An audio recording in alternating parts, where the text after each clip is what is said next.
right. It looks like we're live there. Hello, live tubers and future VOD watchers. I think I got things working. See some lights.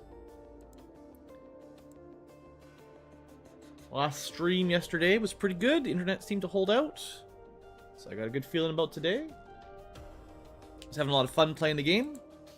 So we'll get in there pretty quick. And see where we go next.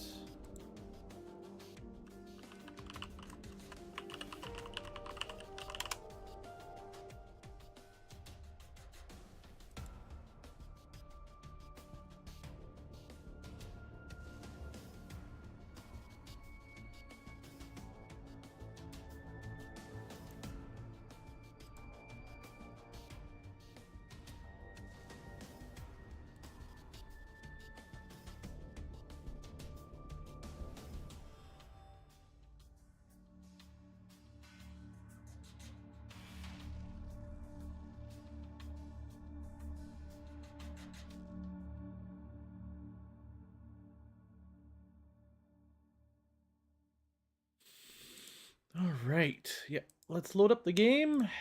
Have a little look at where our base is. A bit of a recap, refresher. And we'll get into recording and progressing like before. So, let's see if this is working.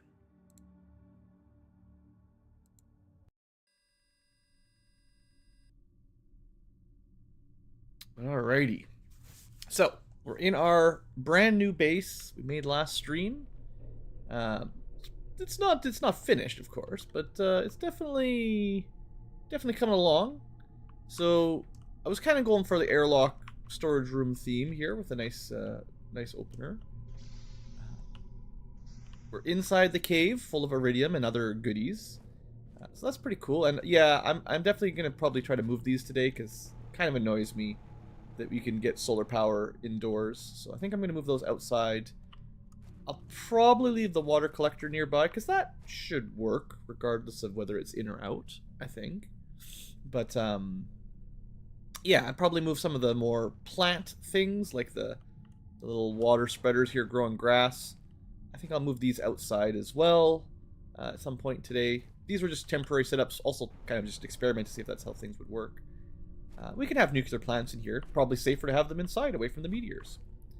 And, yeah, I mean, nothing wrong with drills and stuff. And, of course, the miners. And we do need to do some more mining today. So I'm going to build a few more of these types of things in different biomes. Out there should get us, like, sulfur and maybe aluminum. And then I think there's one even further back that had a cave that had, I believe, some more rare metals. So we'll be building some more of these guys. That's pretty high priority. Other than that, well, I suppose, you know, I've got this nice inventory system. Let's put some stuff away in here. A little bit full, but that's okay. I suppose if it ever gets like super full, there's no reason not to just turn some of it into super alloys. You can sort of combine it a little bit, you could say. So, super alloy being kind of the more rare one, what we could do is every time we have more resources than room, you know, we've got, you know, let's say 4 we'll do, you know, we can pick up 4 of each thing that we don't have.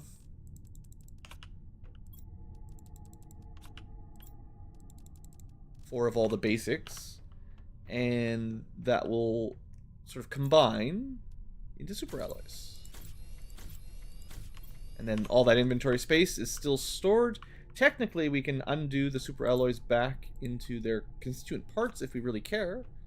But you know, we'll probably use it anyway. But yeah, this little machine here will undo that process.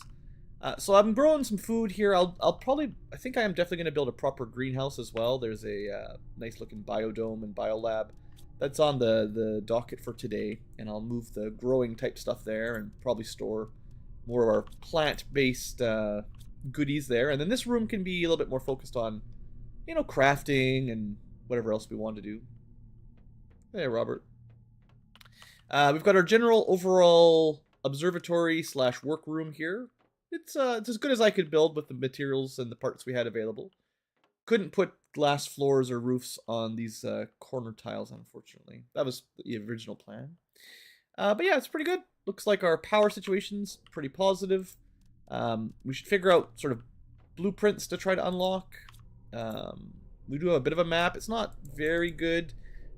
We definitely need better satellites to make a more useful, you know, plan of where to go. It does show where the water is increasing there, the raising. It's our starter area over here with a nice lake starting to fill up. And we are currently halfway through the lake phase, I suppose, in terms of overall terraforming. Just ticking away. And you can see some of the rates here, the speed of which oxygen is growing, heat, pressure, and overall biomass.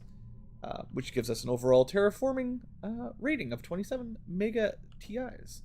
So in terms of general progression for today, I believe I do have a tier 5 backpack. Yeah, we got that last time. So there will be a lake water collector. We're about halfway there, which I assume we will need a lake. Theoretically, a better heater at 63 part per billion oxygen. Still not very breathable, but more efficient heat, probably not a bad idea. That's going to be... I mean, maybe we can speed this up, but that's quite a ways away. I guess we could try to build an algae generator now. We unlocked this recently. And we should get a biodome tier 2 fairly soon at 12 microkelvins. Remembering that the units are not particularly useful in this one. They don't mean as much. But yeah, algae generators. Yeah, we could definitely make a couple of these. We don't have a way to create more bioplastic right now.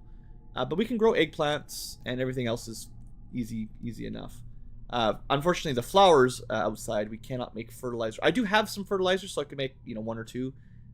This would certainly increase some of our oxygen and plant growth, but I don't really have access to crafting fertilizer just yet. Soon, I expect. Similarly, we can't make bioplastic just yet either.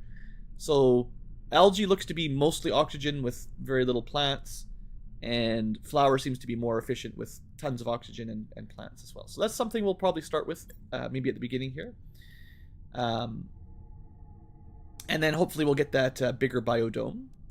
And then in terms of pressure, we are slowly heading towards gas extractor, which should get us some more new resources, but that's 10 times. So the only one of these that's kind of close is the biodome, and everything else is at least you have to double your stats kind of thing. And over here in biomass, this is the other reason, is if we start speeding up our plants and insects and animals, we will unlock other stuff like better algae generators and the ability to make rockets with plants in them. That's perfect. So 25 kilograms of total biomass. I think if we start building some of those flower spreaders, that will speed that up a lot. And then there's the bees, but that's a lot of plants before you can have bees. I guess that makes sense. And eventually, once we get insects, we can get trees and fish and whatever else comes after all that. So that's kind of the general progression line that we're looking at. While we're doing a quick base recap, last session we did find a cool golden chest with a golden statue in it. I'll probably make a nicer room up here. Like I'm gonna move the heaters out at some point and have a nice little, you know, bedroom with a trophy hall and something like that. Yeah, that's probably the idea, Rob. It's just you got to work your way through all the evolution. We've played these evolution games before. Yeah, we'll just do one more little base recap here at the beginning of the episode or stream / VOD, because I want to check on our lake.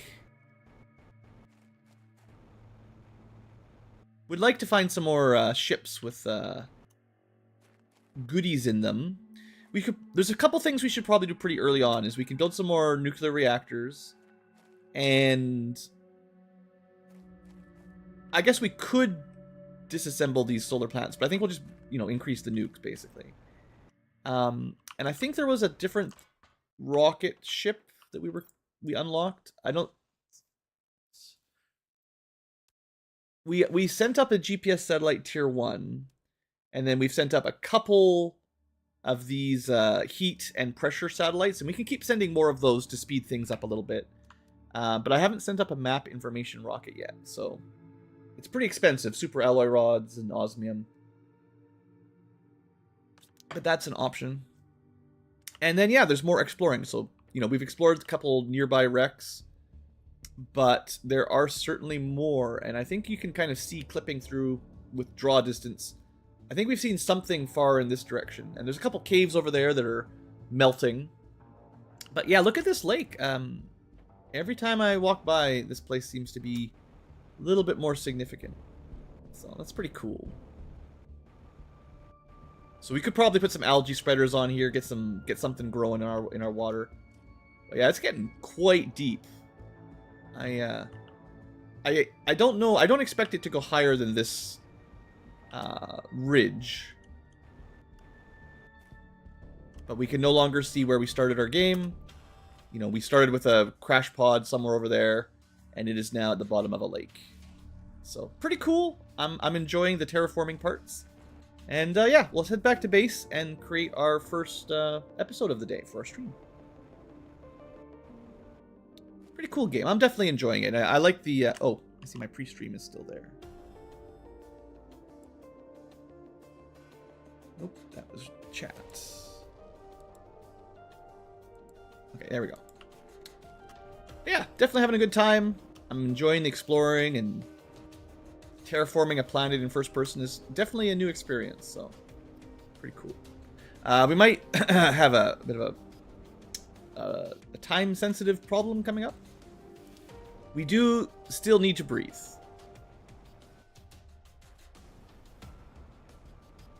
Not sure how grass grows with no carbon dioxide. There's really no atmosphere yet. All right. We also will need to have a little drink. And I would also like to have a bean. Yum yum. Food. All right. So what I'll do is, before we start the episode, I will gather up some resources for a couple quick builds. I definitely want to do some more ore extracting, but I'm going to try... Well, let's see how much fertilizer we've found. Like, I think maybe just the 2 is all we've got. And I think we have, like, a few bioplastic if we want to use those. So, I can make 1 algae generator, unless I have... I guess it's probably not even that hard to grow some more eggplants. It's not even... It just takes a little bit of time, but we can grow more of those. And that will let us build maybe a few algae generators if we have the bioplastic. But flower spreaders are limited by fertilizer, and we only have the 2. So let's plan for 2 flower spreaders. And we need a fair amount of water. And because flowers need water, that makes sense. 2 magnesium. Right? And 2 super alloy. Okay, so that'll be enough to get some flowers. Very cool. And then algae generator is a surprisingly similar recipe, honestly. Oops. There. So none of these are super expensive, just moderately. And then once we get a second eggplant, I'll probably build a second algae generator. So that's my oxygen plant improvement. And then other things to build early on will probably be more ore extractors. Maybe also, let's get some nukes. Yeah. I think we're going to do two more nuclear plants. We can't make the tier 2 reactors yet, but we can make... We're going to... Yeah. We're going to use a lot of our resources here, but it'll give us lots of power. And I think that'll be worth it. So there, we got a build kind of ready to go. And that's where we'll start our episode for the day. So be nice, be kind. Future tubers, you know, they might not be watching this for a month. They don't know. Hello, nuclear tubers, and welcome back to Let's Play Planet Crafter with me, Blue Ankylo. It's the beginning of the stream, the 3rd stream. And I've got a couple plans to build right off the bat. So if you're watching the episode in the playlist, probably don't need a lot of recap. Didn't do really anything between episodes other than show the base off for the beginning of the stream.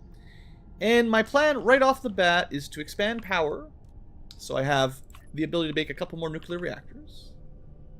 I'm not super happy with the positioning on all this stuff, but I'm probably going to move all these things out into the actual, like, outside. Like, the solar reactors need to be outside. But yeah, that's an extra 3 nuclear plants. That's 86, 170, 250 kilowatts of power. Lots of good power there. And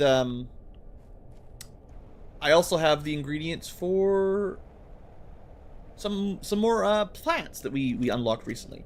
So we're limited on fertilizer. We can't really make new fertilizer just yet, but we found a couple in wherever wrecks we were exploring. Therefore, we can have, via my pre-established fertile farming, at least a couple of these flower spreaders. So we'll see how they look. They look like larger versions of the grass spreaders, and they do have some texture sort of clipping in as you get closer and further away, but you know, we'll see. I know it takes a while for it to grow, so 15%. We'll see. It's kind of weird that this would work on a desolate sandstorm anyway, but that's fine. We also have enough to make 1 algae generator in our ever-increasingly in size lake.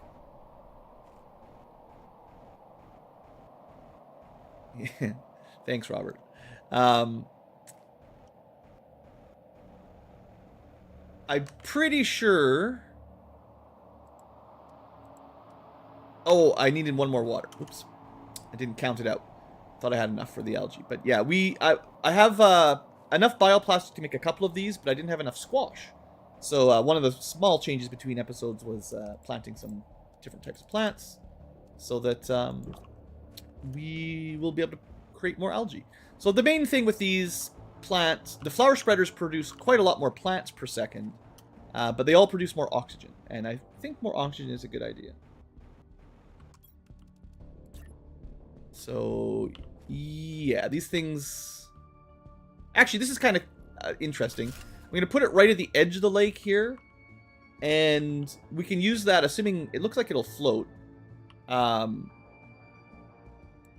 We can probably track how high the water gets, because right now it'll grow algae right to the edge of the lake, but if the water gets higher, it'll be out in the middle of them. You can see how much distance from the side, because it's growing surprisingly quick in the background. Also, try not to die.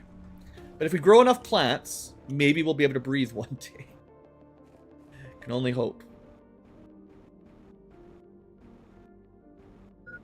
Yes, yes, I know, I know. Or we could unlock some better oxygen tanks, so I have a little bit more time to mess around. Not a worry at all, guys. It's totally fine. So yeah, we need that to grow. I will put down 1 more of those. So once the eggplant grows, I'll need a magnesium and a super alloy. And our resources are still looking pretty good. So I have used a fair amount of super alloys here, but it's okay. Okay, so once we get that eggplant, we'll grow that. The next thing, I think I'll just move those solar panels outside. I'm going to check my overall power, but I want to build a bunch of ore extractors because I want to increase our passive resource generation. And those also still help with terraforming. So we're currently at plus 230 kilowatts, tons of power. And we probably sped up the biomass significantly there, I would expect.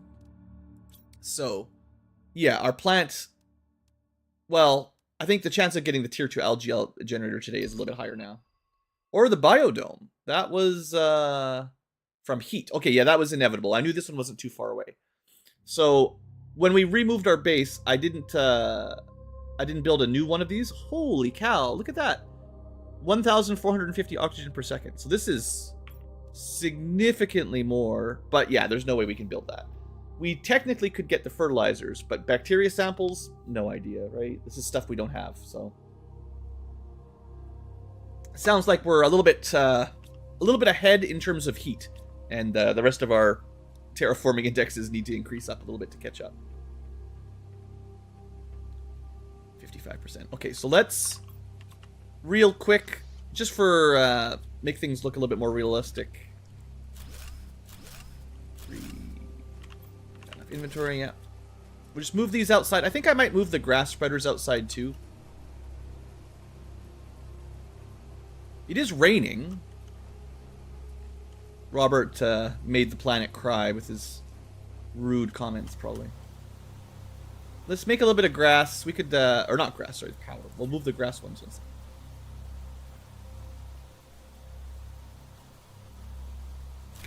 This is a magical planet where your solar panels work no matter how stormy the weather is.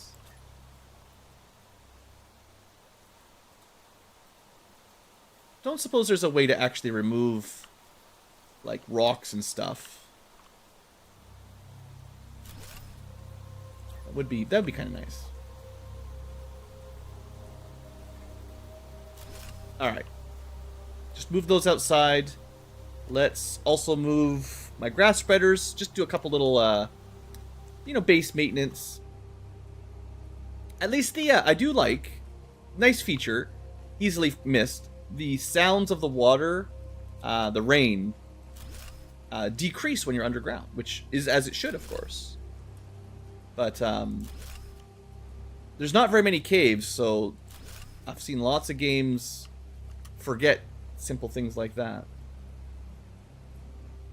Nice feature. I actually quite enjoy games that have the more adaptive soundtracks. That I think, like, Mario 64 was one of the first that had the music play quieter when you went underwater, right? Like, there was a time when that was new and fancy, but nowadays, more people should know about it. All right. Let's just put these down. We'll make our rocket area look a little bit prettier.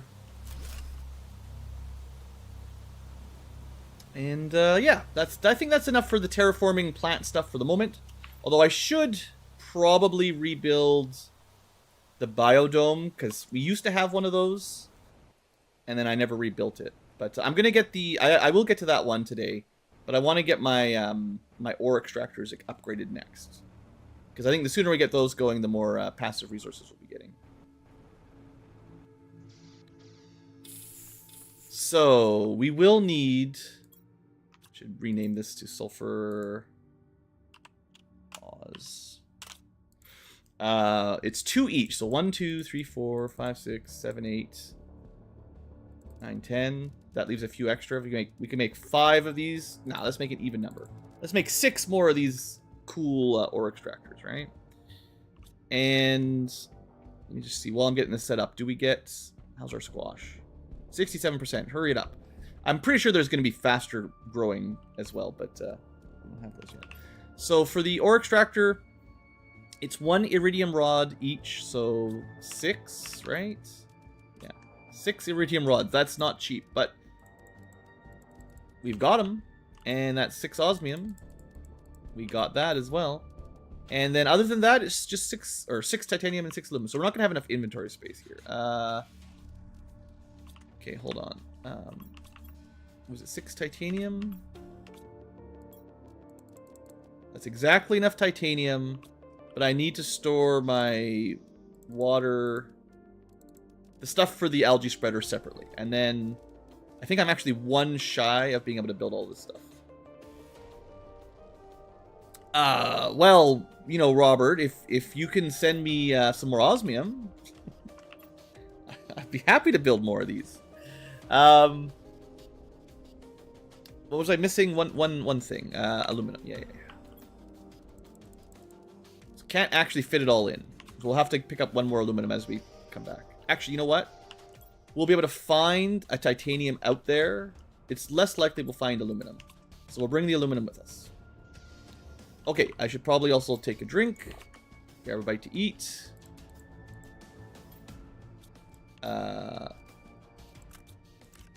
Just normal day in the office. Usually, I also bring oxygen containers, but we're just gonna not die. It's fine. We're not going that far. So basically, I think as soon as we enter the gas clouds here, maybe even literally on this ridge, I think this will count as sulfur and maybe also aluminum if we build it here. We can certainly move these around if it doesn't work.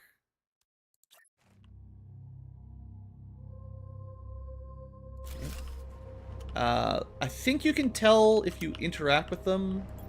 Yeah, it's a sulfur deposit, so to speak. So let's just put those two there for now. We'll see. I also need to find out if we get aluminum out of them, because I actually don't need that much sulfur right now, but I'm hoping those get me aluminum. And then the most important one is actually finding out if this room gets us osmium, which I kind of think it will. I'm going to check. There's an ice block to the right as well. So I'd like to make... Well, if we want to build more of these, like if you want to build more ore extractors, it seems like we'll be limited by osmium for the moment. Oh. Doesn't quite snap the way I was hoping, but it's fine. So I'm going to put 4 here specifically, because this is... Well, we'll find out. I'm hoping we can get osmium, but I'm not 100% sure. If we just get regular garbage, then I'll move these somewhere else, because this is kind of just an experiment. While we're here, let's check this ice wall, because we'd like this to melt. The very end of last stream, I was checking this out. We know we're at 12 microkelvin, so this should be melting. It's just a matter of time, and then, you know, more treasure behind there. Now, I think those are... Assuming this gives us osmium, which is a big assumption, and might not be correct at all. And assuming these sulfur mines also get us aluminum, that should be giving us passive resources of all the types we can get, except uranium, basically, I think. And, you know, there is aluminum here, so you figure maybe, right? But we'll see. We just need to let it spend a bit of time, and we'll find out if we're going to get all the stuff I'm hoping and dreaming about. That's why I want to build it early on, so we can learn. But you see, you just get a bunch of stuff while you're away, easy enough. And each one of those, we have 8 of them now, total. They each provide a little bit more heat and pressure, so they do contribute to global warming, which is good. Global warming is a good thing.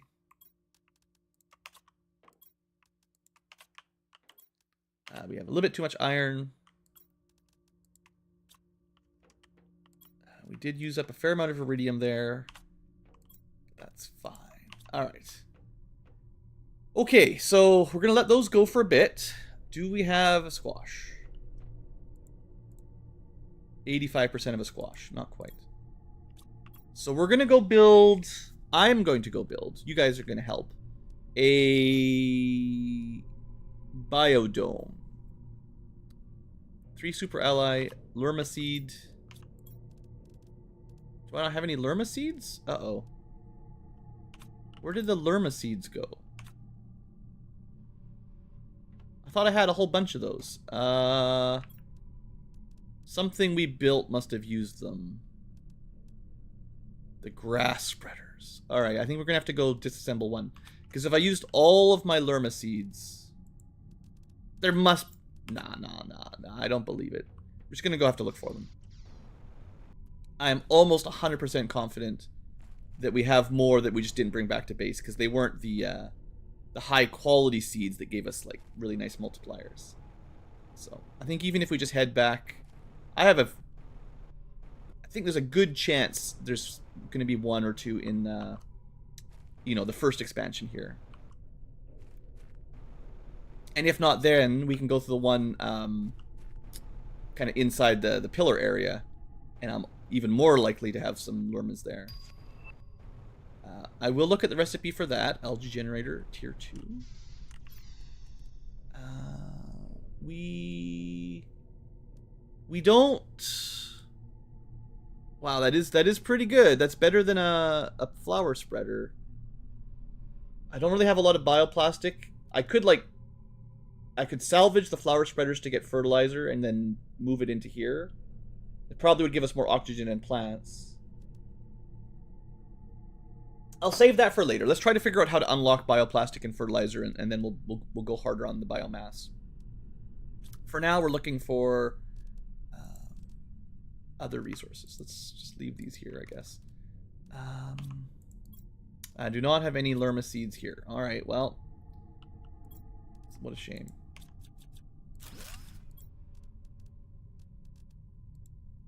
I'll bring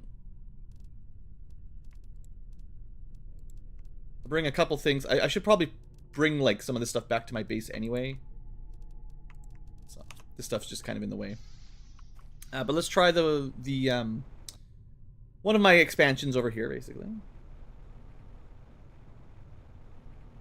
I suppose one other thing we can do on the way back is the cool exploring part above us here has a bunch of super alloys up there, and I don't expect we got it all.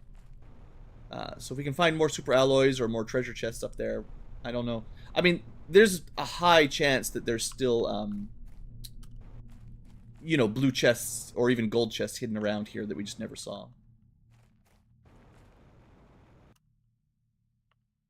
You can hop right up there. Yeah, we're definitely on the hunt, Rob. Surely we'll at least get some posters somewhere. Alright, so this is this base.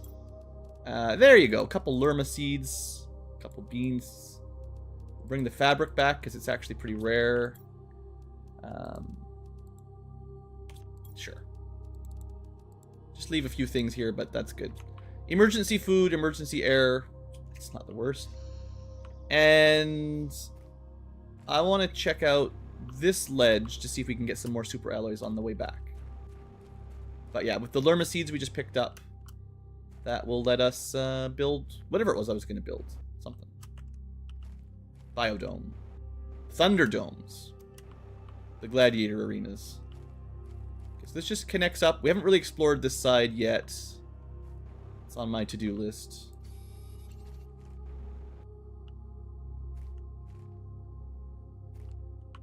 On the hunt for shinies.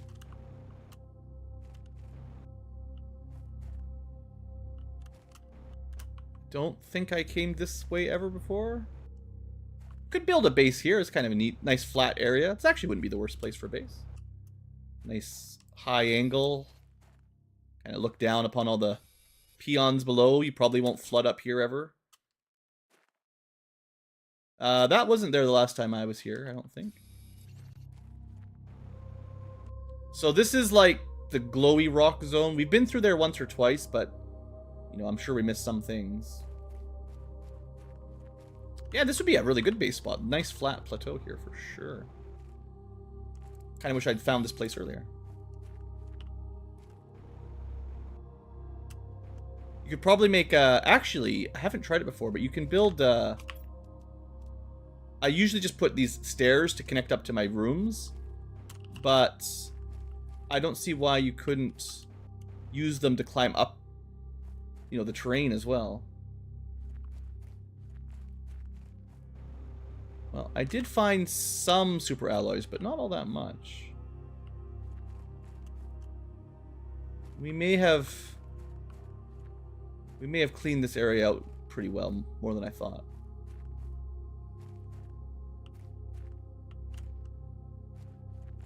Or it's just so dark I can't see them.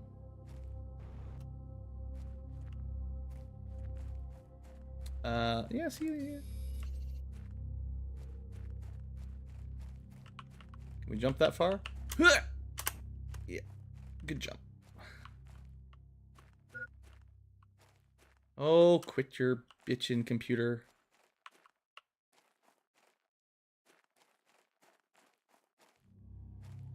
I don't think there's any more. We didn't get very much, but it's fine.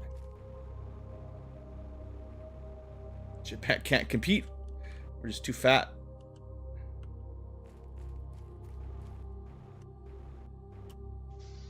Alright. I will consider I do want to move some of these beacons around later on. I guess this one is kind of silly, so let's move it right in front of our home, so we've always got at least a direction to head home with. Although this is close enough, you know. Probably doesn't make that big of a difference, but...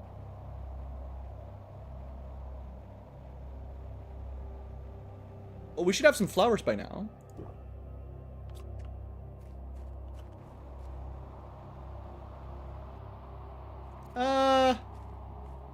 Maybe there's just not enough stuff going on for flowers, you know? We're just getting some grass and some bigger bushes, you know. That's okay.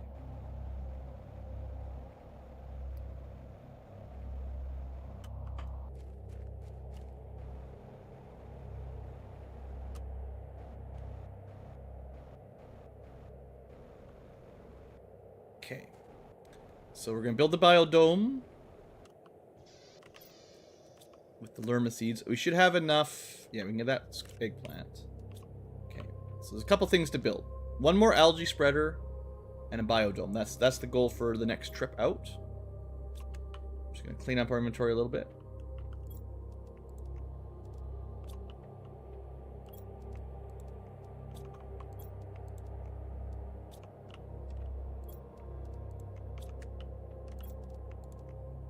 Put the fabric and the seeds away, most of them anyway.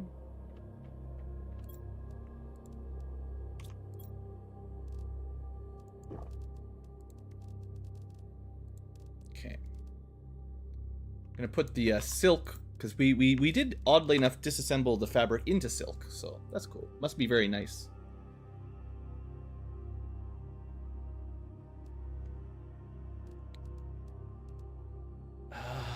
Right, so we need one lerma seed and a bunch of the stuff I just put away because I'm a genius. Ever so smart. Yeah, we want to build the biodome. I don't know if we need a biolab.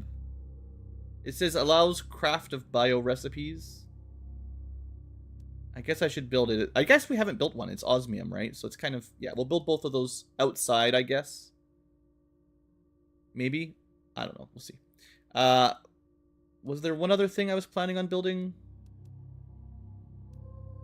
Right, the last algae generator. That's why we had the eggplant. Why do we have an eggplant? Okay, so let's gather up our resources. So we will need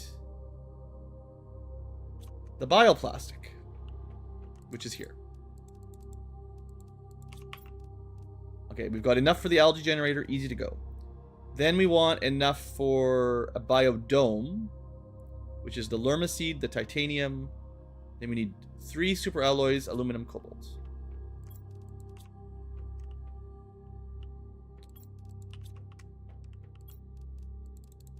Okay, that should be enough for both of those. And if I want to build a biolab as well, that's 3 more super alloys, getting pretty low. 2 osmium. And another aluminum. Okay. So, first off, what is this thing? This is a big building. Does this look like it should be outside or inside is my question. Let's just... Okay, it's a lot of power. That looks like a... This can go inside our cave then. Okay. But we have run into another problem. Back when I built all those nuclear plants, I'm like, that'll be tons of power. We won't need any more than that. All right. What is it? 3 super alloys per reactor. Uh-oh. Only make 1 more. Well. You guys got to find me some more uranium and super alloys pretty quick. Okay, that should be enough to power the bio lab. Maybe we attach it to our base somehow.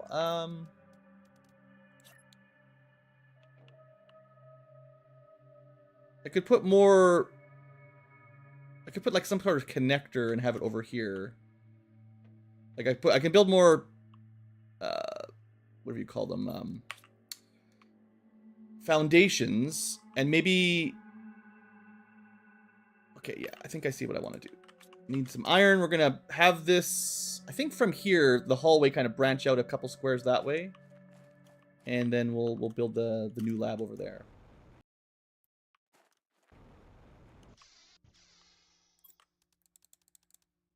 Say maybe 3 halls long. And then 3 titanium.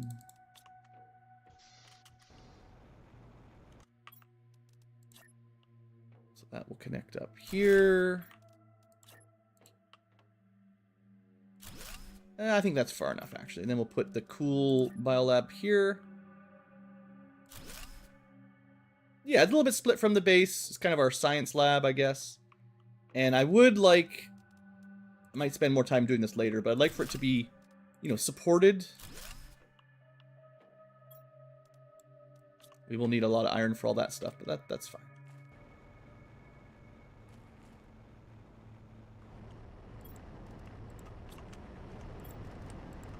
Just empty out the iron quick.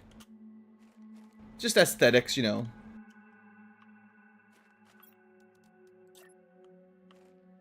Right. There are a lot of rocks in the way, making my life more difficult. Well,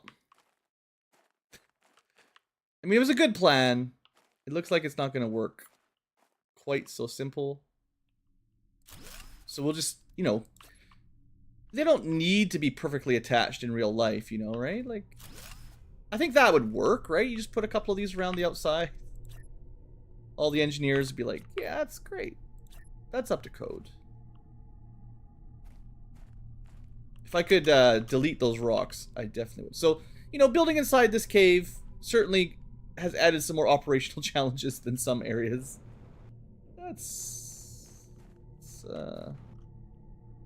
I think it would... Okay, I do think it looks better even with those corner supports, rather than having it just floating there. And then it looks like there's enough in the middle. You know, there's one overhang without any supports, but like that was by design, so. And we got a little bit extra here, which we probably won't build on, but if I want to rebuild it, that will work. Okay. Aesthetic Ankilo doing his thing. Let's have a look at the new building. So this... Oh! Well, I was just saying we didn't have access to some stuff. We still don't. So to make a bacteria sample, we need algae, which maybe we're getting from the algae thinger we just built. We need lots of mushrooms for bioplastics, so we can start growing those. Fertilizer needs algae, but theoretically we could make, you know, an eggplant farm. There's better fertilizer. I don't think we can do that one yet. There's explosive powder. We can make that. That was something we needed to build. Definitely something needed explosive powder, so we can make that. And mutagens. All right. Let's create our own Witcher. So, okay, this was actually more important to build than I thought. Kind of important for the overall progress. And I think this will be the room then that we put a mushroom farm and maybe an eggplant farm in. Hey there, David. But let's... That is, you know, high priority. But I'm going to go try to finish what I was starting, because it looks like we need algae as well. So I want to go build that algae generator, which is, you know, I've got the ingredients for in my inventory right now. And there was something else. The biodome. Yeah. So we'll go build those, assuming we have enough power. 73. That's 37 plus 13. Okay, we're good for power for now. We might not. We're definitely going to need like a whole bunch of these growers, because I want a big, long array of mushrooms and squash, because we need them for more recipes. It looks like we're finally cracked the code on to how to get into the next sort of tier of resources. Robert is doing his best to demonetize the channel, that is for sure. So we got this lake. It's getting pretty big. Pretty cool. It's got to be nearly full. Right? Let's add another algae thing. So does this... Yeah, this is 100% grown. And you just, you just get some algae out of it. Okay, cool. Does that make it not 100% grown? Yeah, 1% grown. So, okay. We probably want a little bit more than that, but cool. That will do. So now we get algae. And the other thing we're going to build... Yeah, so we definitely need more algae. What do we need for that? Eggplants and bioplastic. Yeah, so we got to get this system building its own stuff so we can expand now. And once we get fertilizer and more bioplastic, we can start making better algae generators. Yeah, definitely. Okay, so the other thing was biodomes. It's pretty big. I think this needs to be outside, or at least it should be outside. So let's put it...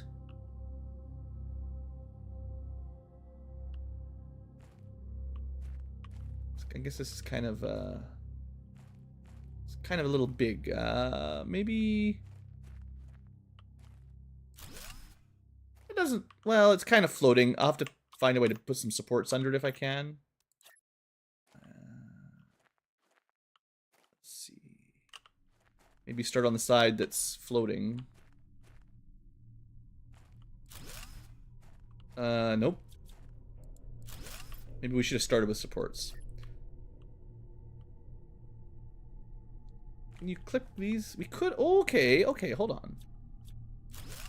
So, usually there's like spaceships getting built on this, but this is also foundation, right? So we could...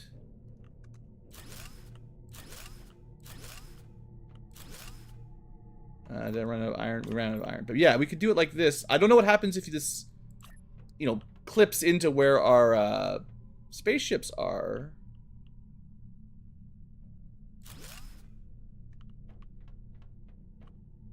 Sure. I'm okay with that. We need a little bit of iron and silicone. See if we can find some nearby. Oh, wait. Let's try not to die.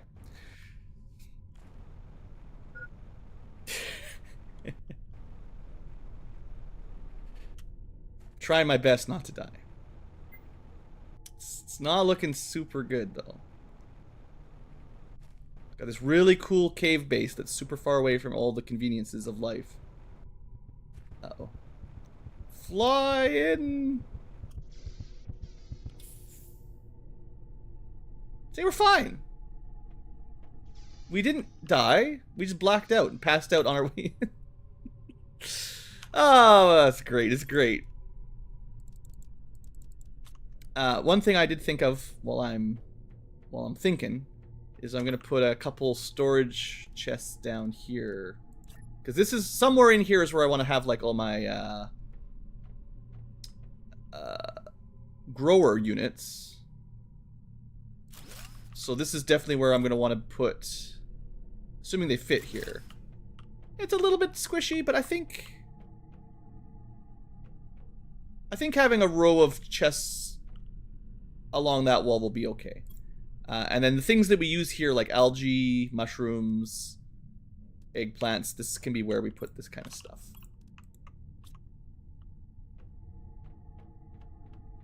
Okay, what was I in the middle of doing? I needed a door. So it was like silicone and something. Probably titanium and iron.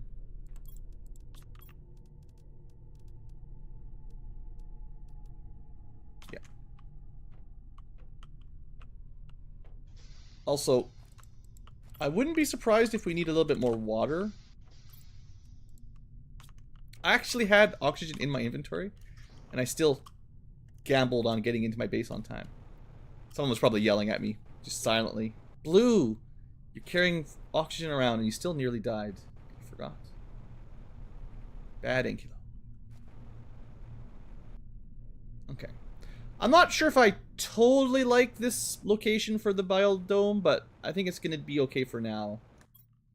As a temporary temporary system. It's outside. It's beautiful. I think I built it backwards. It's beautiful. It's backwards. Try that again. I can't tell which side is front and back. Well, we'll try this again. Mostly I just want to be able to access the computer panel from... Yeah, it's still the wrong side. Great.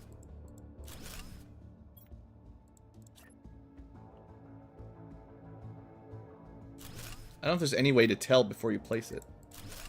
But that's the way we want it.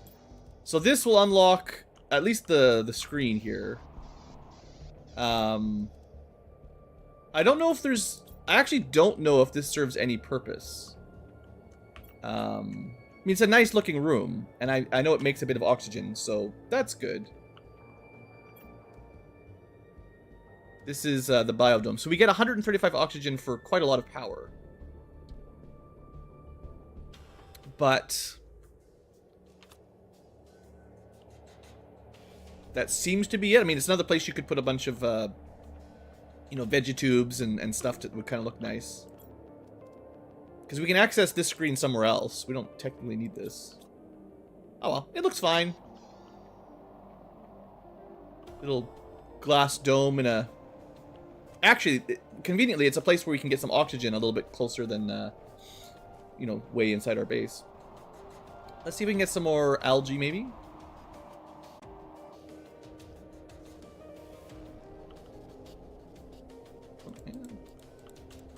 Not ready.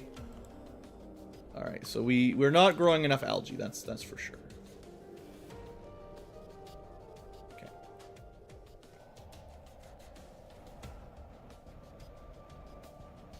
Black old sun. It's not really a sun, but you know. One thing I'm gonna do...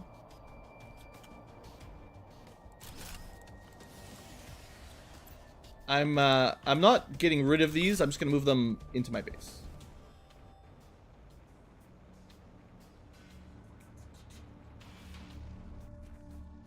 I think, yeah, one of the things we're definitely gonna need is some better power production here, because most of the things I want to build are, well, they need more juice. So I guess we could try, actually, yeah, we should try to upgrade the nuclear plants, because we can get explosive powder. Ah, yeah, that's exactly what I need to do next. I knew there was something for the explosive powder, and it was... nukes. Okay, so I would like to build a bunch of growers to get the mushrooms and squash going, but I don't think we have the power for it. So let's try to fix the power first. And therefore, we actually will recover a ton of super alloys. So it's 86 power kilowatts per second. Nuclear reactor tier 2 is 331. So 86 times like 3 uranium rods, right? If you're just limited by uranium, that's 86, 170, 280, 290 or so. So you get a little bit more energy per uranium rod, but you need explosive powder. But explosive powder isn't very hard to get now, as it turns out, because what we were really limited on was the super alloys. That's what we were running out of for the nukes. But if we can get, I think it was sulfur and iridium.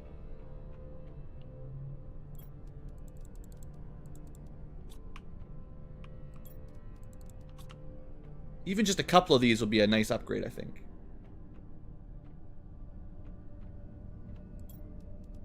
Yeah, 2 sulfur, 1 iridium. Could probably make 1 more. Let's do that. See if we can do 3 better nuclear reactors. And then maybe once I'd like to get the growers going. And then I want to double check my mines to see if they're actually getting me the kind of resources I want. Because we'll need more sulfur and stuff. Alright, so it is disassemble let's look at the total power and see what we go to. So we're currently at 23 kilowatts available, not very much. Let's see if we upgrade these, if that makes a difference.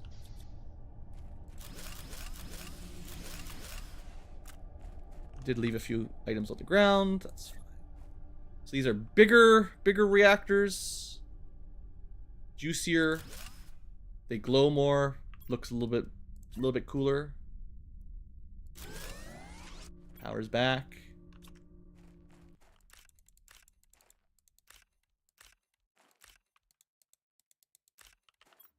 But I think I'm out of uranium. Okay. I thought I might be able to afford 3. But I cannot. So we've got 2 cool reactors. And I guess we'll just have a little reactor for now beside it. But I'll want to upgrade that guy too. We just need a bunch of uranium for that. We do not have enough. But that gets me a bunch of super alloys back, which is certainly convenient. And I'm just going to leave the explosive powder here for now, because it's kind of like sulfur anyway.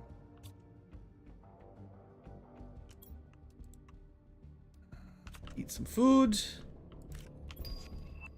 We learned how to make a lake water collector. That's bioplastic, 19 power. So I guess this is kind of like we've got the atmospheric water collector. Maybe this is faster or something. I don't know. Collects and filters water from water surfaces. It's kind of more expensive with bioplastic. I'm not sure if we need water, but maybe there's a way to like pipe it around or something. That'd be cool. Okay, so we had 24 power or something. Now we got 340. So however the math works out, we have way more power. That's beautiful. Good stuff. So if I build some growers, food grower, aluminum and iron, we can build a whole bunch of these. I think we're going to go with like 8. We should have enough power. So 8 iron, 8 aluminum.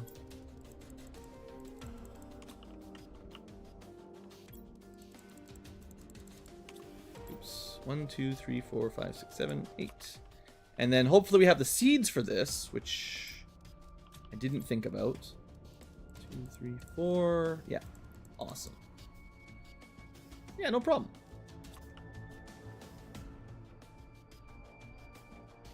So then we're going to build these, I think just along this wall, basically.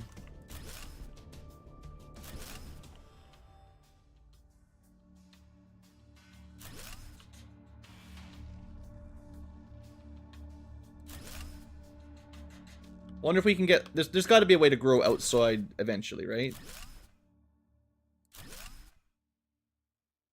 Uh-oh. Well, that one's just going to clip in a little bit. We can almost fit 8 without any clipping, but I left a little bit too much of a gap, and I don't want to rebuild them all. Alright, so eggplant, eggplant, eggplant, eggplant, mushroom, mushroom, mushroom, mushroom. So that'll be a good start. Because we need a lot of mushrooms for bioplastic. We also need silicone and water, which is easy enough. We need algae to get bacteria samples, which we did need for something. The better biodome. That lets us make tree bark. I think I want to get the better algae generator first. Because I think we're going to be a little bit limited on algae. Because it's 3 algae per bacteria sample. And 3 per fertilizer. Okay, but we'll let those grow, and that will get us some of that. I just have to remember to check on it every now and then. I think one thing we should do here as well is make some sort of sorting system here. Let's grab a bunch of our planted-looking stuff. I could move... I should probably just remove all of these, actually.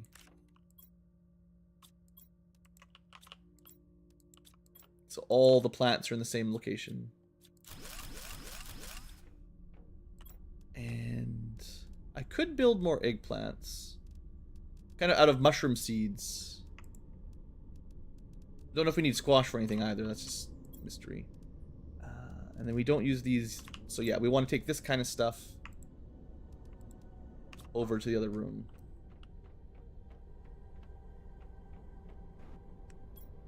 Maybe we'll do growers, more growers along this wall for now.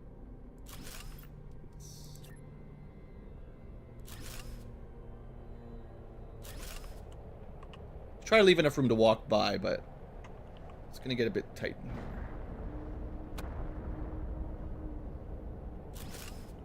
Okay, and these were... Well, I was going to do beans, but I think I had 4 beans before, but I don't think I need that many. For eating, like 2 should be more than enough. And then maybe we'll just grow some more eggplants for now.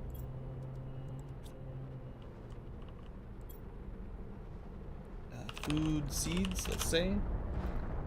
We'll use this to store that kind of stuff. And I'm sure there's some of these that we left in some of our expansion bases. And then I can build like maybe 2 more chests over there for you know, the harvested goods.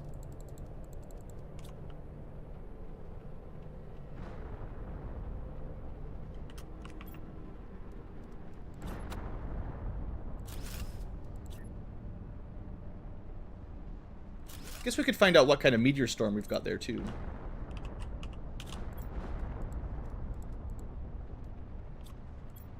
We'll call this one like processed or something. So we've got algae, at least for now, because you need a lot of it. The seeds, the actual food after it grows, and that'll be probably where we put like bacteria, fertilizer, stuff like that, the processed goods. Okay. Let's have a drink. And we did get a message. I saw the little notification. You got mail. From Riley. This is the one that's supposed to be our friend. Encrypted. Use ore extractors in different areas to extract specific materials. And yeah, I figured it out. Rockets are really important. Help boost your generation of... Yeah, sure. Something else. Definitely encrypted. Well, whatever he's trying to say. We are clearly the superior planet crafter, so we don't need to know. Don't worry about it. Oh, we finished the lake farm. Now we're getting to moss. Cool. Let's have a look at our lake, because I think that means we're probably at the... I guess that's why we got the message, because we finished another step in our terraforming, but yeah, I'm going to assume that the lake is done now. Or whatever water on the surface of the planet. Maybe that's it. Maybe.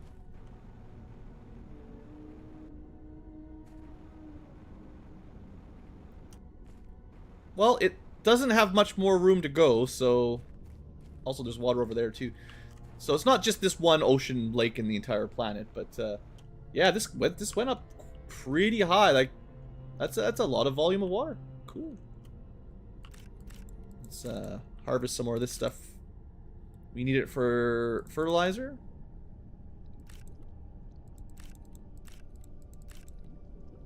Be nice if we could automate this one. Okay, bit of algae. Nice. Hey, we're growing stuff on the planet. That's step up. Definitely a step up. See, I thought I built this... I did a great job building that biodome, you know, right on top of the supports. It's fine. I'll fix that some other time. Sometimes I like realism, sometimes I just want to get on with it, you know? I think we've all made bases in games like Minecraft that just hover, float, make no, have no connection to the physical world, right?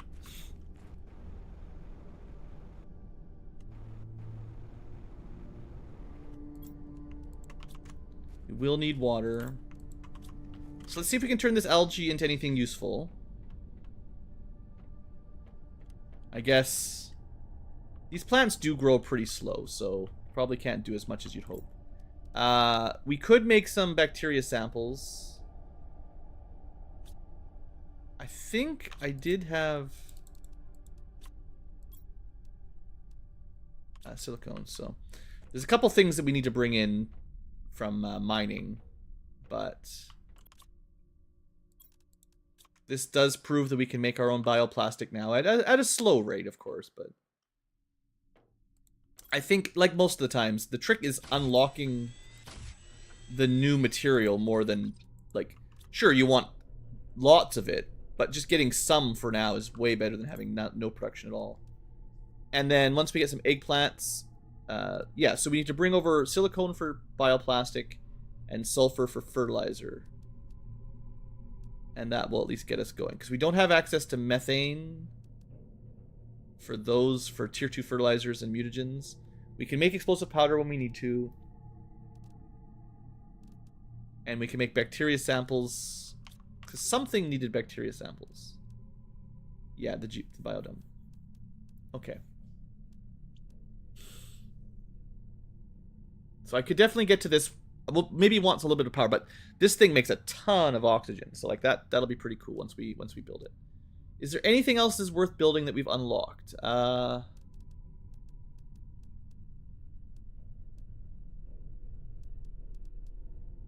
than like more flower spreaders, or I guess upgrading the algae generators might be worth it.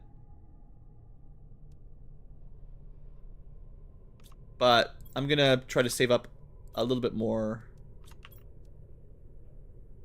Yeah, because we need like fertilizer and stuff.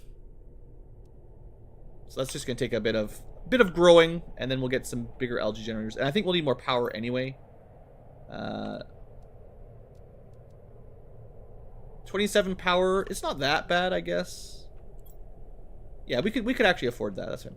But yeah, one thing I want to do here before we run out of time this episode is put away some of my junk.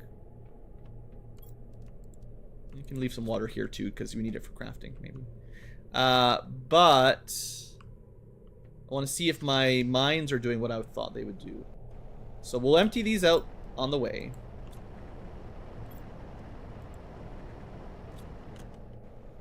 We're gonna definitely need a way of getting rid of excess materials soon. Like, I like my little sorting system, but there's always gonna be one or two things that are like, we've got more of it than anything else, so inventory gets sort of junked up.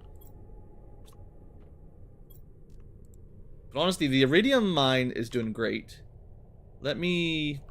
Yeah, I like to have a dump chest that's near my base too. Near my entrance too, so we'll use a dump chest. But let's see if the other miners are getting us what we want. Didn't get to much exploration this episode, but we got lots of progress in constructions. So we definitely are getting sulfur. I don't see any aluminum, though. So in the overall scheme of things, you know, partial success. This biome had aluminum in it, but we're not getting it from the miners, I don't think.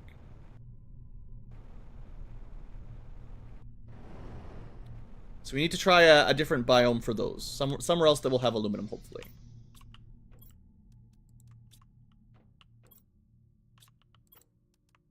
Right. Like I said, inventory. But yeah, certainly that'll be more than enough sulfur for our near future. Well, let's hope that the final ore extractor is doing what we wanted. I mean, sulfur's fine. It's definitely not bad to have a sulfur mine, but I think we use very little sulfur right now. What we need is the aluminum, because we don't have any renewable aluminum yet. Other than, like, the aluminum that grows here all the time. And inside our base, too. I suppose that's fair. We didn't get aluminum in the iridium mines either, so... Alright, I'm not seeing what I want to see. Alright, these seem to have been a flop. So, I thought this room might give me some blue stuff. It's not. Okay. This is still not really melting. That's weird. Still can't sneak through or anything. Maybe it's just very slowly melting. I don't know. I thought once we were like double or 10 times the heat, it would just be gone, but not exactly sure how the mechanics work. So we're probably going to disassemble those osmium, supposedly osmium mines, and rebuild them somewhere else. I mean, there's a few other biomes nearby that we can certainly test out. These were just really close to my base, so I thought that would be very, very convenient. But partial success, you know. We get the iridium, we get sulfur, we do not get all aluminum or osmium. That's fine. Did the...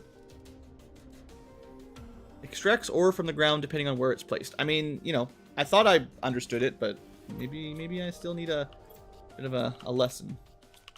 Well, a little bit of a downer to end on, future tubers, but I will have a think about what I want to do with my ore extractors. We still have the resources for them, so there's no real cost in disassembling and moving them. And that's what we'll do probably next episode, and maybe try to do a little bit more exploring. But I'm going to end the episode here. So thanks for watching. Hope you've enjoyed, and have a great day. And for the live tubers, I also need a short break. Sorry about that. But I will be back in a couple minutes. There you go. Back. Break time. All right. Smoke them if you got them. Get a drink. Have a stretch. You know, all the healthy stuff. And I'll see you guys in a couple minutes.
Alrighty, and we're back for more planet crafting.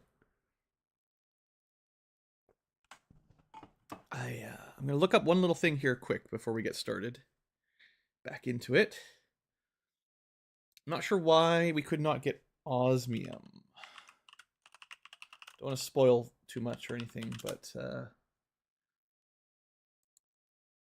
osmium. Oh, okay. Yeah. So it's we need a better extractor. That's all it is. That's okay. Nothing really in-game, I don't think, mentioned it, so didn't seem like something I would have guessed. So, I think before we get back to the next episode, I'm going to move some of those extractors, maybe all of them actually, somewhere. First, we'll have a little drink, have a little slurp, space water,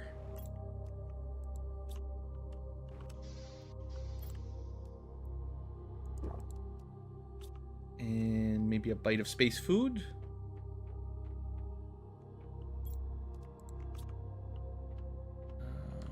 We don't have the bean sprouts yet, but that's okay. How about these guys?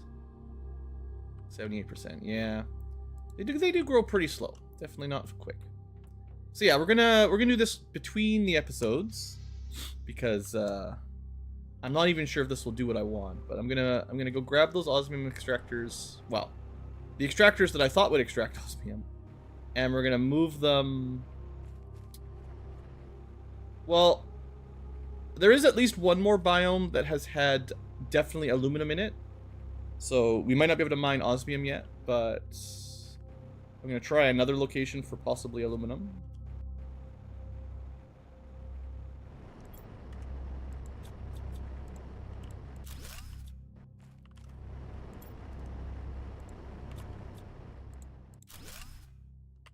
Okay. Just enough space for that. Good. So let's... It's a bit of a walk. It's not super far, but unfortunately, yeah, there might not be any right next to our base places for aluminum. I can think of two overworld locations that also had aluminum. Obviously, this area has aluminum, but we get sulfur, it seems.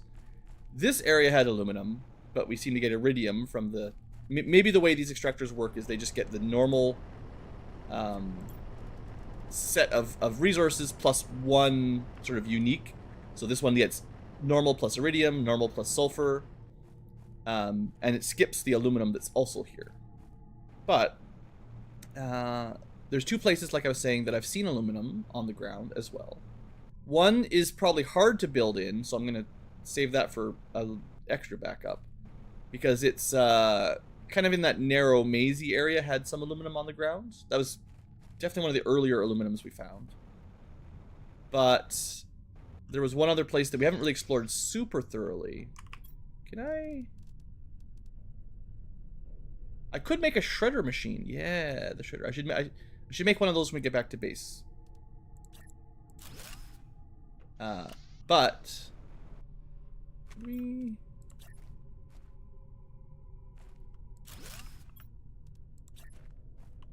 I think I will like this a little bit more. Yeah. That'll help a bit. And if I get really excited, we can put... Well, frankly, I don't think it's even going to work. I'd like to have some foundations. It's like you have to do 2 layers to get it vertically. But I actually need to move the whole thing up a little bit, but whatever. Let's get one more breath of air, and we'll just keep working on this weird little base add-on over time. But yeah, the other place that had aluminum on the surface was just over here to the east. And it was definitely a different biome, whatever we're going to call it.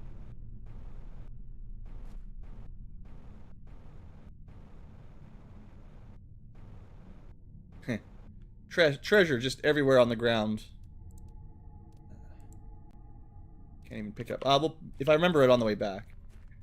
Oh, this is cool. So there wasn't water here the last time we went through, but I suppose it makes sense. Kind of looks like a little river. That's neat. But yeah, this area with these little silvery, rocky-looking things. Maybe that's supposed to be aluminum? Maybe that's the idea? Because there definitely was aluminum here. Yeah. Proof. So, I think then this is the place we do our next test.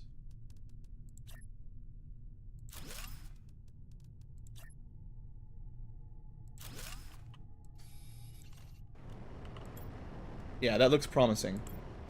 It already says aluminum right there, so this is probably good.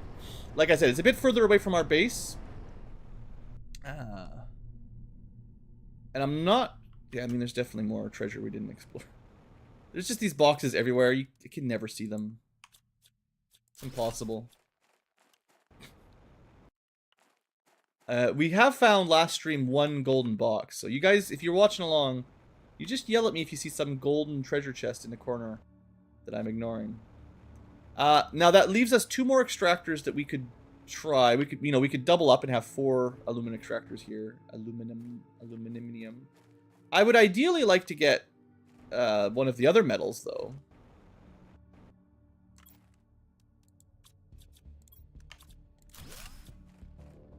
So I'll have to show this to the future tubers when we start the episode. And yeah, I mean, honestly, the planet is looking nicer and nicer as time goes on. There's water all over the place now.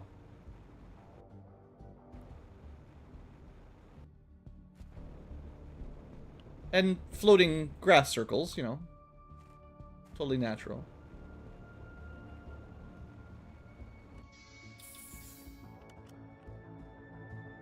Okay, get a breath of air. I thought maybe we'd see some water on this side too, to the right of our base. But maybe not. I thought this was kind of a low ground here. It looks like there's nothing. I was just worried that maybe the water would flood here at some point, but looks like that's a negative. That's fine. So there was that cave up there. I wonder...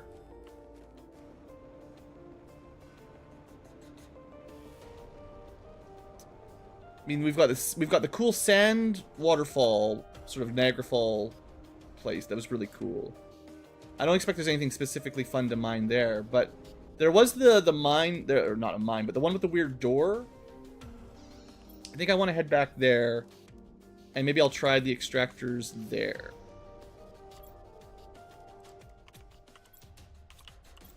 Okay.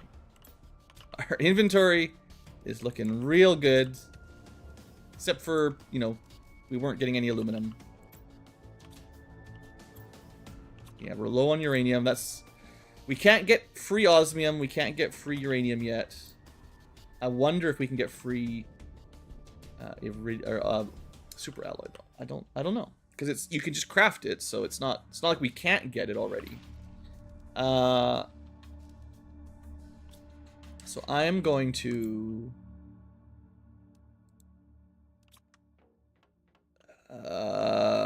brain fart a bit.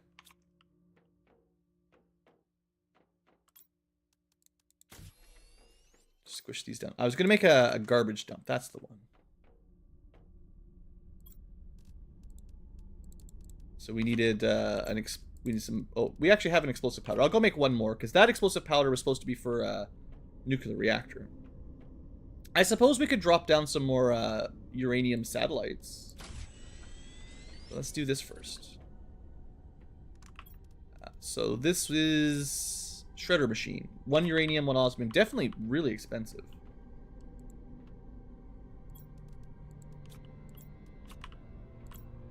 At least if I leave 2 uranium, I think I can still build a uranium rocket ship if that's what I want to do. And a super alloy.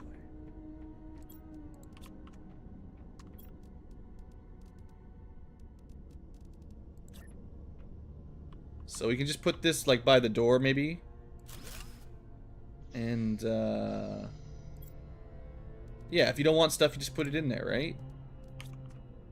So basically, if my inventory fills up and I'm tired of, you know, trying to sort it all out, maybe don't destroy the blueprint.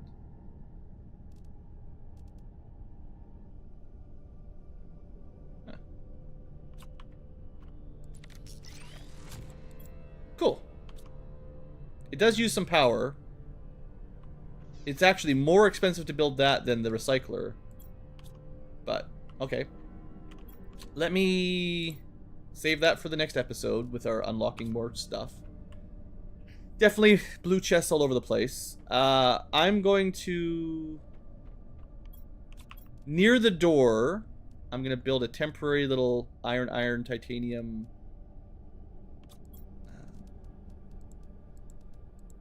Of course, now I run out of iron, but it'll work out. Actually, I don't need to pick anything up because we're going to go disassemble the last two osmium, the not osmium extractors.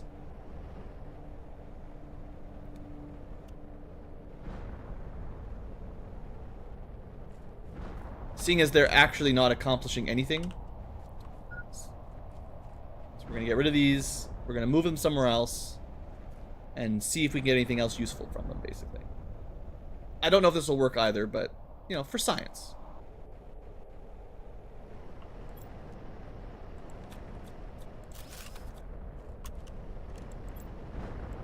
Right. Storage space is going to be a bit of an issue here. Can we... Right. I should have brought my... Yeah, okay. In hindsight...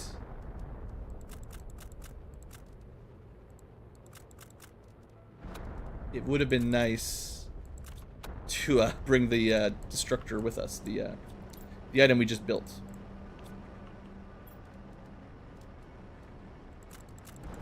Whatever, we'll just make a mess.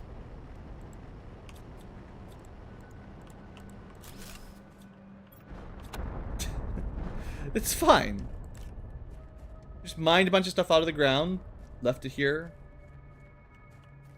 You know, the space crabs will get it.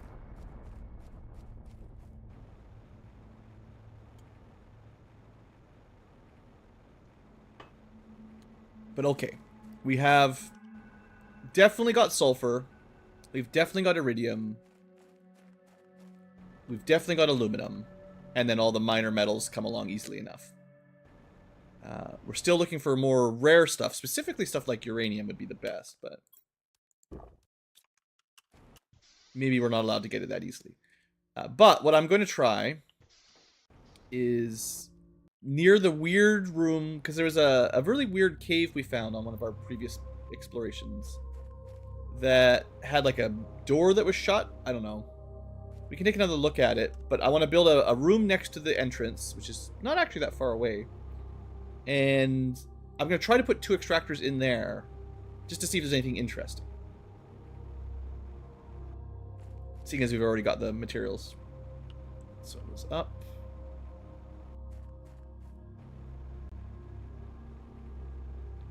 This was the gap that took us to the sulfur base. And then a little bit further up here is what I'm looking for, I think. Oh, I was going to put the beacon outside my home. I forgot about that too. I forget about everything. But yeah, this should be the entrance. For sure. And I didn't have enough time to really explore it last time. We ran out of air. So this time... this right in front of it. Maybe a chest or 2, just in case. Just a chest. I'm going to build those extractors in there. So, first off, I'm going to have a look around and see if there's anything we missed. You know. I think we did find this, we just didn't have the inventory space. And I said I'd come back for it. Yeah, because I think...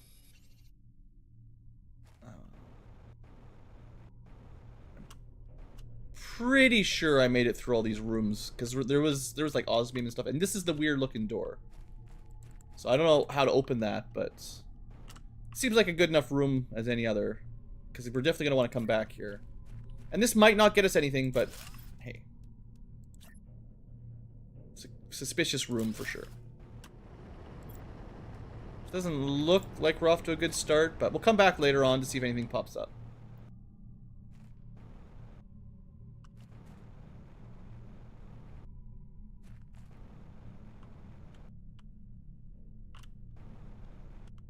Probably not supposed to be up here, but, you know. Gotta be a way through that door at some point.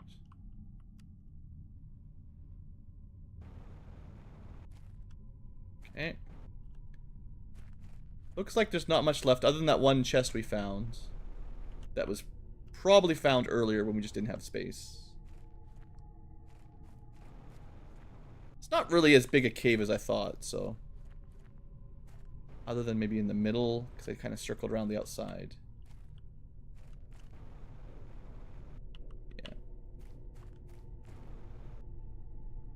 Pretty sure there's nothing else in here. So let's get out before we die. Excuse me. And we can just take this stuff home, that's fine. Couple more seeds. Future tubers barely missed anything. But we'll certainly show this off later. Okay, well, I don't have too many other ideas for mine extractors. That was the two things I was thinking about on my break, was the iridium area and then maybe the weird door area. I wonder if you put an ore extractor inside a ship, do you just get like rare ship components? Somehow I doubt it.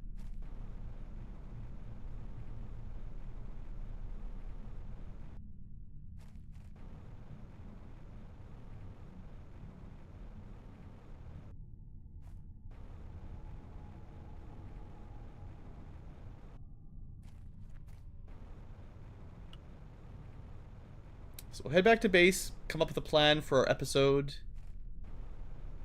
Maybe it's time for a bit more far travel exploration.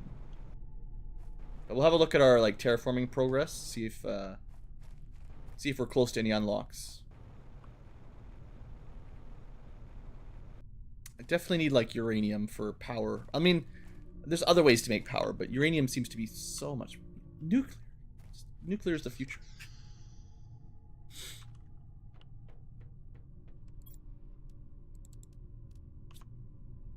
Put some of this stuff away. I bet you our plants are grown by now. It's probably one thing we should be a little bit better on, is try to harvest so that it always is growing. Because it takes so long. Even if I don't have an immediate plan for it, it's just get those harvested and let it keep growing. Same thing with the algae, honestly.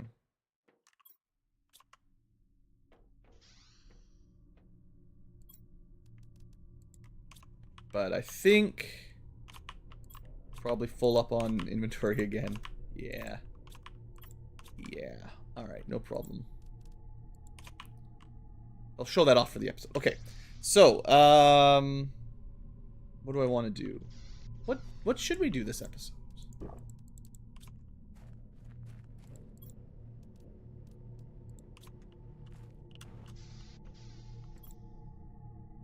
Right, we got that. We got one blueprint to unlock. That's always a little bit fun. We've got kind of more water than we need.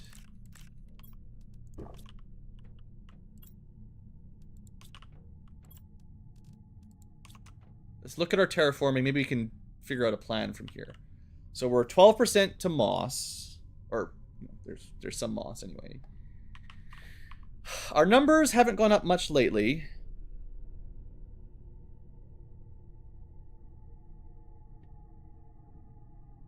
You know, more satellites might be a good idea. Viable to produce a large number of lower level structures. Yeah, it does use power. I think the big efficiency. I mean, we can compare like say the drills, right? So the babiest of drills are 0.2 pressure for 0.5 energy, but it's so tiny of a number that you'd have to make hundreds of them. Because 0.5, you'd have to make 20 of them to get 10, right? Like that's not even 1%. So although they're very cheap, they They don't use that much power either, but still use some power and a lot of space, I guess. But if I remember correctly, the more efficient ones are like orders of magnitude better. So you would never, I don't think you'd ever want to use the tier 1s once you've unlocked the higher level stuff. But maybe just dropping down a whole bunch of like the tier 3 drills might not be a bad idea. I could build a bunch of tier 3 heaters, for instance. It does use power, though. I think the limiting factor in general for just spamming them is power. Because I can't... Well, I guess solar panels are pretty cheap. They don't make very much. About 20 kilowatts per solar panel. You need, you know, a variety of low-level resources, including aluminum. And you can have, you know, one tier 2 solar panel for one tier 3 heater, approximately. These ore extractors are also giving us heat and pressure. Honestly, the same, very nearly the same as a tier 3 drill and heater combined. Not quite as much heat, but not too far off. For about the same as the energy. Like, you know, it's a little bit higher energy cost, but yeah, the hard part with the ore extractors is the osmium and stuff. So you could farm them out. But the thing is, I don't think, like, the unlocks tend to be like orders of magnitude higher, right? So the biodome here, which we still can't even really build, we unlocked at, I think, 12 microkelvins. We're already on good pace to get to the tier 4 drill. So you could speed this up a little bit, but we'll get there, you know, shortly. And that might be a nice upgrade. But then the next tier is like 20 times more. And I don't think it matters how many minor heat generators we make. We will need some significant upgrades to get to this nuclear fusion generator, basically, at 750 microcave. So I'm generally just looking for things that are possible to get to if we upgrade. Like, I could speed up the heat, and we could get to tier 4 drill a little bit earlier, but that's going to come soon enough. The gas extractor, I think this is probably how we're going to make some of our biologic recipes. We're a quarter of the way there, so it's a bit slow, but we could build the drill to make this faster, probably. The oxygen, I mean, technically, this might be the chain, right? Build more of the plant stuff to get oxygen, because we could probably speed this up a fair amount with some of those new buildings. That gives us a better heater, which we theoretically use to get a better drill, which we theoretically use to get better pressure, which gets us gas, which is perhaps another tier of technology, basically. And actually, this is the one I really want. The ore extractor tier 2 is probably what we need for osmium.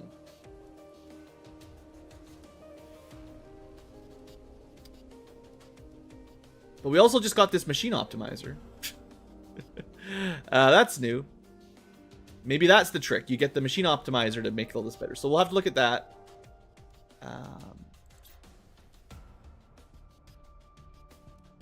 We're still a tremendous way away from beehives. 80 tons is a lot more than 100 kilograms.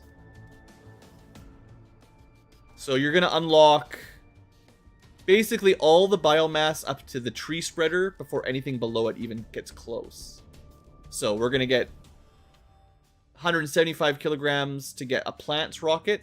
That will probably speed this all up significantly, like 10 times. I think it'll be another 10 times multiplier for plants.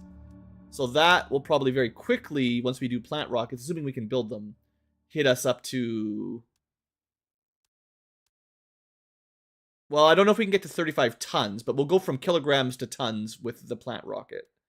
And then 35 tons is still a lot. But that is also our better growing technology. So yeah, building enough stuff to get us to 175 kilograms of biomass, I think, is a priority. And trying to get the heater, drill, and gas extractors as the next tier, if we can unlock a couple more things. But let's look at the new thing we just unlocked. I'd have to disassemble my nuclear reactor to figure out how this works. Find and insert fuses into this to boost the performance of nearby machines. It does use a lot of energy, 50. Well, I think that'll be our start of the episode then, seeing as we unlock that between. And this way I have a little bit of an idea what to do, a little bit. We might be better off at this point just going to explore for some wrecks and just letting it happen passively anyway. But it's fine. This is our cool golden seed plant, making us lots of oxygen. But yeah, in a sense, just burning it into trash is kind of wasteful. But also, the resources are now, at least the low-level resources are basically free, because you can just, fill it up whatever you want them, basically. We don't really have a way of sorting them yet, but I do expect to get that one of these days. Okay, let's do another episode.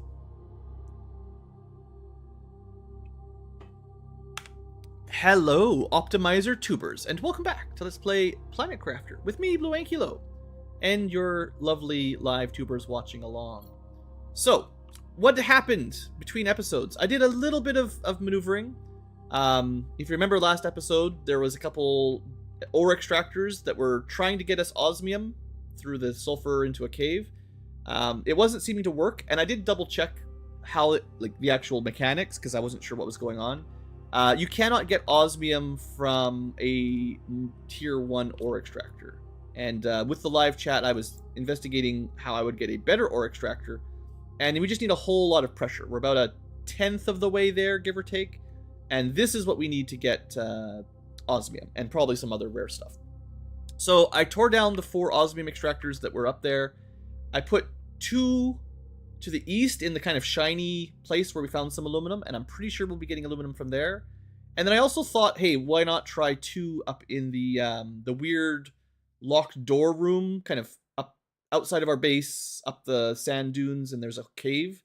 Because we found, random super alloys on the ground there. And maybe we can get those, but again, maybe also we need a better extractor anyway. So, the general goal right now, we did also unlock the machine optimizer. We're going to talk about this. We just got this before the episode started. I think the next sort of set is to get a little bit more oxygen to get the heater upgrade, and then upgrade the heat to get the drill upgrade, and then upgrade the pressure to get gas extractor, which should get us some new resources, and eventually the awesome ore extractor. So that's kind of the overall goal at this point. In terms of biomass, I double-checked. As much as it tracks plant progress, 80 tons is more than 45 tons. So we're actually going to go biomass all the way over here before we do anything below. And we've barely been able to make algae generators yet. So speeding up the plants is certainly a good idea if we want to go on this progression chain. And I think the next one is plant rocket. So if we can just speed up the biomass and the plants a little bit, this rocket, assuming we can build it, should speed this whole thing up quite a lot.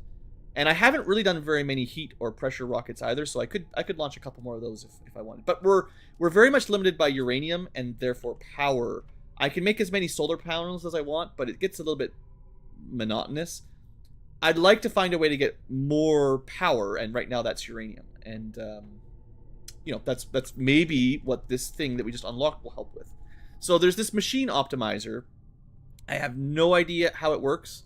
Find and insert fuses into this to boost the performance of nearby machines. Well, I mean, if it works on plant power, that sounds great. Also, while I was between episodes, I traveled, to the aluminum zone to the east. I did find a couple random chests on the ground. One of them had a blueprint. This is in nearly the starting area. We just missed it walking past it. And I cleaned up the last of the stuff in the cave. So, you really didn't miss much. Let's unlock whatever it is. A better GPS satellite. Okay, that sounds like a better short-term objective. I mean, there's a couple things. I will get to the GPS satellite because I want to do more exploring, but okay. Phase 1, try to figure out the new machine, see if we can figure this out. Phase 2, make another satellite and find some wrecks to explore. That would be awesome. So, I don't have enough uranium to do this. I'll have to disassemble the one basic uranium plant. But we can make the explosive powder, iron, cobalt, no big deal.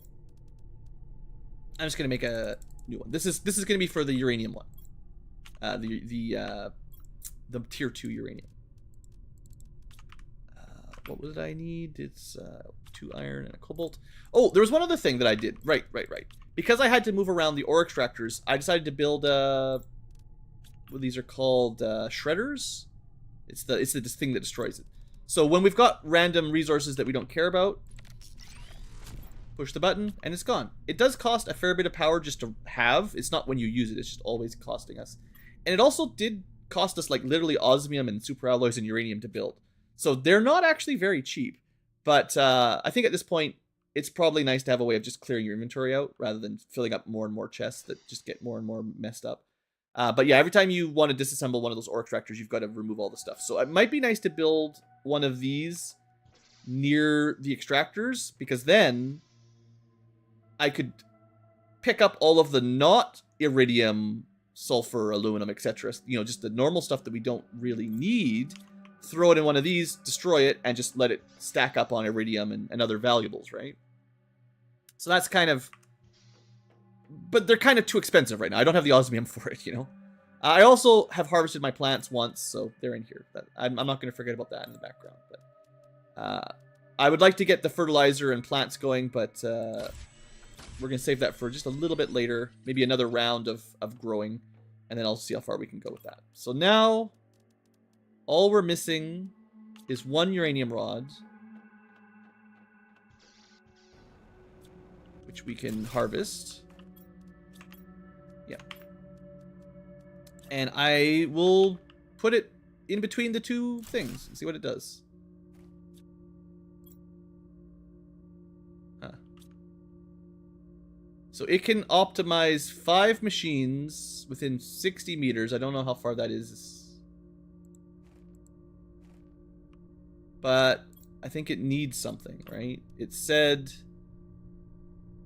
Find and insert fuses into this to boost the performance of nearby machines.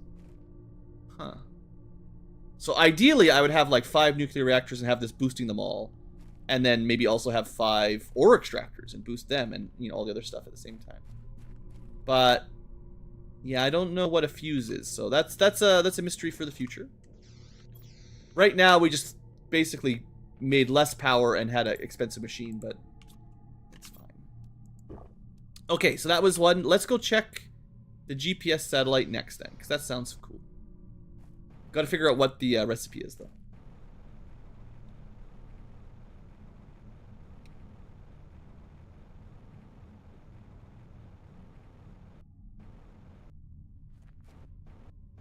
Do we get any flowers yet?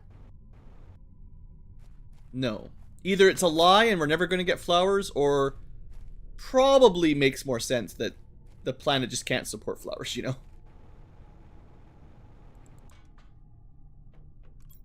So, I haven't done the map rocket yet.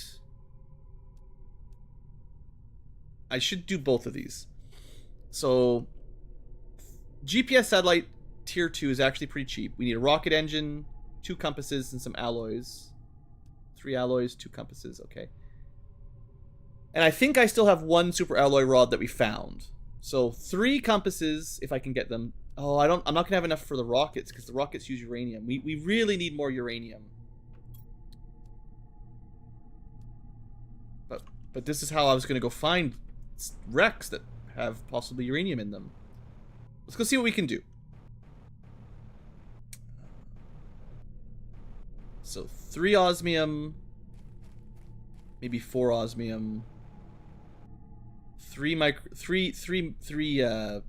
whatever they're called, compass microchips. A couple rockets. The rockets are, and I could get rid of. Yeah, this doesn't actually do anything right now. You know, I'll probably find a. You know, I expect I'll find a weird fuse now as soon as I disassemble that. But the rockets each cost 2 uranium. Yeah, we don't have nearly enough. So I'm gonna take this rod and we're gonna make sure this works. Beautiful. Okay, that'll be enough to get this part done at least. So we need just to hold on to 4, and then what was it? I don't know, a fair amount of that. We needed that super alloy rod. We needed iridium rods. surprisingly good for Iridium, but that's because our base is in Iridium Central. Okay, rocket, rocket. Then we needed like 3 alloys, 3 super alloys for rocket, and a couple of those compasses. So silicone, magnesium, and 2 aluminum each. But this is no big deal. Although we are a little bit low on aluminum. We'll have to test out if the... Oh, I need to make 3 actually. I'll have to test out if my aluminum ore extractors are working, because I just built them off camera. I haven't actually seen if they do the job yet.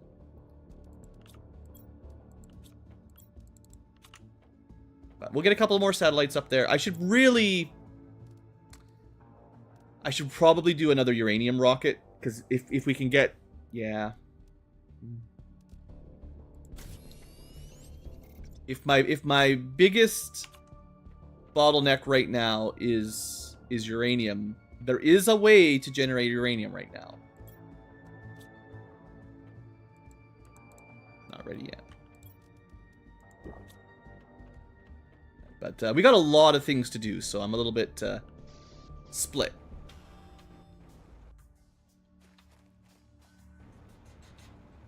This could just be launch a bunch of rockets day. I mean, to be fair, if we can harvest enough uranium, that'll solve our power problem. I keep forgetting that we can just literally make uranium fall from the sky. Seems rather dangerous.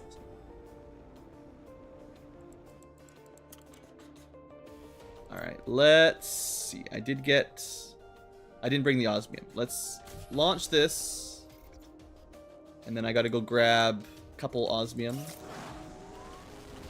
Goodbye, sweet GPS satellite.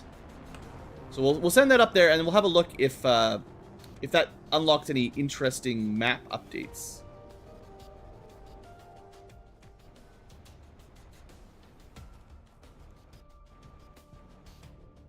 Kind of wish I built my base closer to my rocket launcher, but maybe it's safer. Okay, so we can check the map HUD. And now we've got tier 2, so we can zoom out a little bit further. Do we see anything interesting? This is where we started. This is the cool, Niagara Falls Dust Bowl kind of thing.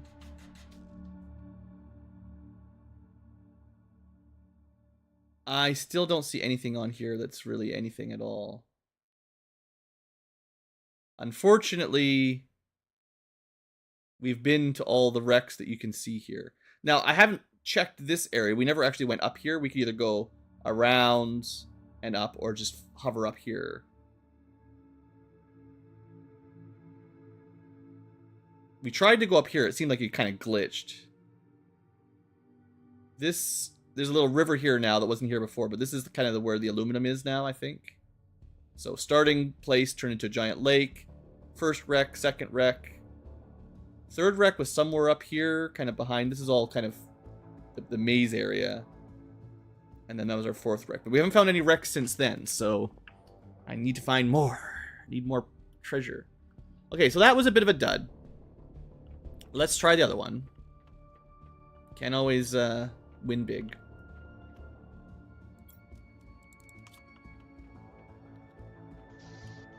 And if this doesn't work, well, that's it. We're just going to launch some more... we're just going to get more uranium one way or the other.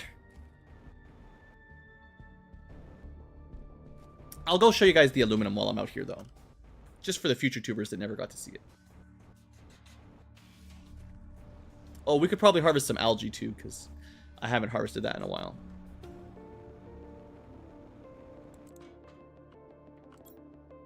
Alright. Map information. It says display points of interest on map. So maybe this in combination with a better GPS one.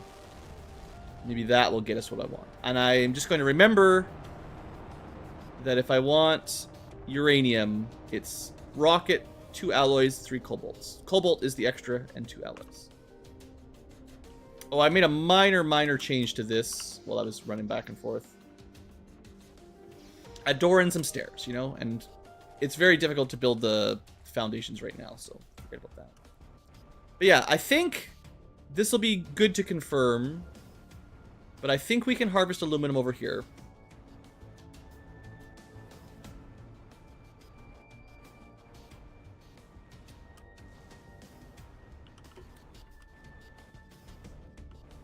And yeah, you can see multiple levels of water, right? Like, I feel like this should be like a river or a waterfall or something. It's quite nice looking as the map continues to evolve.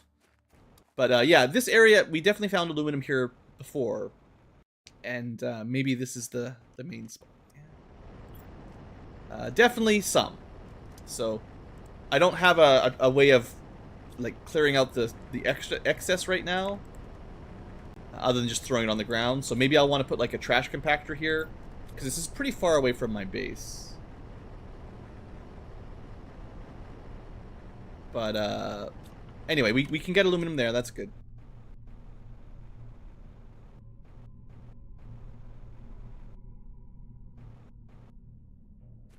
Anything under here? Nope. So cool. Yeah, I feel like every time I walk by, the world's changed a little bit. I don't think this water was here at all the last time I checked. Because this is now coming actually fairly close to our base. So that's pretty cool.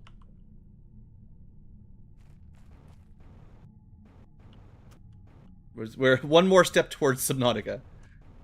I was worried that this area would flood, but I don't think it will. And our base is actually a couple levels up, so unless this area really fills up super deep, we should be safe. But we'll head back to our base, we'll see if the new satellite has done anything. And if we can't figure out anything from that, then we'll just make it rain uranium.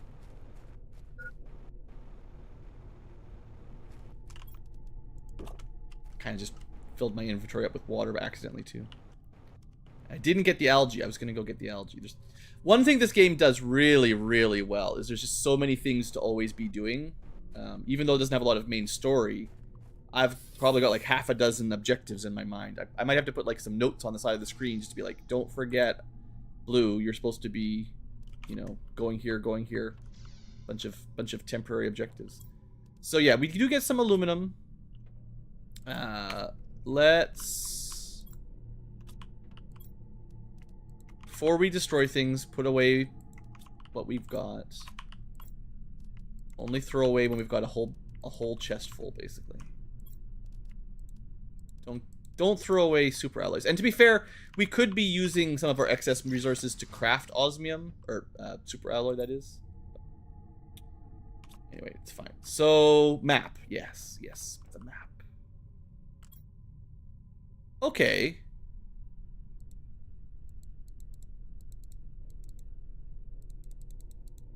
So, this does tell you the resource that's mineable.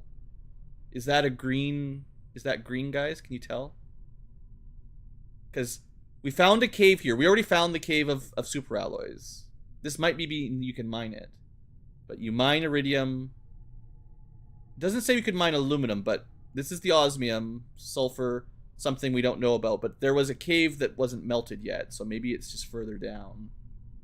But if that's uranium, that's where we're going. That's silicone. Interesting. I thought we got silicone anyway, but maybe you get more silicone up here. I suppose being, you know, silicone... I feel like it's not a typically, on Earth anyway, it's not a typical metal you find just laying around, right? Silicone is common, but it's always mixed with other stuff. So like raw silicone you'd probably never find. You have to process it. So the idea was like finding it next to a ship, where they certainly used it in constructing the ship, might make some sense, maybe. But so is super alloy in this one. It's kind of a fancy steel. So. Okay, well, let's put the uranium rocket on hold and go see if that location on the map actually has what I what I think it might. And I can show you guys the... we'll bring 1 oxygen capsule. We'll bring a couple. There's a couple places to breathe on the way, but I'll show you what I did in my in-between episode, because I did build a crafter in the osmium room. This means we're putting all the biomass and terraforming kind of on hold a little bit longer while we're doing some more exploring, but that's fine. This stuff will just keep growing while we're out. And especially if I harvest it first. If I can solve a little bit more of my uranium, next thing we'll do when we come back is start crafting this into bioplastic and fertilizer. And actually, I am going to go harvest my algae before we go as well. It's a little bit of another side trip. Always interrupting my plans, but some of these grow really slowly, so we don't have very much algae. If we need a lot of fertilizer for the next phase of terraforming, we got to stock it up a little bit first.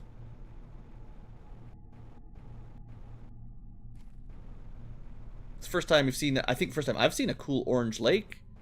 Must just be like sunset colors. Aww.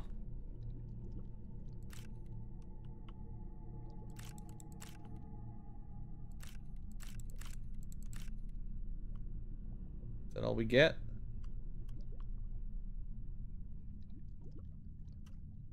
Don't get very much. There's like 3 or so per machine. We definitely will need, because the recipes use like 3 algae each, I think. We'll definitely need considerably more of those algae spreaders to get this in bulk. So there was never any way to harvest the grass, right? Because the grass and flower spreaders never really did anything. We do have like seeds, like flowery seeds that we use, so I was thinking, still trying to find a way to get more of those other than just finding them in treasure, but... Oh, you can't... Ah, jeez. I'm... Okay. Blue, you're a big dummy. Okay, you can't interact with the grass ones. Okay, now I know why there's no flowers. Well, we've... I figured out one more thing that I didn't figure out before. Yep, oops. So we shouldn't be using these old veggie tubes at all, because I keep leaving like the best seeds in there. No, we're gonna go put those in the flower spreaders. That'll speed up the oxygen generation a few 100%. So that's probably smart. I got too much stuff. Just leave it here. Okay. Could I build a couple more? Need fertilizer. Well, yeah. Let's go. Let's do that. We'll just build 2 more. Nothing too crazy. Do we need water too, maybe? We'll see. This is the problem of having my base all spread out. 3 algae, 2 eggplants, a sulfur each.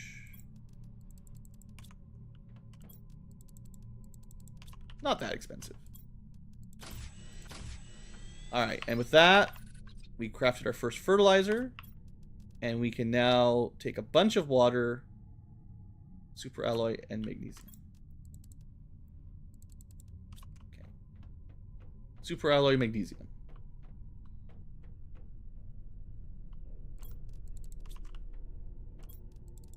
And we will need those seeds, so...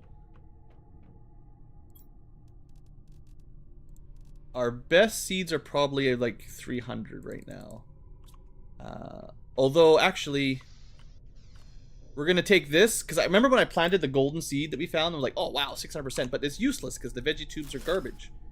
Well, that was kind of my own mistake. These veggie tubes are kind of useless, but that's because I didn't find out that, oh jeesh. Ah, jeesh. There's a better thing.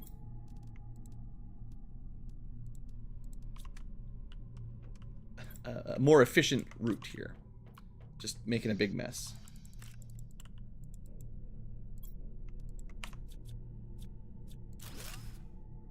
So I think we only had 2 flower spreaders before.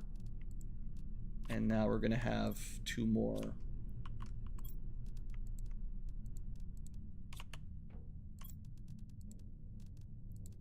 So we don't need all these seeds.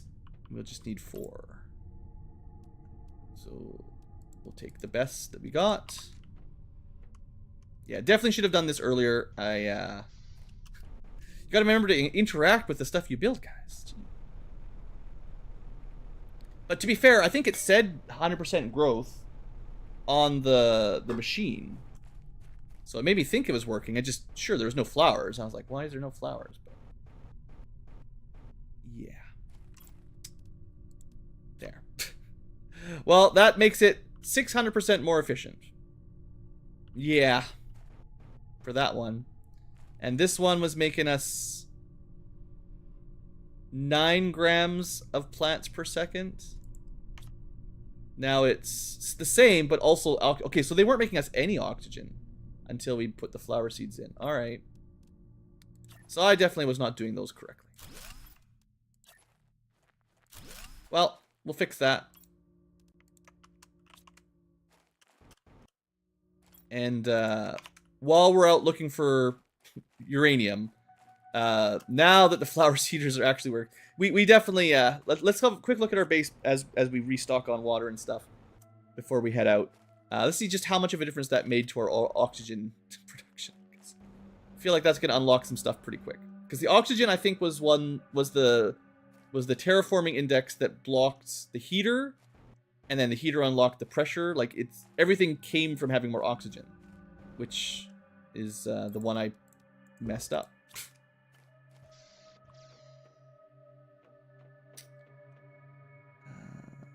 Biomass is definitely increased. Oxygen doesn't look that much different, though, to be fair. So we need 63 part per billion oxygen. It actually doesn't seem to have improved much. Well, that's too bad. The biomass of plants did definitely improve. And we will be getting a plant rocket probably while we're waiting. Alright, anyway, that's fine. Not a huge difference, but a difference. Got a good supply for Explorer. Let's go. So on the map, because we have the tier 2 satellite GPS and also the map marker, it did highlight something that might be interesting.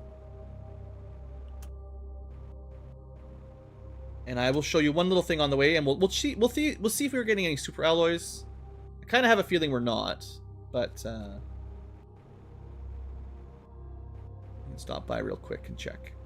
I guess we could move them. So they're on the map. They said silicone behind that big wreck, that ship. If we don't get super alloys, I can move the extractors over there, see if that gets me anything.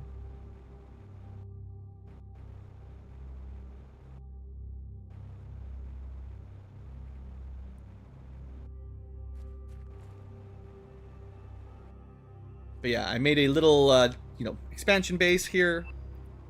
Well, yeah, we'll have another tier of upgrades the next time we go back. Assuming we can even build them. Yeah, osmium, hey. Whew, 6 super alloys and 3 osmiums. But it is like 30 times better. 17 pressure per second, 459 pressure per second.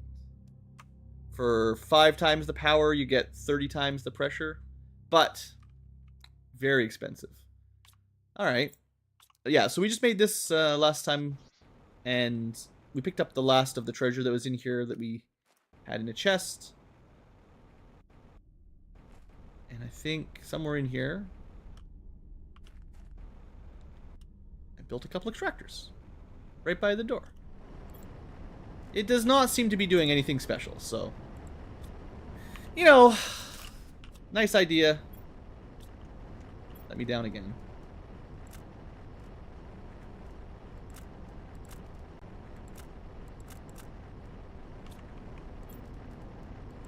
Well, I'm gonna need a lot more space to get rid of these. I don't want to accidentally get rid of my valuable stuff, the osmium. The things we actually don't want to lose. So I think the next time I get serious about these extractors, I'm definitely going to need a trash can near them so that I can filter only the stuff I want.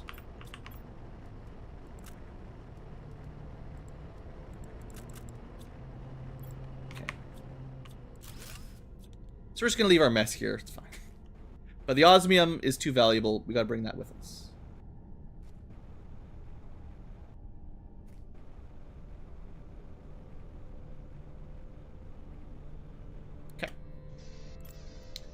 And what I'll do is I think I'll make another one of these bases where I think the, well, kind of wish I'd paid more attention, but it looked like the silicone was right behind the ship here on the map. And then the uranium was kind of right at the edge, which maybe is somewhere around that hill. We'll probably need a little bit more oxygen to get there is kind of what I'm thinking. But I didn't spend too much time exploring around here, so not the worst idea to look around anyway. Probably some chests.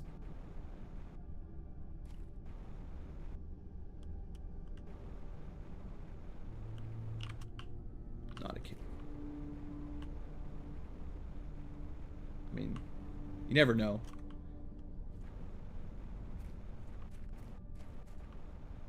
I feel like there's got to be more stuff in this one. Like, we've been inside this ship. It did not go that deep, though, right? Like, oh, we do have... Yeah, right. I forgot. We actually had a breather room here, too. So, yeah. Either there's, like, another entrance into this one that I missed. Or, you know, there's more behind the doors that we didn't fully explore. This did have the one... I think this was the one, the wreck that had the vertical connectors.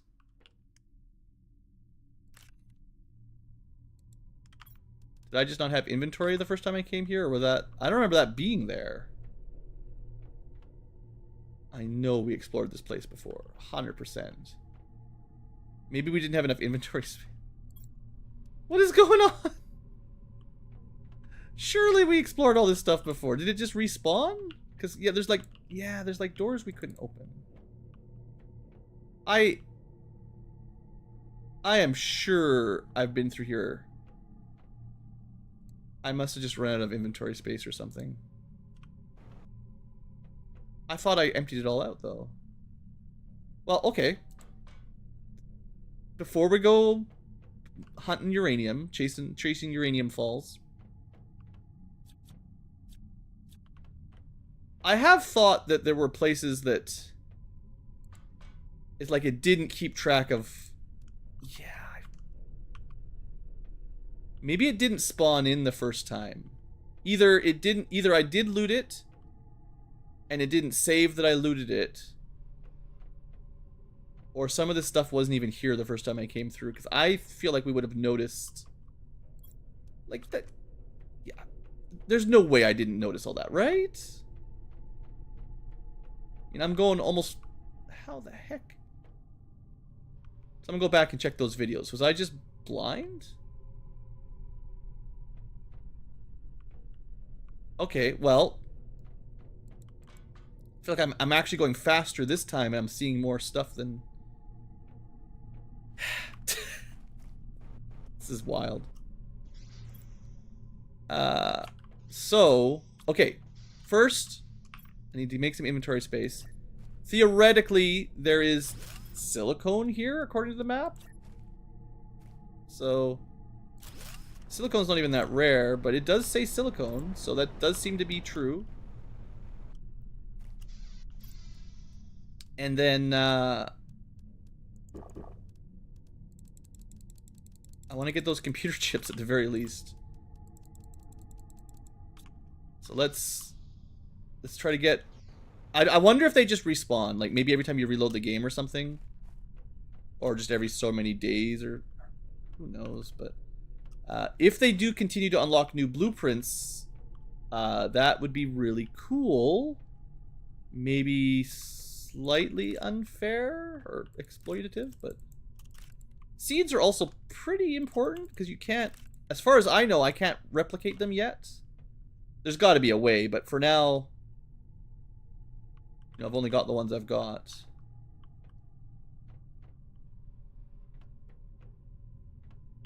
Yeah, just seeds laying around all over the place. Alright, I might have missed this when I went through. It's possible. The lighting is different. You know, maybe I had different video settings last time and it just didn't show up. But that was 1 chip, 2 chip.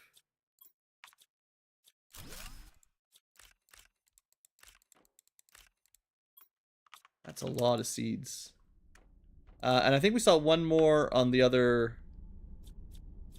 ladder. Yeah, last time I was in here, I definitely had to use my flashlight. So the lighting is definitely different. And that might be my own fault for changing the graphics quality. But yeah, there's these fancy seeds here. I'm sure I looked at this broken... I feel like I looked right at this before being like, oh, they broke one of their glass tubes. But I did not see anything there to pick up. Maybe we're cheating. Just turn the graphics down enough and then everything resets. Maybe that's it. Change your graphic quality and everything respawns. Gotta find all the best exploits. I mean, I did actually run out of Lerma seeds because we needed them for the algae extractors. So we still don't know whatever this thing is. Fusion reactor, you know, whatever goes in there seems kind of advanced. Let's get out of here before we die. I can remember the way.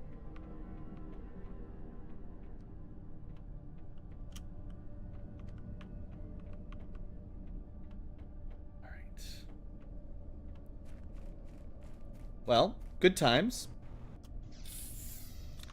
Can we build a little blueprint thinger? Just need a little silicone. I think I might just leave this here, and every time I come by, I'll just see if we get more blueprints, honestly. Fence. Better jetpack. Move faster. Well, yeah. 15% more movement speed next time we go back to base. That's great. And the jetpack. The jetpack's probably at the other crafting station. Yeah, well, that's great. I'm really glad we just sort of accidentally found all that stuff.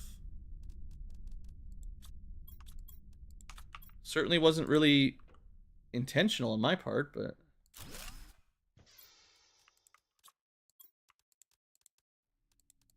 let me just put all the seeds together.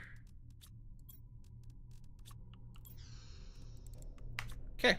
Well, I'm still mostly out here looking for that uranium mine, but that was good. So let's keep going north. See if these are like full of... Says silicone, but we only got the one. I don't know. I don't know if those will be doing anything interesting, but we can leave them there for a while and move them if we need to. So, it was definitely north, kind of the northwest corner. I'm going to assume that the game designers generally don't expect you to fly up walls. That tends to lead me off of pre-designed areas. So, unless we see some uranium just laying around in the sand, I don't even know if you could get up here normally. Maybe up this little valley. Also, there's like no resources up here, which tends to make me think you're not supposed to be here, but... That's something? I saw something behind the... We're definitely heading out. Like, I don't even know if this is the edge of the map, but... Keep your landmarks. We can see the giant ship. I feel like the vaguely green symbol was somewhere around this part of the map. Because it was kind of like near a mountain at the edge of the sand dunes. I do have oxygen. I don't have the ability to build a temporary base because there's no metals up here. So I have no idea if we're supposed to be here. The fact that there's no resources is not looking great. We're just gonna fall off the edge of the world. Oh, not yet. Green mountains, uranium. Further away than I thought I'd have to go, but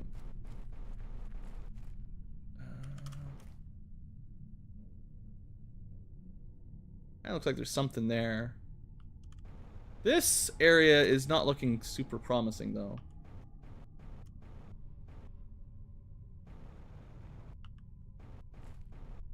I've got 2 oxygen tanks, so if I go far enough that I need 1 oxygen up, and as long as I sort of turn around, we'll have enough to do a bit more exploring on the way home. But we're definitely getting far, far away from civilization. Is Leviathan just gonna fly over here and eat me?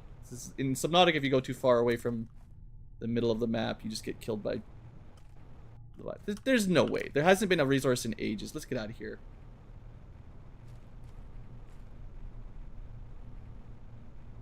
Yeah, I feel like the map color is a good idea. The fact that there's no resources is another good tell.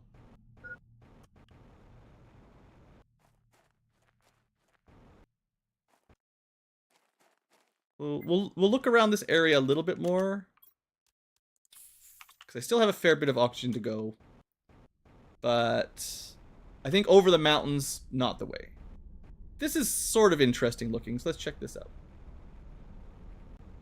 Don't know what this could be. Giant sandworm, probably.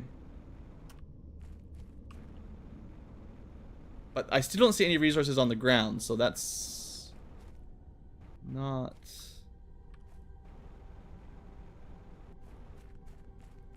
I mean, should I be following that? Maybe that's the thing we should be following.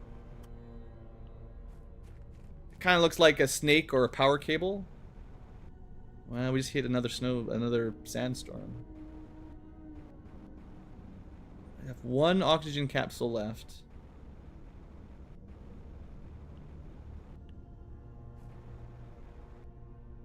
Oh. We have hit what I'm pretty sure will be the edge of the map. So let's not do...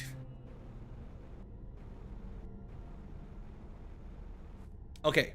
Well, we're trying to explore. Doing my best.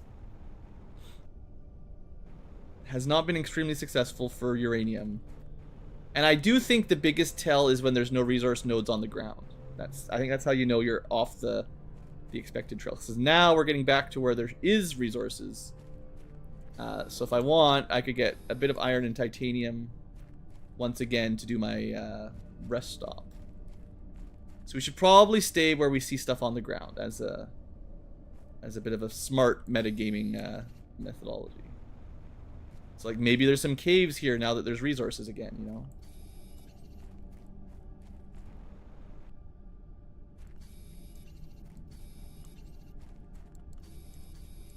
I think I just need like 1 more titanium or something and I can make a rest stop. And maybe this is where I was trying to get to anyway. It does look like something. Let's give myself a little bit of a breather. It does feel a little bit like cheating, but I don't know. We also don't have water, so... Well, the funny thing is, it's actually not even very hard to do that. The only thing that we can't scavenge randomly, I think, is actually food. Yeah. The resource requirements to get... Oh, no, it's ice. Yeah, that's the one we can grab. Sorry. So you have to find some ice to get some emergency water, which usually we find some just laying around. Whatever. If we die, we die, you know. I don't think we're going to die, but we don't want to be out here too long. Oh. At least we found something. And it's 1 uranium. Well, guys, I hope you're proud of me. Not a cave.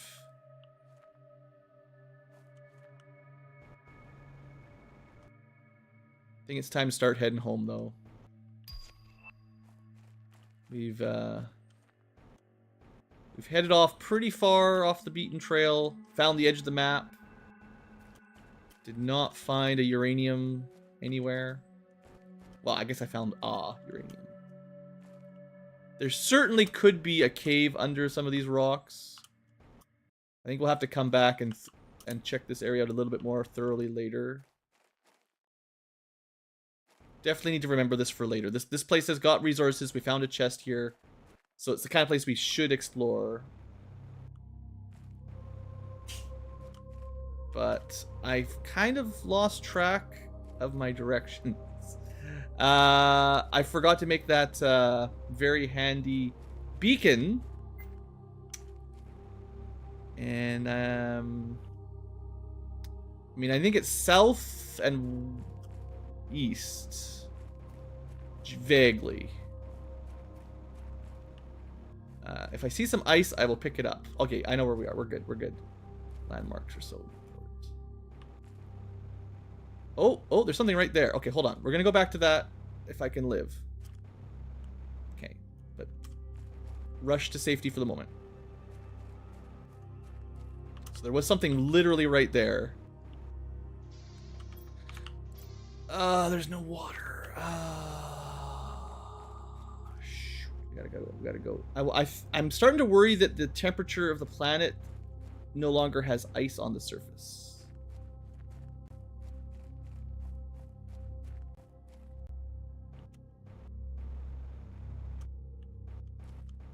Because we used to see ice just laying around all the time. And I was wondering if it would eventually stop spawning. And I kind of think it did. Well, this will be the first time we find out what happens when you run out of water. Usually it takes a few days to die of dehydration, but we're speed running. Uh-oh. I don't think we're going to make it.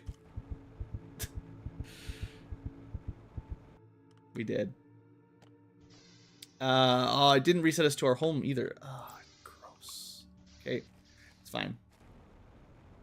I guess it's good we got to that mini base along the way, but maybe we should just stayed there.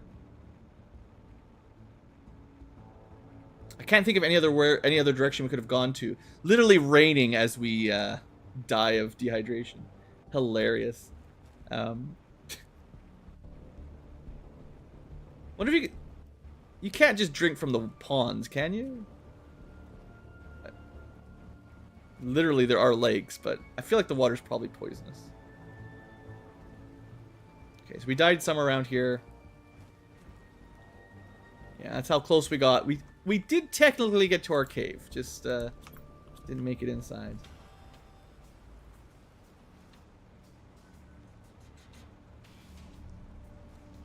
All right. Well,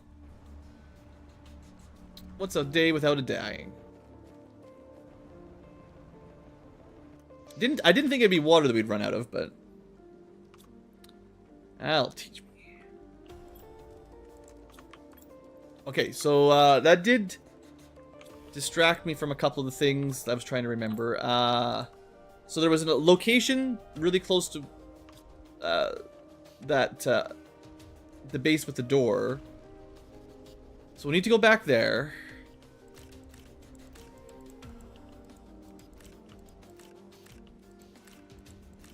I'm going to look at my map again and see if I can figure out where that uranium was, because I definitely did not find it. And it could not be there at all. Like, I could just be dreaming.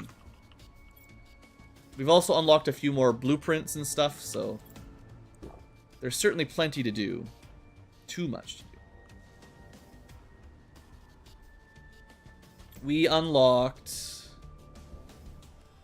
a plant rocket. We should see if we can build that, because that'll speed up the plants a lot. We unlocked the drill. That's pretty expensive. If we build the drill, we could probably unlock this quicker. Oxygen did not speed up. Okay, that's fine. I'm going to not get sidetracked. What I am going to do is bring more water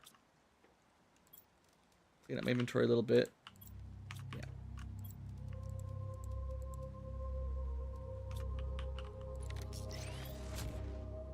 Three water, 2 oxygen. That should last us a bit better. Oh, right. In my bid not to get sidetracked, I sidetracked myself from checking the map. It is definitely northwest of the ship. North. So if we go to this base where I think I saw something over here. If we go like directly north of there, it's got to be something. There must be a cave or something I missed. So I will give it one more try. Because I don't really have any other landmarks that we can look at. You know, we're gonna really overdo it on the prep. Oh wait, there is one other thing. I want to build. Yeah, I want to build my my booties. Explosive power, super alloy. Yeah, cheap. This is, you know, we'll get 15% further.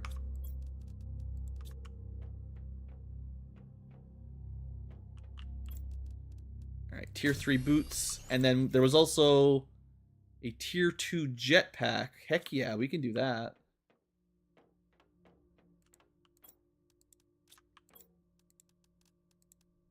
I forget all the resources though. I only remember a couple things. Got too excited. Aluminum, almost got it all.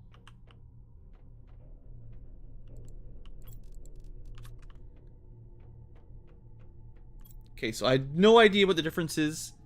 Flying in the air increases displacement speed. Allows to fly in the air and increases movement speed. I don't know if that... oh, it says propulsion 150, propulsion 170. It's 20 more than whatever that one was. That's great. I'm also going to bring a bean. There we go. We got food, we got water, we got oxygen. Let's do this thing. We are definitely faster than before. So we've got 15% more boots. I do think maybe not a lot, not like super noticeable, but I think our jetpack speed is a little bit faster. Like 150 to 170 is a little over 10%.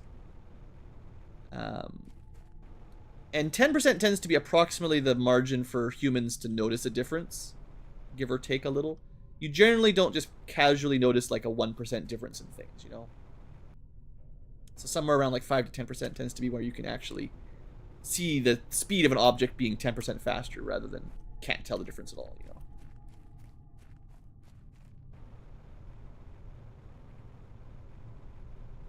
Alright.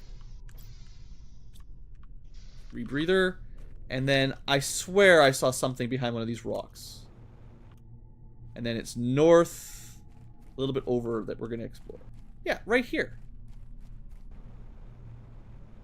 What do we got? We got some sort of satellite. Oh. Well, sure, just a bunch of stuff. No big deal. Can't disassemble it or anything. Okay. That's it? Just a few random bits. Alright, cool. Not quite as cool as I was hoping, but yeah, we got some more seeds, I guess, mostly. Alright, so I don't have a map. It should be pretty much north from here. There's south. Okay, I wanna go up there because that seems almost like the more natural path from that satellite that crashed. But let's try to find that uranium symbol one more time. So basically just north. I feel like we definitely were around this area before, but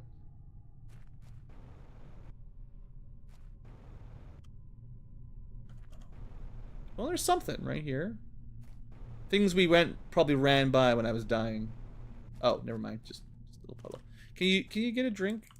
That'd be great if you could just refill them. Trying to stick to mostly north. You know, that does kind of look suspicious. Or maybe on the ground level here.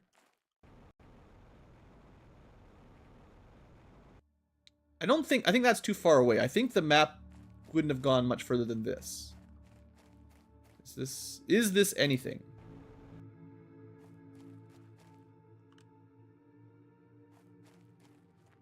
I mean, it is a cave, technically. I get stuck.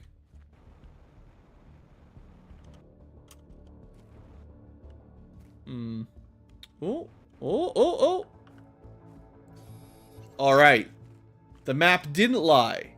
There is actually a green cave full of green glowy uranium. Okay, good, good, good, good. I wasn't crazy. I just missed it. All right, we should be able to harvest this. And then I betcha this is where we want to make a uranium ore extractor.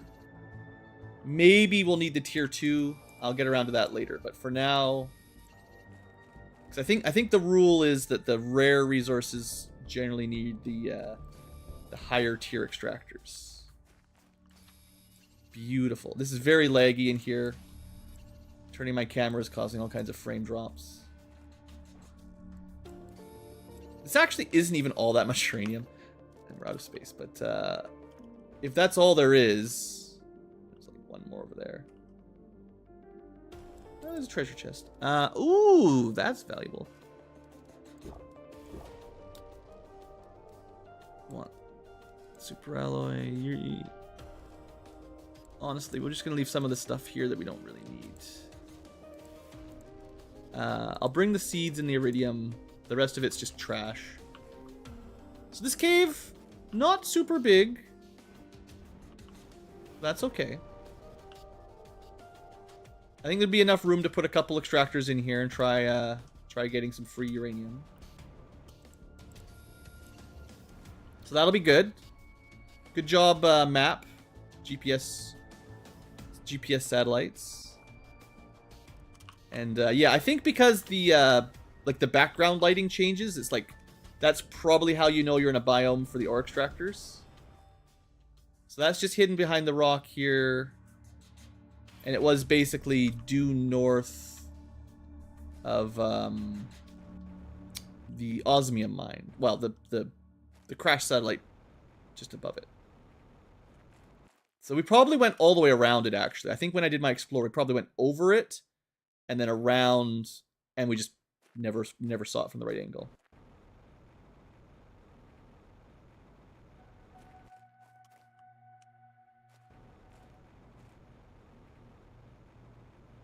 All right. Well, I'm pretty happy with that. We are... Oh, jeez, it's almost been an hour, future tubers. Can you believe how fast the time flies?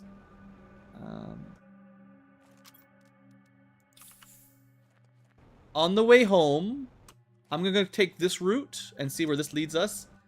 I think this should lead us to the top of the sand Niagara Falls. Or at least close to there. And it does seem like an obvious place to explore. So while we're out, before we head back to base. Also, there's a weird seam in the planet here. So, you know, maybe that is something I'm supposed to notice, or maybe I'm not supposed to notice. It's like we're on the island of Lost, in Lost. Oh, I see something. Okay, I think that's the top of the Dust Bowl. There's a building over there. We can have a quick look. We don't have any inventory space, but let's go see. Also, is this like some pile of rocks that somebody set up? Prizes, prizes, prizes. What is this? Very cool location. So it looks like another wreck. Awesome. And... well, let's see if there's an entrance or not, because we've seen one or two of these that didn't have any entrances. Oh no, there's an entrance. Sweet. Alright. So yeah, we'll have to come back for this. It's not that big. We have a quick look in here. Yeah, we'll come back later. This looks a little bit complicated. Looks like a storage transport or something. Okay. Oh. These are good seeds. You're a good seed, you know? We're also getting meteors again. Good times. Okay, well let's remember that for later. Done some pretty good exploring, I think, today. Let's dodge the meteors. It's kind of hard to see with all the sandstorm, but there might be a way south. But I believe following the wind will take us to the cliff. Yeah. So we've got a place to breathe down there, and that'll take us back to our base. So let me just look around a little bit more. Because we've never really been up here. We knew there was a space up here, but we never went this way.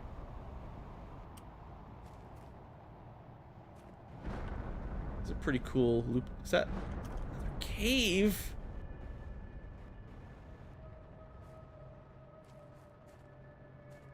Well, yeah. I don't know what that is.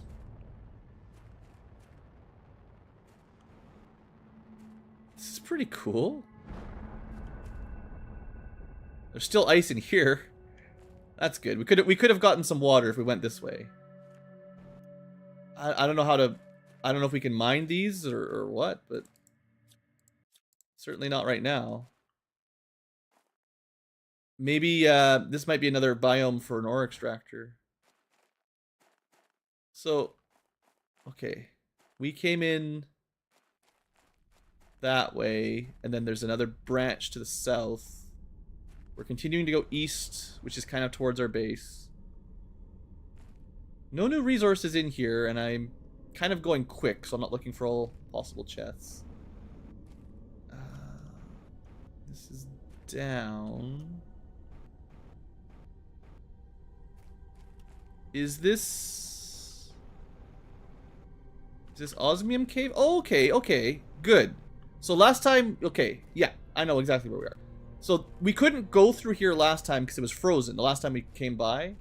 But now we know how that all links up. So not really even a new cave, just a cave we hadn't warmed up yet. Okay. Now I did notice on the map there was a white symbol there, so I think that's actually another a different kind of resource for mining. But I didn't see any laying around, or at least not in the short time we were in there. So maybe we need to do more ore extracting there as well. Let me look at the map. Yeah. So I think that was the white area. So there's a cave that connects up above the sand falls. Goes through this white zone. I think there was a way down south. And then we connected up to here, back into our base. So we found a uranium... This you know, marking the location of resources on the map is actually really, really nice. If only we had a better GPS satellite, we could see even further. But yeah, so there's a wreck kind of over here. Resources we can't... have to try the white zone again. But yeah, we managed to get some uranium out of there. Nothing too crazy. We always need more. Because one of the good nuclear reactors is 3 nuclear or uranium rods, which is quite a lot. But we could certainly do some nuclear rockets. Got some nice seeds for our trouble.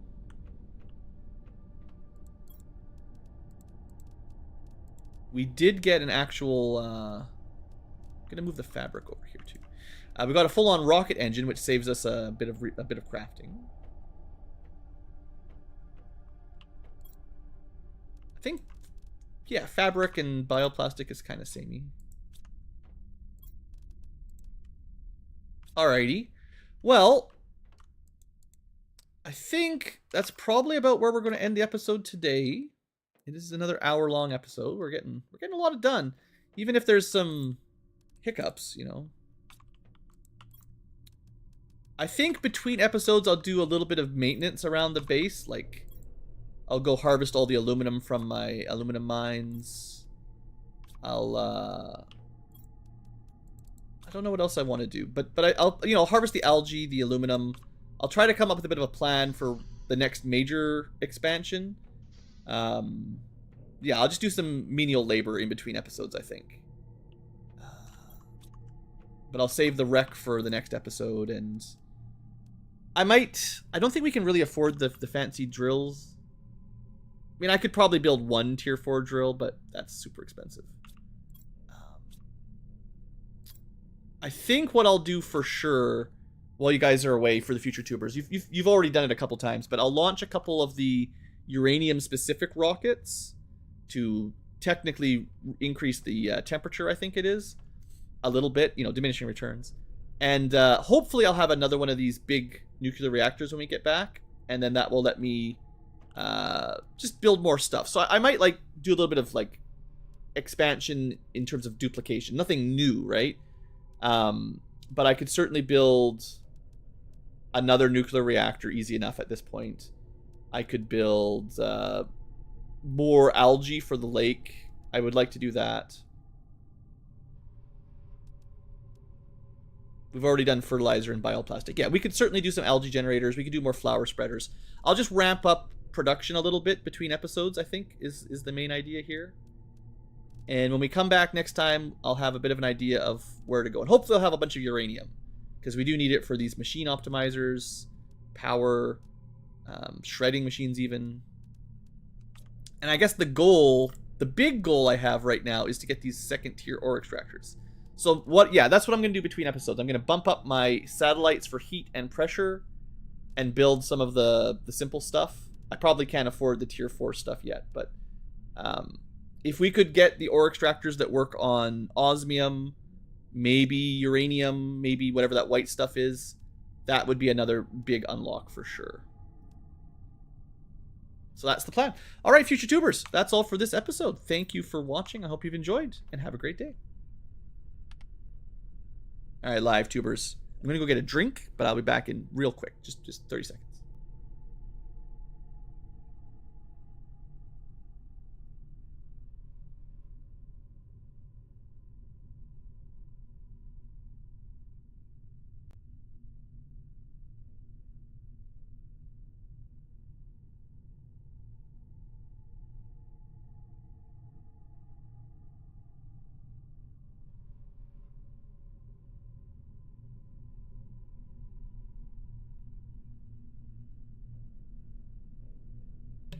See, like I said, real quick. I do need to check the clock. What time is it? Almost 2. All right, so I'm supposed to be on holidays for the season, but I do have an annoying co-op meeting kind of emergency tonight. So I could probably do like another hour or 2, and then I'll have to get going. Unfortunately, as much as I'm enjoying the game,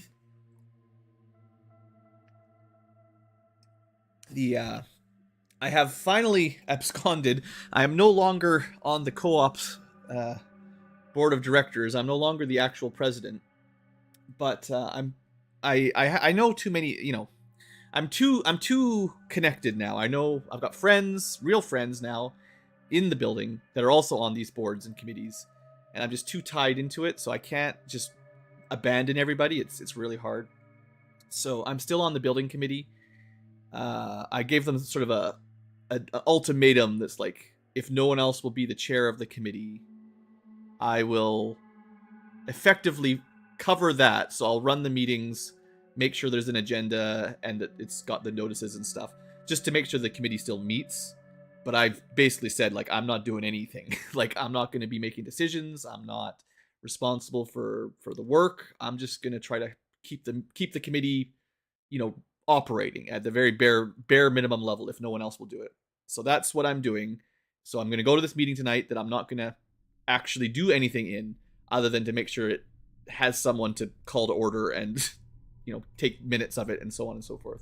Because honestly, no one else would even do that much. So if I bailed, I'm pretty sure a lot of these groups in the co-op would just stop having meetings entirely, and the backlog of stuff that's not getting done would just get way worse. So that's my compromise. Is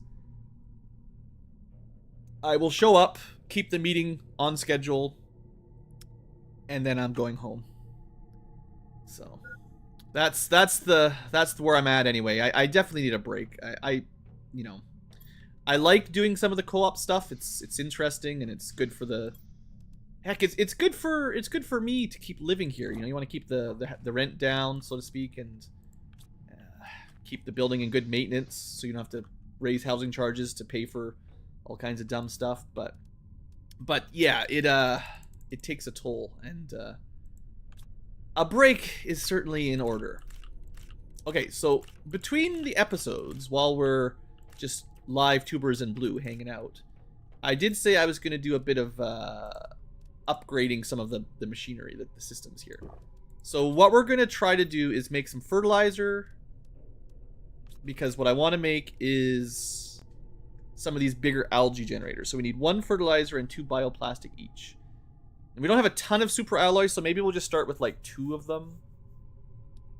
And then I'm going to go, while this is growing, I'm going to go launch some rockets in space to get some uranium, so that we can mine some uranium, expand the power while we just double up on some of the stuff we're doing. So we need eggplants, or we need algae, and we're going to not have enough algae for this either, probably. And sulfur. Maybe I... What do we use sulfur for? Right now, I think we only use sulfur for the biological crafting. Like, nothing out here in the standard crafting actually uses sulfur. So maybe we should have the chest for it in here. So let's leave processed here. We also need more bioplastic. Bioplastic is the one from the mushrooms. I got lots of mushrooms. And silicone, of course, yeah. Wow.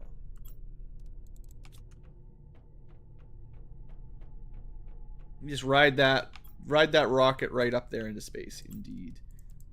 4, 5, 6, 7, 8. We'll make as much bioplastic as we can. Silicone we still use out there more than out here. 2, 3, 4. And we need more water. We don't have 2, 3, 4. Yeah, well, that's a pretty good, you know. In the background. Okay, if you hold control, you can just spam click it. Oh, that's so much better. While we've just been exploring, we actually did get a pretty nice set of bioplastic. I'm going to try to make a couple more fertilizers too, because we need, if I want to do flower spreaders, maybe not as important. I should also make some bacteria samples. But yeah, fertilizer, we need more. So, do we have enough algae to make more?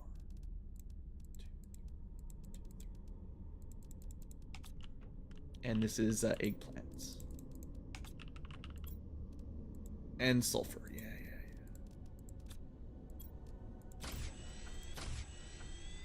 Okay. So we've got a stash of bioplastic, a stash of fertilizer. Not a ton, but, you know, some. And kind of out of algae. So we can't do any more fertilizer without algae. We can't do the bacteria samples without algae. So that's what we're going to go expand first. So, 2 algae generators is the first order of business. And probably going to also do 2 more flowers while we're at it. Well, I don't even know if they're worth it. Maybe we should just focus all of it on algae. 1, 2, 3, 4. We could do 4 algae spreaders. Assuming we have the power, but yeah. You know what? That's what we're going to do. 4 algaes. 4 seems to be the number I default to anyway, so... so now we just need magnesium and a bunch of super alloy. I will be disassembling... Actually, we don't. Because, well, we don't need as much, because the tier 1 that we're going to break down already has some of that stuff. So we actually can save 2 bioplastic, because we're going to disassemble 2 regular generators.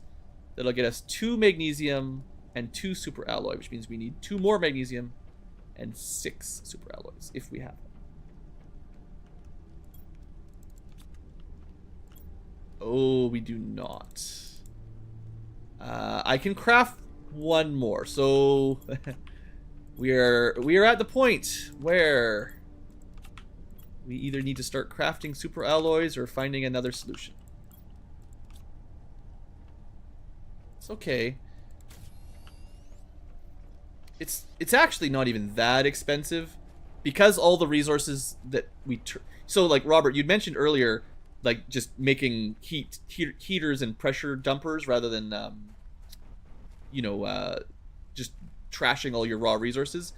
Honestly, saving them all up and turning them into super alloys is probably smarter. But the limiting on that will probably be aluminum because we have a lot of garbage resources, but only a limited amount of aluminum. So I think finding a way to get more of that is a priority. Yeah, we have enough inventory space. Okay. Okay. And then we upgrade these. Oh yeah, these are way bigger. Way better. So if you only get like 3 algae per cycle of the regular style, these bad boys I'm sure will be way better. I don't know if we should have them overlapping or not. I wouldn't be surprised if you don't actually get, like, I bet you get, even if they overlap, I bet you get the same oxygen and plant growth, but because of the, like, the location, if it overlaps, you probably don't get extra algae. So if you put 4 of them all in the same spot, you probably get the same amount of algae as if you had 1. But if you spread them out, you'll probably get more algae. At least that's my guess. So anyway, we'll let those go. That'll certainly speed up overall algae, plants, and oxygen growth fairly significantly. So that's good. What was my next thing? Nuclear? Nukes? Send the rockets up? We were also theoretically going to upgrade this to a tier 2 of these. But yeah, our biomass is starting to go crazy. Oh yeah, plants, rockets. Oh, there's so many rockets. I don't want to build this one until we're recording, because it'll be the first time we'll do it. But let's see the recipe. Plant rocket, tree bark. We don't have tree bark yet, so we technically can't do this without new stuff. But 10 times the plants, you know? Alright, but I definitely will do at least 1 uranium. Oh, we don't have super alloy. Well, we can make some super alloy while we're getting this going. We have the rocket engine. We just need the cobalt and 2 super alloys. And I think while the uranium meteors are falling, we'll go check our aluminum mine. Because if we're going to have to craft a lot of super alloys, we're going to need aluminum. More than anything else.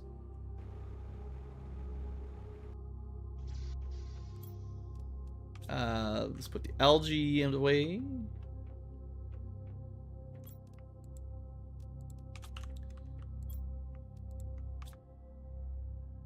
What a nice little farm we got in there. It's doing all right.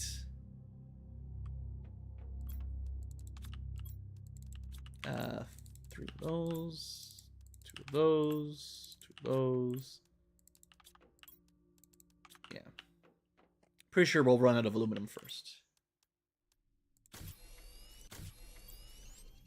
Okay.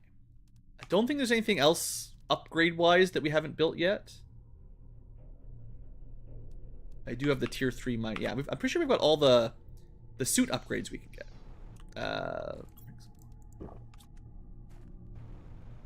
Oh, I forgot one important part of this project. To launch a rocket to space, you do actually need to bring the rocket. I don't know if you guys will believe me, but it is kind of important.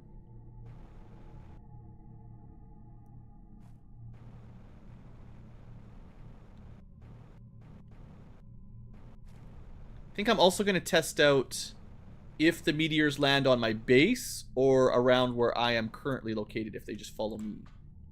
That's something we haven't really figured out either. Hopefully I clicked the right one. Away you go. Yeah, uranium heat. Away she blows.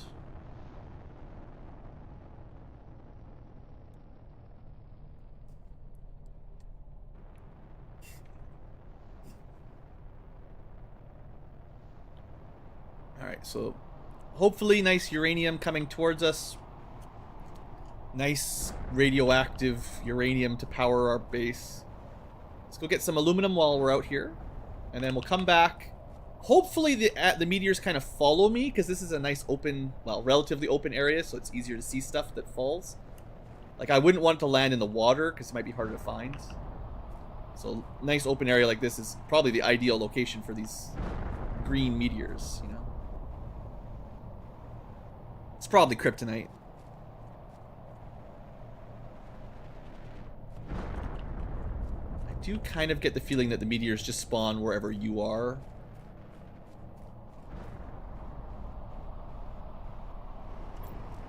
Alright. Aluminum. Aluminum. I also wonder if, like, do loose items despawn? Or will they just be there forever lagging our game, you know?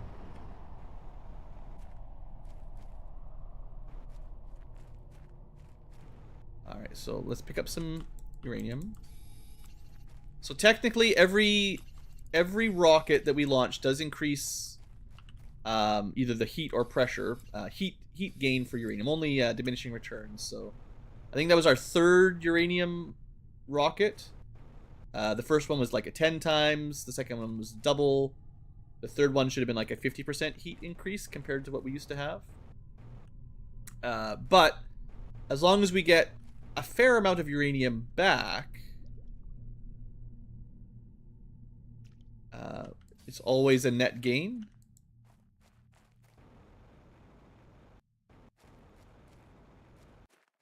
But it does cost some amount of uranium to launch the rocket, right?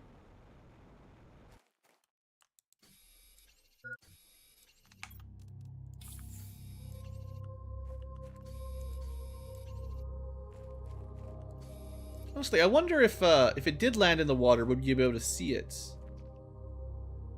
It might not be that hard to find glowing green rocks under the water either. But that's 9 already. That's 1 uranium rod.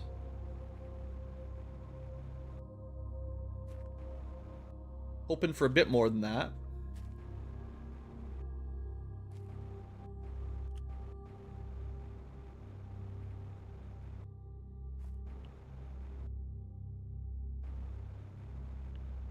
Not looking too good. It's what is it? Well, we'll just go make another rocket.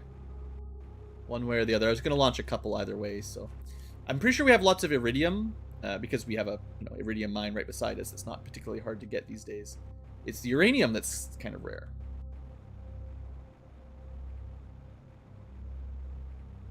So we'll launch another rocket. Certainly an improvement, anyway. And we did get some aluminum, so that's good to go. It's 2 super alloys, so it's, yeah, there is a cost in non-uranium as well, but it's just a little bit of crafting, really, I suppose.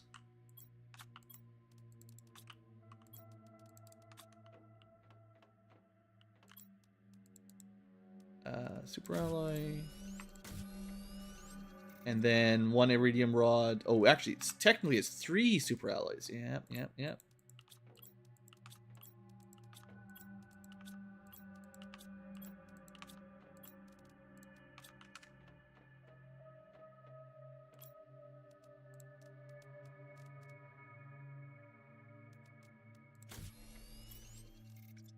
Why am I dumb?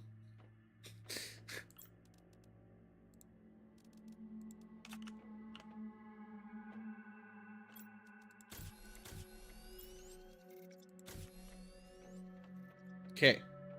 On the plus side, even that one uranium rocket was enough to get us enough to make another nuclear plant. Because we need 3 of those per plant.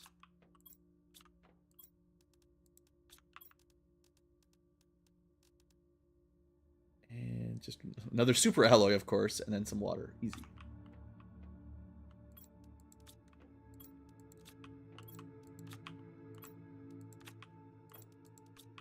What is the maximum... I need to figure out bulk osmium production.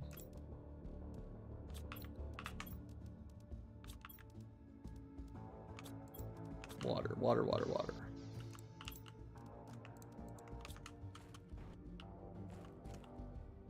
Grinding to get to the grind. Yeah, I mean, that's how, you know, how all the best YouTubers do it. There. We've got tons of power for a while, right? That's another 331 kilowatts. And I'm going to launch another uranium rocket in a second. And I'm just going to gather up some iridium first. Because we do need to not run out of that stuff. Inventory management, my biggest enemy.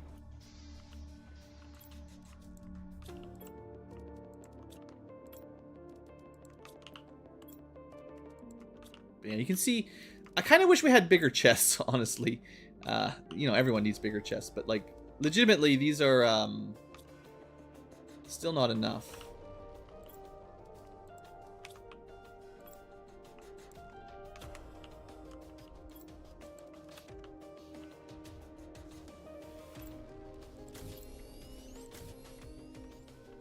Okay, but we do have enough iridium to keep launching rockets for a fair while. That's good for a while. And we needed cobalt. And that's it. But this is, I think this will be the last, you know, preparatory uranium rocket. The rocket's just fun, you know?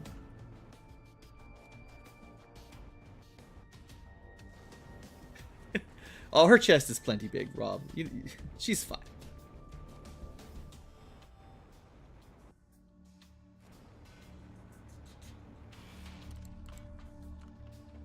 Alright, let's...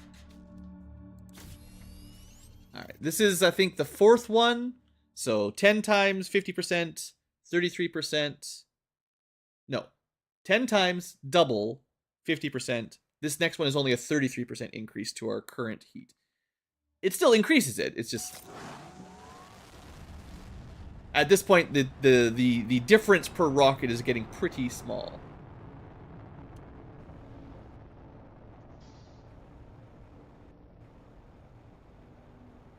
Check out how our algae farm's doing.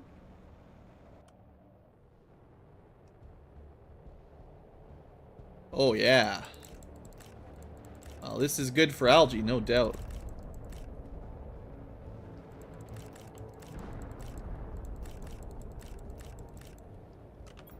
I mean, actually, this is... Alright, we no longer have a problem getting algae.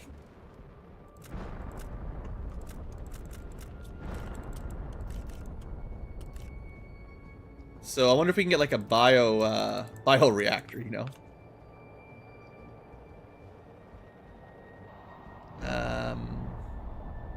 Yeah, we'll go meteor hunting after I put these away.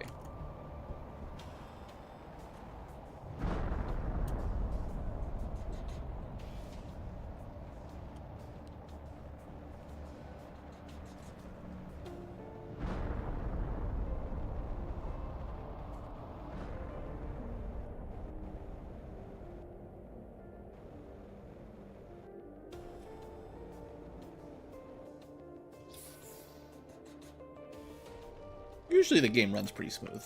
Just zooming around like that. Do we have a way of, like... I think if we turn bacteria and water into bacteria... Or, sorry, algae plus water... That's kind of like taking up less inventory space, basically.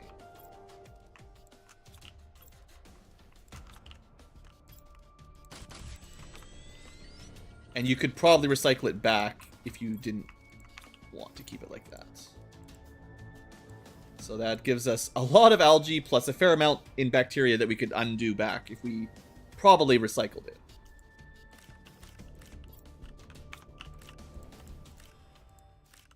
Okay, well, the algae farms were an amazing success. Uranium mining has been passably successful. What else? What else was I thinking for my in between episode catch up? We gotta go mine that uranium. I'd like to get one thing I'd like to do not during a recording is fixing up some of the super alloys actually, because we need so much. How should we do that? So your inventory, it's 6 metal per super alloy, one of each type of base. We have 5 by 7. That's 35. So we're 1 shy of 6 super alloys at a time. So we can only do 5. I think, or am I?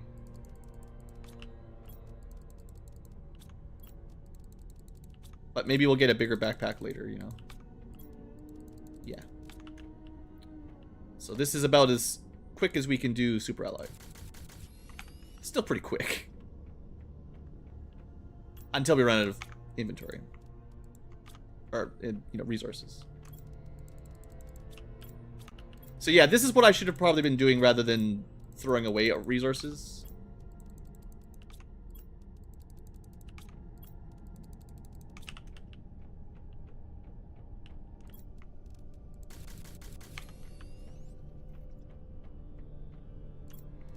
Well, we went from 0 to 10.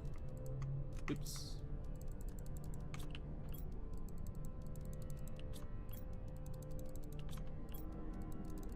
I think I'll do 2 more rounds.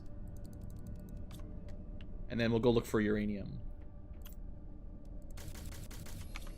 That'll be 20 super alloys. That should be enough for a while. And then I might do some refilling from our ore extractors, right? Because now our resource bins are actually quite low.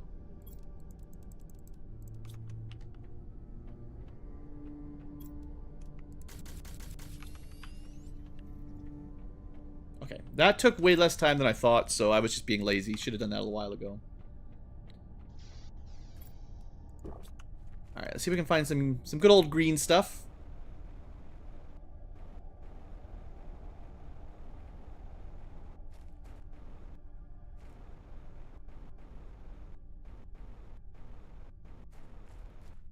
Be nice if you could change it to night, like at will, you know, a nice superpower. But finding uranium on the surface is just so much easier when it's dark out because it glows. So did any? How do I never? How did I miss that one? Wasn't even behind a rock.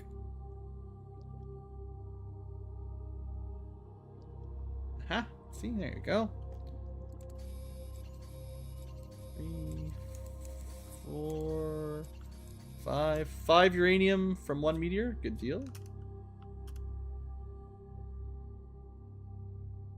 I don't know how far away from me it would have spawned them, so.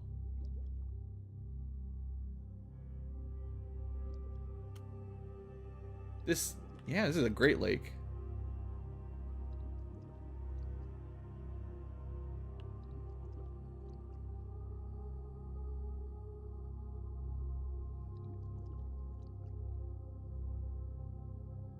Seeing any more uranium.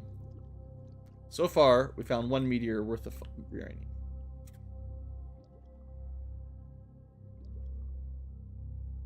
Oh, the ground! I didn't talk about this. While we've been busy terraforming, the rocks are getting covered with moss. Or algae. It's almost like having all these algae spreaders has influenced the world we live in.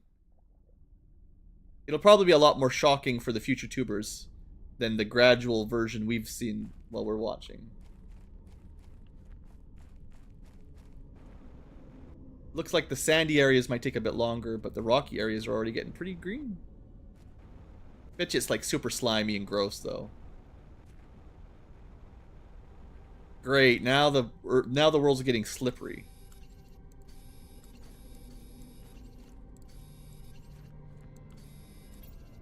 Alright, alright. Would like a little bit more, please.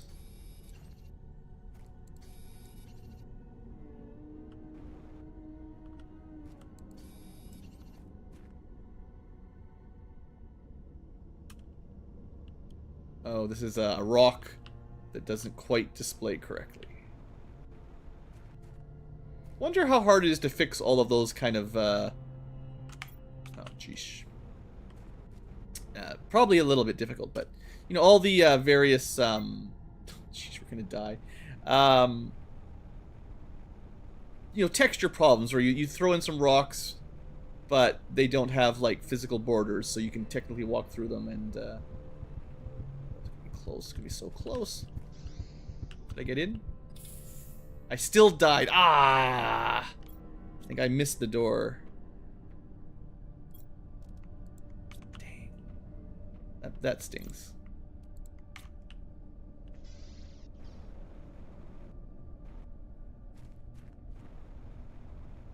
Okay, let's go get our loot. Or at least what's left of it. Or wait, no, I had my inventory. I still have my inventory with me, didn't I? Usually you drop it when you die. Kind of weird.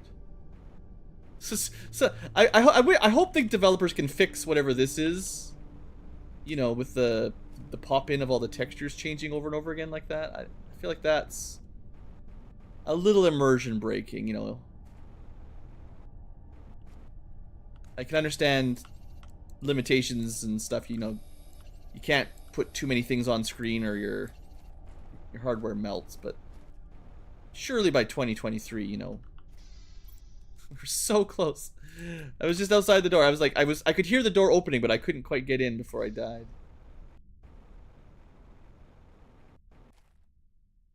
Alright, one more round looking for some meteors. And then on to the next thing.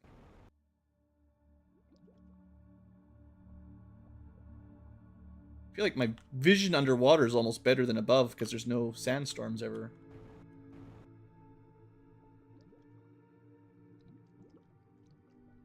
Although I suppose it's a bit slower. You can't jetpack boost underwater.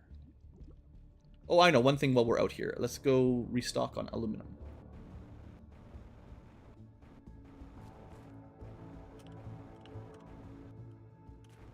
Was that a... It's just cobalt. Yeah, the water's just snaking all over this place. Cool. I think it's starting to make me forget that I can't breathe, because now the ground is turning green, the sky is blue, there's water all over the place. But you still can't breathe the atmosphere.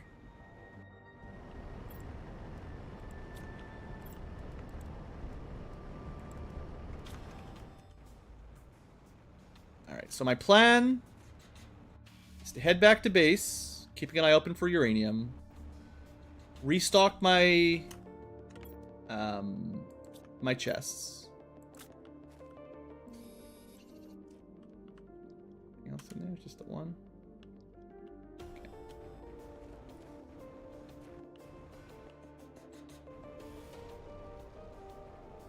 As we watch the world slowly turn green.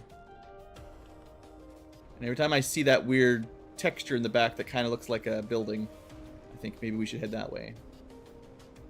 I think when the meteors were falling, we were kind of over on this side of the map. So we'll just check for uranium along this sort of cliff.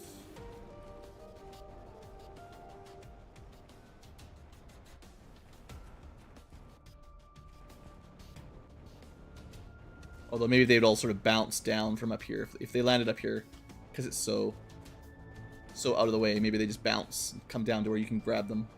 Like a good video game. They don't hide the loot in an area you can't get to.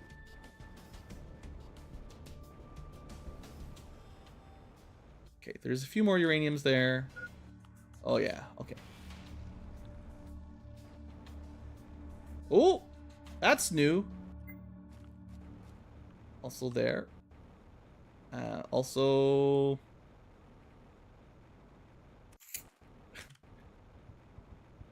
the most deadly area in the world.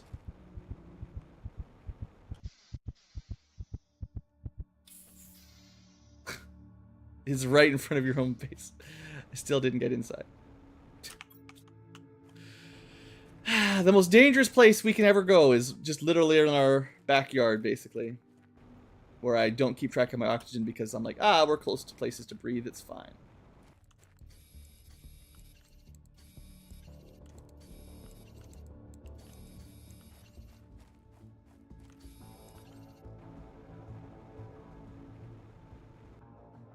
I still actually didn't fill my... I died and went outside and I didn't actually fully fill my oxygen before I ran out. I mean, we're still pretty immortal here. You know, we keep dying on an abandoned planet. We're the only people here. But somehow we keep getting dragged back to one of our bases. Our corpse resuscitated. Our body continuing on, whether we suffocate, starve, or die of dehydration. There will be water in this this cave. It's just this bottom level might actually flood eventually, like I was worried about. All right, so maybe we'll have a lakefront property eventually. Maybe it will get up this high. Just gonna take a while. That'd be kind of cool. Shh, I missed it. So close. Blue, you gotta stop dying, guys.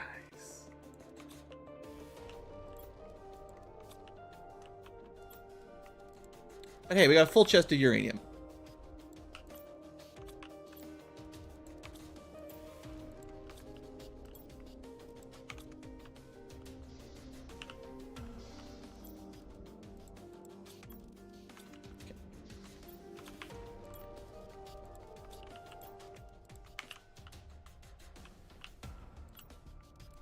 Bit of aluminum, not as much as I'd like.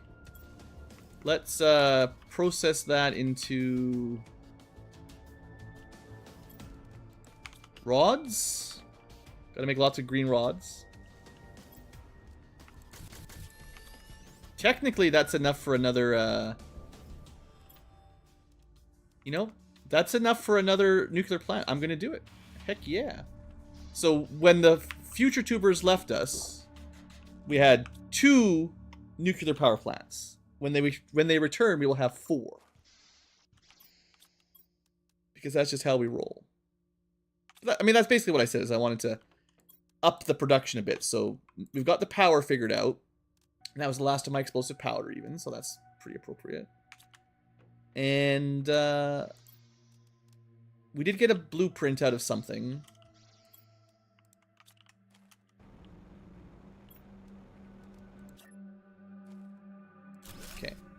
So we got lots of power. Now I'm going to try to refill some of our resource chests.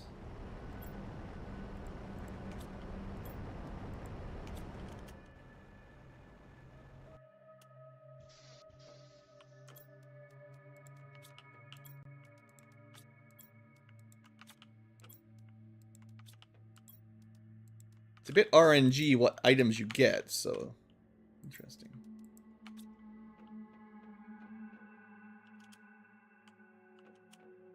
And the question is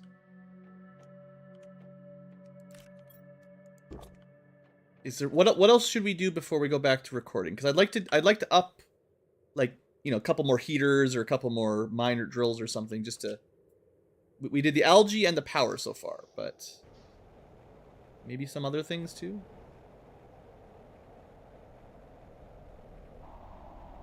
I think I'm actually gonna leave the sulfur in.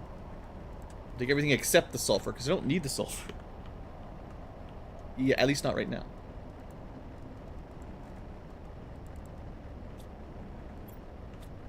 Okay. So we don't really have renewable osmium, so we can't do much that relies on that. Certainly have the iron. Didn't get any silicone. I mean, and we can actually... So that might be something I hadn't really noticed before.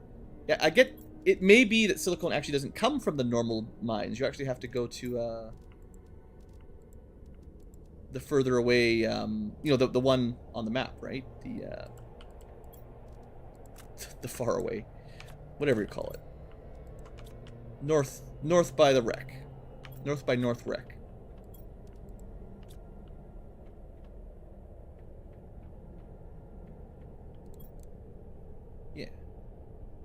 Because I thought you got silicone from the regular mining, but actually, maybe not. The map is showing some green spots now, too. That's cool. I guess technically it's a live, it's a, there's satellites giving us a live shot, right? So it kind of makes sense. It's not just a, one shot and that's it. That's pretty cool. Power is amazing. We should definitely build some more stuff.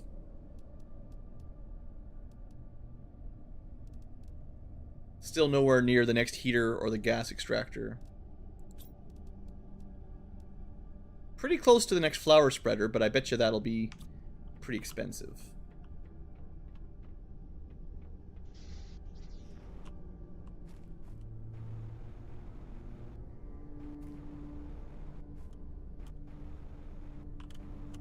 Oh, iridium. Actually, let me do a little bit of cave spelunking here in our home. Because one of the things I've been trying to learn a little bit about is, resources respawning or not. I definitely assumed they wouldn't, especially inside where there's no meteors. But it is hard to know for sure.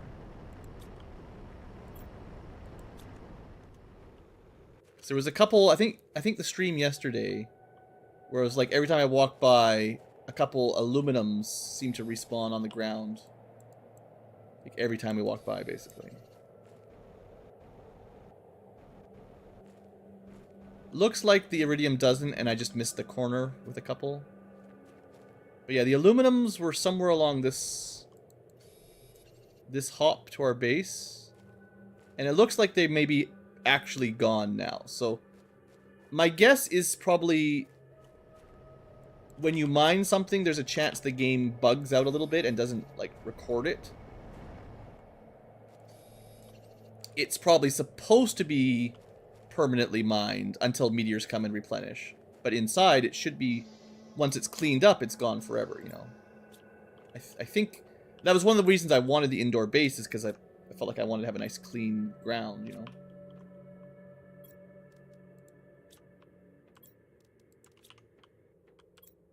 Alright, we're going to make a trip to Silicon Alley. It's pretty bad. It'll be fine.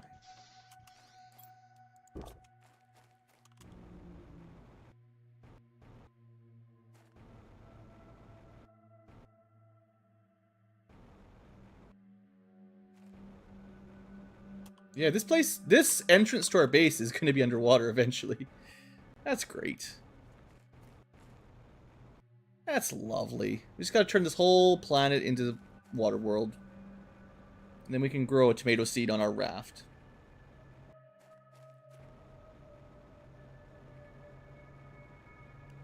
Oh, one other thing I'd like to do? So we're going to check the silicone mines. Also, remember earlier this episode, or earlier this stream, it seemed like a bunch of stuff respawned inside of this,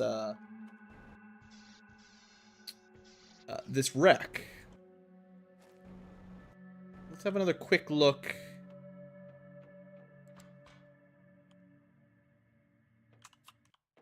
Looks like we're not going to get a repeat, probably. Which means maybe either I did miss it the first time through, which seems a bit, well, maybe it seems fair. Or maybe it only resets when you reload the game, Like, if it didn't save items properly, you close the game, restart another day, and it just adds those items in thinking you never picked them up, because it didn't keep track of it. But, yeah, it looks like the seeds and stuff are not going to respawn again. Which is how it should be.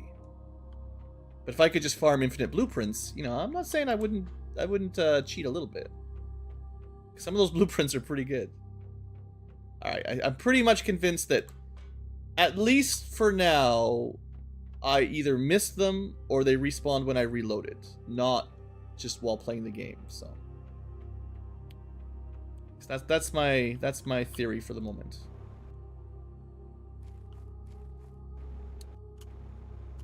Silicone. Yeah, a bit of silicone.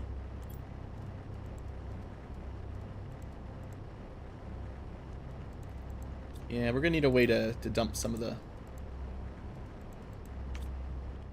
Well, we just need to tech up and get things to, to quick reload. I mean, we could. Oh, we had uranium here too, gee. There's actually some pretty good resources here. You wanna see what happens? Sure. Let's see what happens.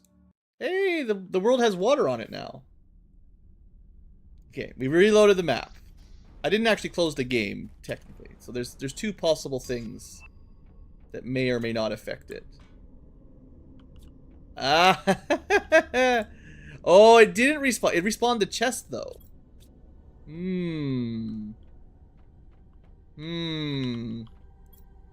All right, all right.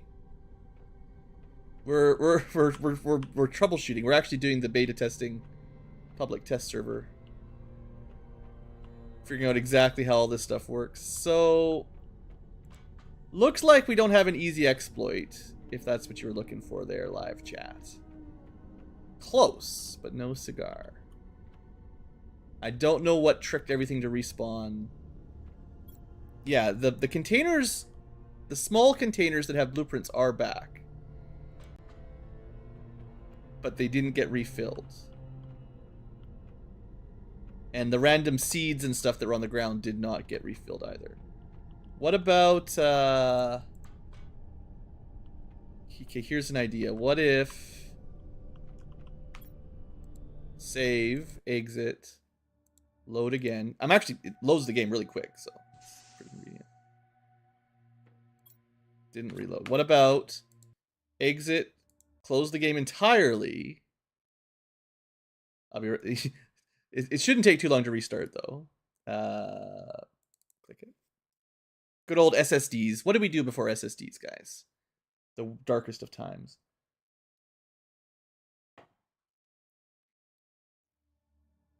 All right, back in. All right, that didn't work either. Well, I tried. If there's a way to spawn in free blueprints, press F8 to give feedback that there's a way to spawn in free blueprints. I mean, we basically, all we get with these containers is infinite iron, because you just get, or yeah, you just get iron out of those. It really doesn't make any difference at all. Okay, good testing though. I like that kind of stuff. Scienced it up. Alright, so let's head back to base. I'll bring the uranium, the iridium, maybe the fabric. Still can't make fabric ourselves, I don't think. Yeah, it's... I will come back to here later. We'll try a couple more things at some later date for sure. I think we're full of titanium back at base. So we'll take all the silicone, and the rest of the stuff can just be here for later. Alright, so we did our scavenging slash test, a little bit of testing. Nothing stopping us for doing more testing later.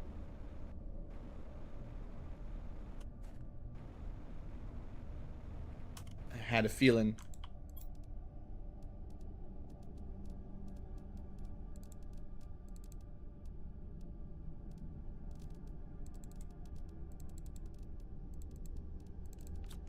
Sure. Some other poor fool will find that blue chest and be like, man, this is garbage. All there is iron and stuff in there. Feeling a little bit braver in my exploration phases here, despite the fact that we died twice in close succession recently. But it's this is my home turf now. You know, I've got little checkpoints with air nearby. So with our super tier 2 jetpack and our speedy boots, feeling less danger, just moving around our base. Okay, so put this stuff away. And then I'll look at upgrading either the mines or the drills or the heaters or something, because we can do a little bit of that too before the episode. There we go. Fill that up. Yeah, titanium's pretty good. So most of our basic resources are mostly full. We've got too much iridium again. Honestly, that was a very profitable little adventure.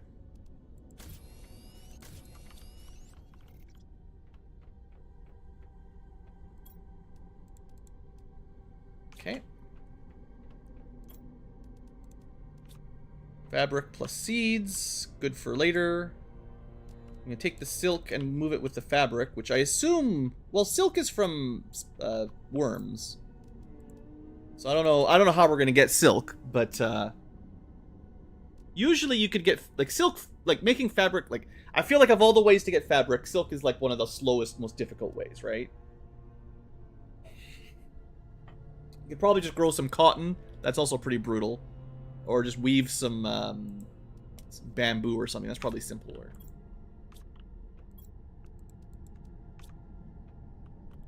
Oh, plants are good to go again.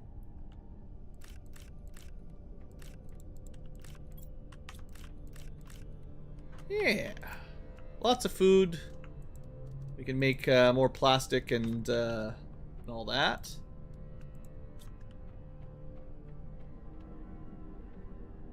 Okay, so clean up my inventory. Next, I want to see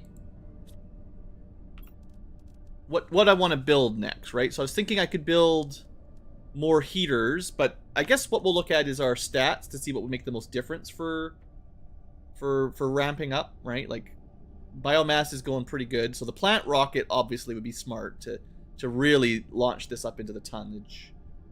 But let's see if we're close to anything. So the oxygen is definitely stalling out. We need something to speed up oxygen if we want to get heaters. The heat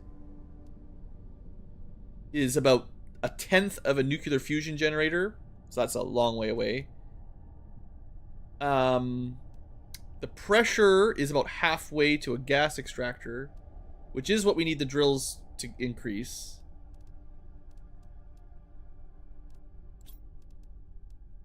Oh, we unlocked the better flower spreader, so this is something for the next episode, maybe. Yeah, I guess if we want oxygen, these things are pretty good.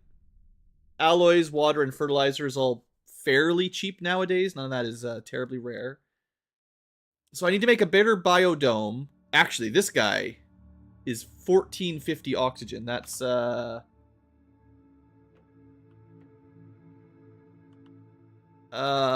a quarter of my current oxygen from one building. So that'll be probably a project for the episode. Easy enough, really. We did 4 algae generators. They're worth 350 oxygen each. That was one of the better ones for sure.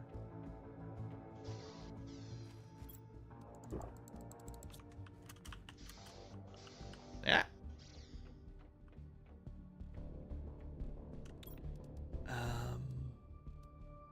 Oh, and so these will be actually way better, right? Because if the flower spreader 2s work the way that the first ones did, yeah, so it's going to cost only 1 super alloy and 1 fertilizer to upgrade each.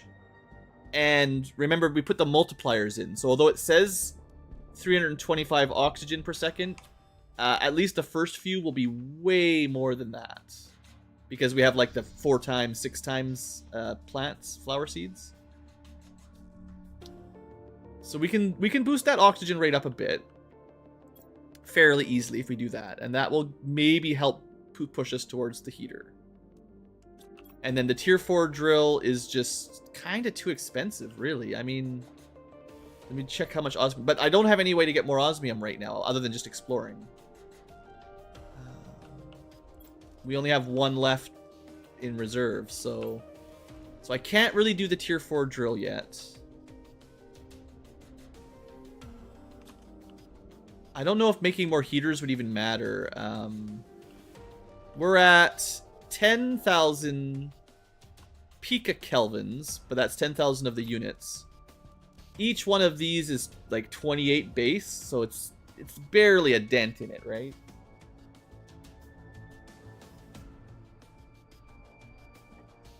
I don't know. Do we have I think decomposition is actually kind of tricky. The bacteria and life forms that will decompose a whole body, you have to expose those to this planet first, maybe. You know, flesh-eating bacteria and stuff, right? The good stuff. Oh, we never built a lake water collector. I don't think that's super high value right now, but I mean, I could take apart an ore extractor, and that would be enough osmium to make the drill. Nah. I think when we start the next episode, I'm gonna do some better flower spreaders. That's gonna be easy. And a biodome. And that's gonna upgrade our oxygen a bit. And then after that, we're just gonna go to that cool wreck, right? Because we found a wreck. And I'm not gonna mess with too much other stuff just yet.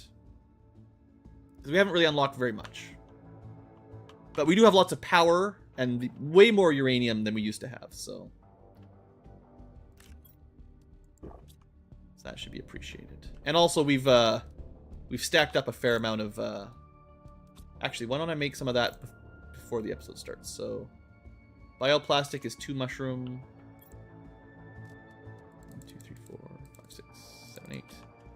That's 4 silicone, and I think I'll make some more fertilizer too. Yeah. We'll get some of the basic component crafting done between episodes. Because we might as well. We can show them this in the... I'm sure they will see this happen in the middle of an episode many times, so it's all good.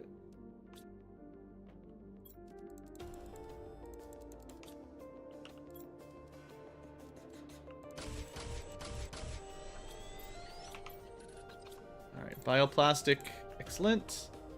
And then fertilizers, we just need a bunch of algae. Not a problem.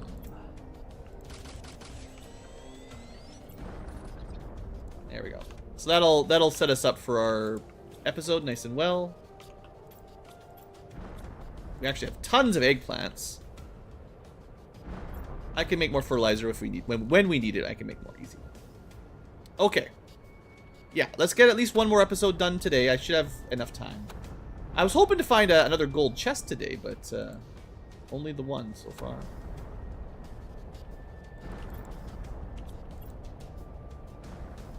Oh, I never moved these over either. Cleaning up that inventory.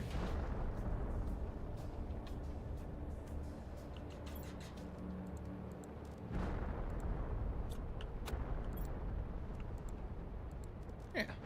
Nice. Alright, well, let's say hello to the future tubers, and we will build some stuff and do a little bit more exploring. I think we might be at a good time to do a bit more exploring anyway, you know. Build, flower spreader, biolab, plant rocket, then go exploring. That's the plan. Hello, oxygenated tubers, and welcome back to Let's Play Planet Crafter with me, Blue Ankylo.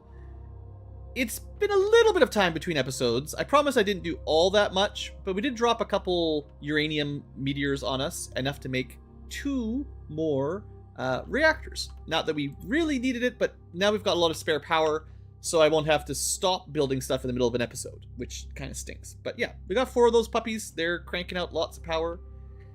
Progress-wise, I don't think we unlocked anything new yet, actually. We got the tier 4 drill at the end of last episode.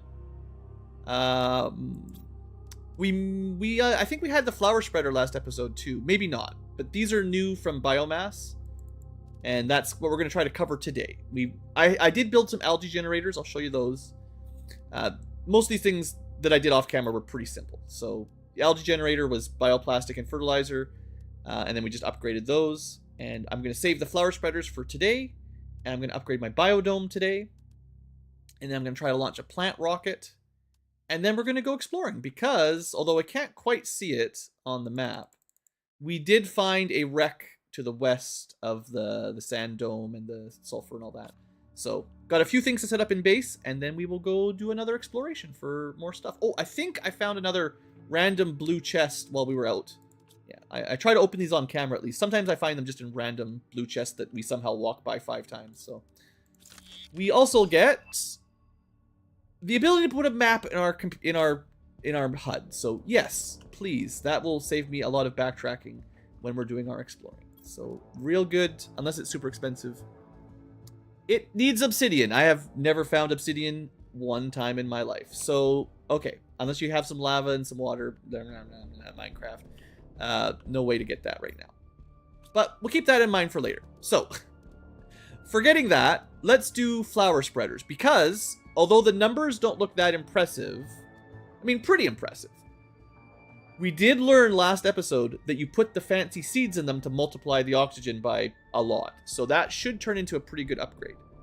We've got 4 regular flower spreaders out there right now. We're going to upgrade them to tier 2, which means I need 4 more super alloys and 4 more fertilizers. And I did conveniently craft some of that between episodes. So we've got the fertilizer ready to go. It's really not that hard to craft. You get algae, you get sulfur, you get eggplants. We've been growing lots of eggplants. We got sulfur mines. We got algae farms. None of that is rare. So let's go do that. The super alloys, I did craft a bunch of those. We're kind of running out. But all you do is, if you want to do it quick, you just put 5 of each of the iron, cobalt, titanium, silicon, magnesium, aluminum. And then if you hold Control-click, I'll show it later on when we're crafting, it keeps the crafting menu open, so you just Control-click, click left, click 5 times, and you get some alloys. So it doesn't take that long to craft it up if you've got the spare resources, and we have, you know, tons. You know, our ore extractors keep those filled pretty well. So let's go upgrade our flower spreaders. We could certainly have more than 4. I don't know specifically why I like 4, but it just seems like a decent number, so that's how I'm doing it. So yeah, these puppies have been doing a great job for us. You know, making 966 part per quadrillion per second. Great units. But we can just disassemble and upgrade. I think it's probably a bigger area of effect or something. But now we're up to, you know, a higher order of magnitude. 1.95 part per trillion per second, which I'm assuming is significantly more. You know, it's fine. If I had more golden seeds, we'd get even better value for them. But we have quite a few good seeds that are like 400%, or at least 300% for some of these. So I figured we should really upgrade these first, so we get the value from our looting. You know.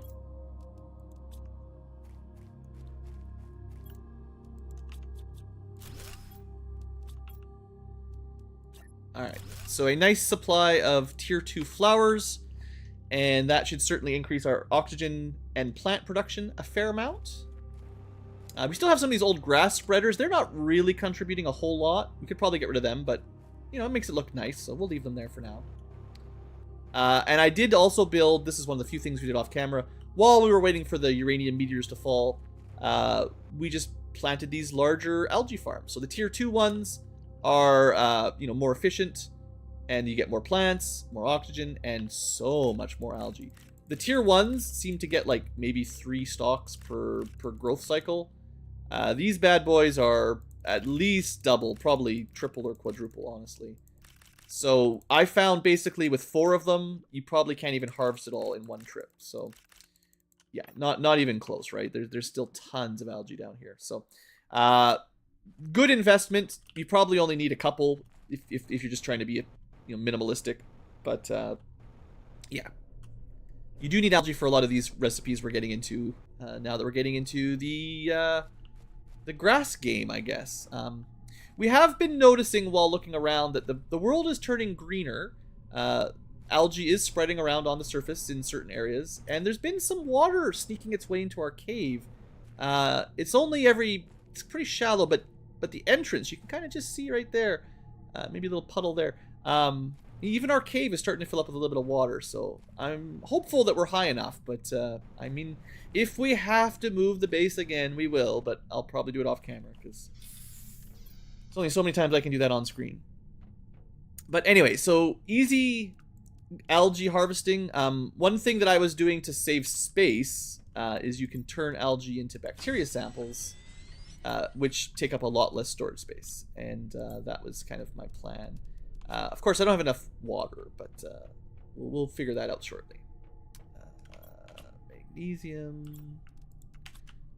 I actually think we might be getting to the point where I need to get a little bit more water production, because quite a few recipes use it, and although these two water collectors are doing a great job, there is a machine called a lake water extractor, and I haven't built one, so I think that might be on the to-do list, actually. Here, hold control, click, click, click, pretty fast.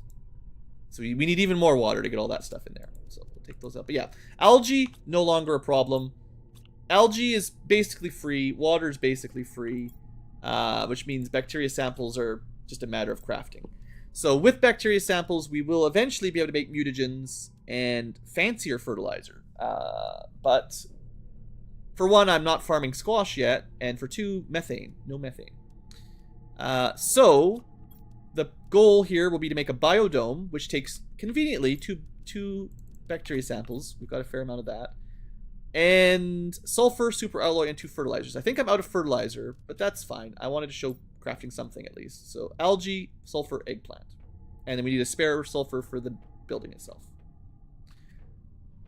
I haven't really been spending a lot of time gathering sulfur, but I know our ore extractors up in the gas zone are picking up plenty, and also there's lots of sulfur on the ground in the sulfur zone anyway. So if we really run out, it'll be fine. I forgot what I was needing. Lots of algae and eggplants. So we need some eggplants and like 6 algaes. Alright, so that's everything but the super alloy covered. We can pick one up, or will we get one back from the regular biodome? In fact, we'll get I don't think there will be any reason to keep a tier 1 biodome when we're going to get a tier 2 biodome. I have a feeling that it'll just be obsolete. So rather than adding more and more useless buildings, we're just going to demolish the old one. Because I couldn't really figure anything to do with the tier 1 biodome anyway. It doesn't have a crafting station. It just generates a little bit of oxygen, but honestly not even that much compared to algae farms and flower farms.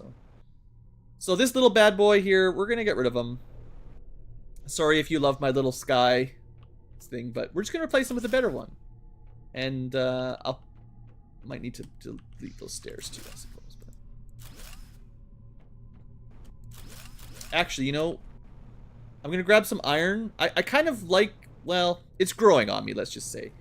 The building the biodome beside the rocket silo. Or the rocket launcher, but I don't like when they hover and float in the air. So I'm gonna bring some more iron for the ability to make some foundations. We got lots of iron. I did find that it's kind of difficult to build the foundations underneath the building unless you place it perfectly. If it clips through the foundations at all, then you can't expand the foundations beneath it. So that's kind of frustrating. So we got to do the foundations first, and then we'll put it in. And it definitely was hanging off the edge last time. So this is another one where if I hold, I got to remember I can hold control down. So much quicker crafting. So Biodome Mark II, how big is it? It's reasonably big.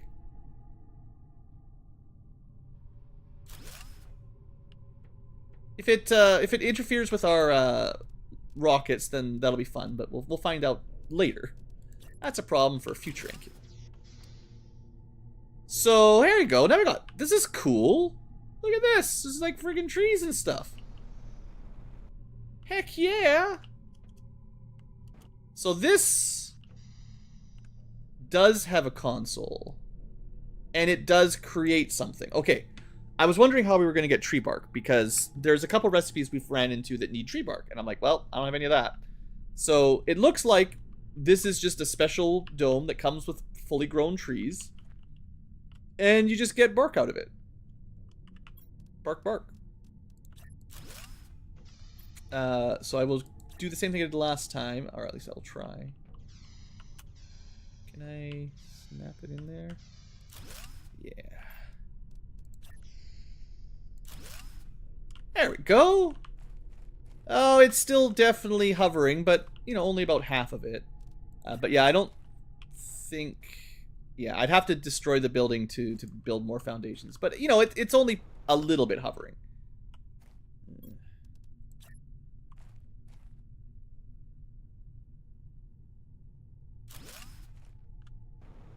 Yep. Perfect. You know, I'm trying. Sometimes it works, sometimes it doesn't work. Just try not to look too closely at the statues, or the man behind the curtain, so to speak. But okay, so we'll get some tree bark. Maybe we'll need more than one of these. I don't know if we'll get enough tree bark, but that's a resource that we will need. Oh, also, while we're here, we did launch a couple asteroid rockets to get uranium, but we have not yet launched a plant rocket, and that's the one that needs the tree bark. So let's go build a rocket and a fertilizer, and we're going to try to launch at least one plant rocket, because it's a gigantic multiplier for the first couple times you launch one. So I think I'll try to build 2, if I can afford it. That's, seed lermas are pretty common. 2 fertilizers, 4 super alloys, 2 rockets. Well, we're definitely fine on super alloys. The rockets, I think, will be okay. Hopefully we've got a couple more lerma seeds. And, well, the tree bark might take a little while. But we'll see.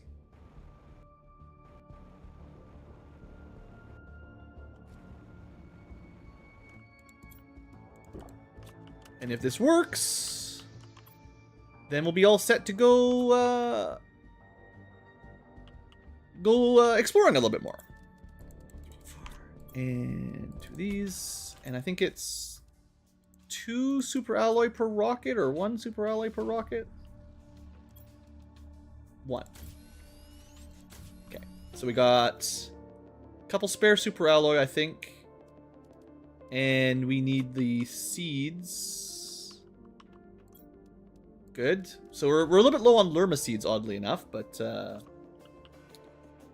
you know, diminishing returns. The first couple of these plant rockets are the most important. Let's just put some stuff away here.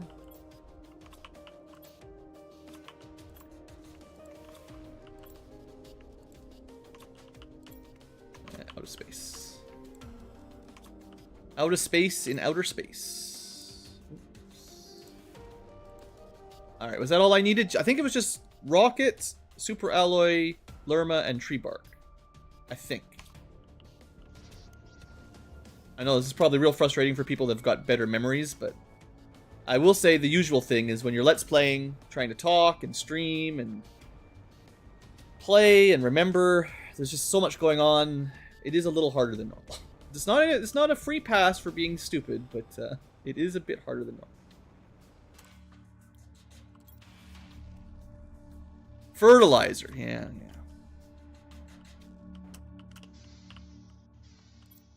Still no tree bark. Well, we might have a slight pause in our rocket adventure, but maybe I can build a... I think I could probably build a chest in that room, or a wardrobe, that is, or whatever we're calling them. Storage. Because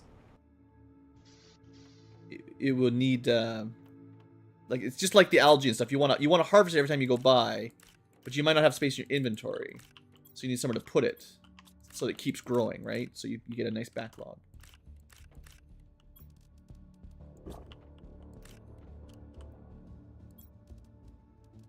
Alright, so we need fertilizer, which is eggplant, plus algae, 3, 4, 5, 6, plus I think sulfur. Yeah. I probably should, at some point, just not have a sulfur chest here, because we don't use sulfur here. It's actually, as far as I can tell, all the recipes with sulfur are using this console anyway. So I'm just gonna leave Well, I'll put the sulfur here for now. I'll probably build them some more chests later. Okay, so that's the fertilizer. That's almost everything we need. It's just... Oh, I was going to build them a chest. So we're going to see if we can get some tree bark. But I'm also going to leave them storage compartments.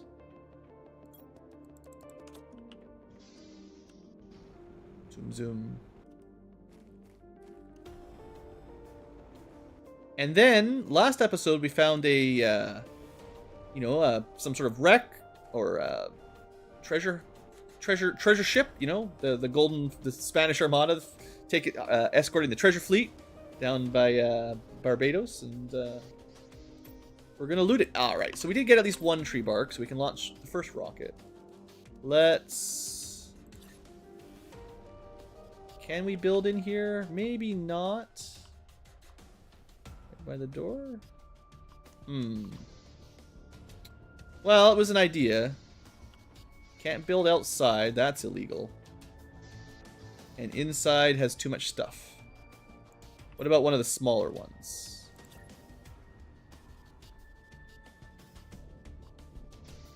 Not allowed to build these out here either. Well, unfortunately, my plan has failed. I guess I'd have to build like a normal room beside it or something. I'll think about that for the next round. You know, next time I'm rebuilding stuff, maybe I'll build like a multi-purpose room beside it or something. For now, it's fine. Let's go launch a rocket. Oh, I was gonna make the map thing too for my... I gotta remember to put the map in my map gear. Or no, it needed obsidian, right? Yep, there's a reason I didn't build that. Yep.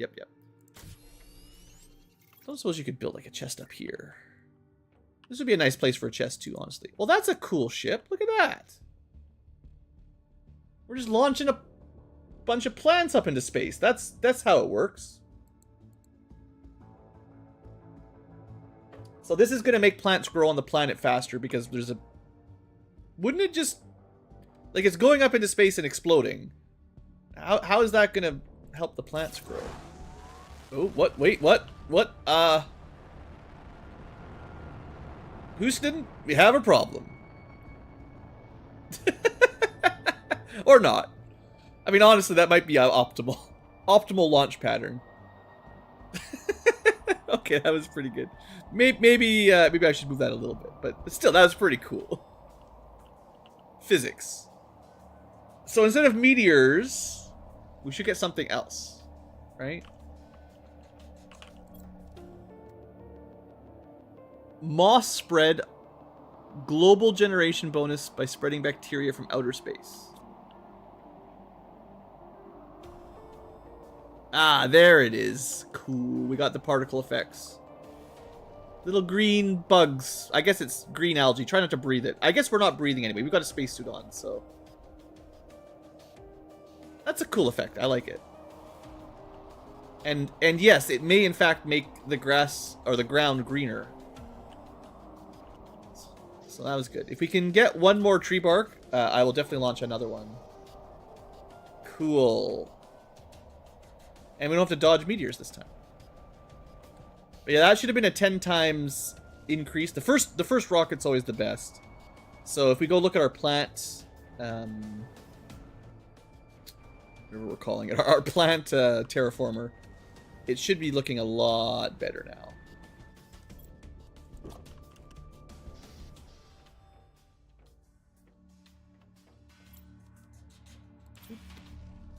Well, it's just that the digits have rolled over, and now we're in, tonnage rather than kilograms.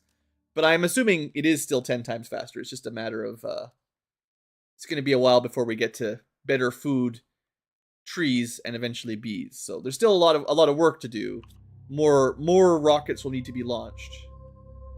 But I am pretty confident that biomass number went up. Probably times 10. Like, if we'd actually looked at this, it should have been 277 before. And now it's 2,700, right? So, I think. Okay, well, let's start planning or gathering some resources for our trip. What do I don't really need a lot. I'm gonna bring 1 bean.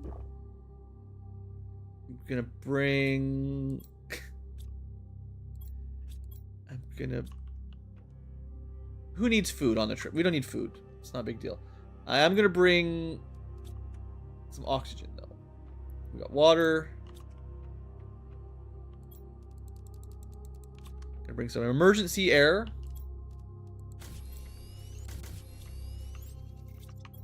And we did technically die of thirst last time, so let's try not to do that. And there should be enough resources to make a temporary base. I think that's what I'll do too, is I'll make one of those temporary shelters right outside of the mine. Seeing as we don't have like a sea moth, you know, in Subnautica you didn't have to make a base everywhere because you brought your base with you, whether it was a cyclops or a sea moth. And then you could just hop out of your safety zone that had some storage and a way to breathe. And then you'd explore a dangerous zone and come back to your mobile base, basically. But I will launch at least 1 more before we go. Wow, exactly 1 more. Oh, uh-oh! Back up, back up! She's gonna blow! Just jump right into that rocket exhaust. It'll be fine. All right, let's go. It'll be fine. So that should be another doubling of plants. Whatever number we looked at a minute ago should be now twice as good. A little bit of water out here. I assume as the heat goes up, it just continues to melt more water. I mean, I guess there should be like a maximum water based on the amount of like ice at the poles or ice under the ground. There's a name for that too. Oh yeah, this is different. Doesn't even feel like really a low spot compared to other areas, but looks like we'll have a little desert oasis here, or maybe a little river. I mean, maybe this whole area will turn into yet another lake. Only time will tell. Okay, quick grasp of air. Keep on moving.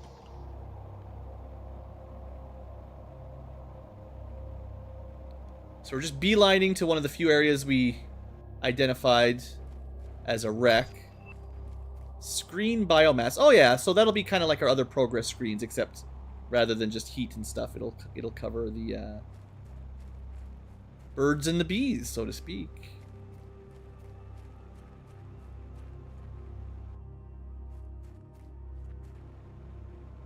Alright, so it should just be straight here. Oh, I want to explore that cave too on the way out. We'll probably not have any, but there's the cave that kind of leads home. I should have taken that here, but there was that cave that had like the white crystal-y looking things. We ran through it once, but I did not give it a close look. But there's a couple things to explore, no doubt. Just imagine how many gold chests I'm missing behind like every little rock, you know. They're probably hidden pretty well. The one we did find was certainly well hidden. Not somewhere you'd normally get. Like, maybe you need to get on top of one of these giant rocks or something. Blue chests. It's got some good stuff in it. I mean, this is why I keep looking for them, you know. Some of them are kind of weak. You know, not that amazing, but wait, why is my jetpack stop working? Did I break my jetpack? Oh, no. It's working again. Just malfunction for a minute. Honestly, this is like exactly the kind of place I'd want to put a secret if I was a sneaky game developer. Probably on top of one of these weird arches. That'd be a good spot. Oddly enough, you can't really hover across, because I think while you're hovering, it just puts you at a maximum height from the ground. So it doesn't hover you at like an equal level. You always drop to like, you know, a few meters above the ground. However, you can hover literally up the side of a wall because of that rule. So there's very little verticality that can stop you once you've got the jetpack. So we should probably try out all these different pillars. I would be surprised if none of them had a present on the top. But I am a little low on oxygen, so let's get the show on the road. Right. We're gonna die. No, we'll be fine. Oh, look. This is the one we found, I think, as we were leaving. So we already looted this one last time we were here. Yes, yes, I know. Come on, one more titanium. Don't make me waste my... No, we're fine, we're fine. I don't have to waste oxygen capsule. Alright. Gonna get one more iron so I can dump off some excess. And then we're gonna do some wreckage exploring. Our first one in today's stream even entirely. We are it's been a while since we found a good wreck. And I'm sure there's more. There's gotta be, you know. Okay, cool. And we can certainly build more stuff later if we need to. Oops. I guess you technically don't need chests if you just want to drop things on the ground. But that seems incredibly wasteful. Okay, so there was, now that I think about it, an upgrade to our light. I kind of forgot about that. Next time I'm back in base, someone remind me to upgrade my light. So, what have we got? So far, nothing. I've been a bit concerned about some of these areas, like not spawning stuff in until you reload the map or change graphics. I'm hopeful that there's not weird bugs like that. This looks promising. Just glad we got a jetpack. Can I, cannot disassemble that. Ooh, that's good. That's a high value blue chest. Okay, I don't want to hop down yet. A little bit disorienting in here. Okay, there's a ramp back up this way. The entrance was right here. Let's check the area behind the entrance first. Can I get in there? Oh, yeah. Nice. Oh, these are, big old heaters. So we get, yeah, iridium rods out of those. Nice. Those are pretty valuable. Alright. So I'd say we just gotta go up here, and this is the starting, like, everything at this end of the wreck should be explored. Oh, wow. I gotta remember we can destroy doors. What's this? Just another satellite? Can't seem to interact with it. Alright. Oxygen Hey! That's our first fuse. So we learned how to make a machine that uses these. It's only for oxygen. So you want to put this somewhere. Okay. Yes. Multipliers, exponents, math. It's my kind of stuff.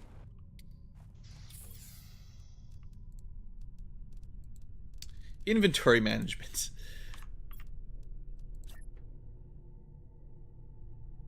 Yeah, whenever I played this before, however long ago it was, they definitely did not have fuses, or at least I didn't get far enough to get fuses and stuff, whatever I was doing back then. So, although I do know some of how this game runs, I am pleasantly surprised by plenty of the new content. Alright, keep going. Gotta get that box looted, and then we'll go to the other side of this area. Maybe I'll backtrack to the other side too, because I wasn't trying to disassemble all the doors. Alright, is that it? Can't seem to get much past there. Okay, before we go past the wall of crates, we just check. I guess you know, each of these crates probably just has one entrance to them, yeah. So it's a bit hard sometimes to visualize, but we've been in all 3 of those crates. And then, if I can get back up here, platforming. Okay, I'm sure we did it the last time, no problem. First time through was easy, second time, can't get it done.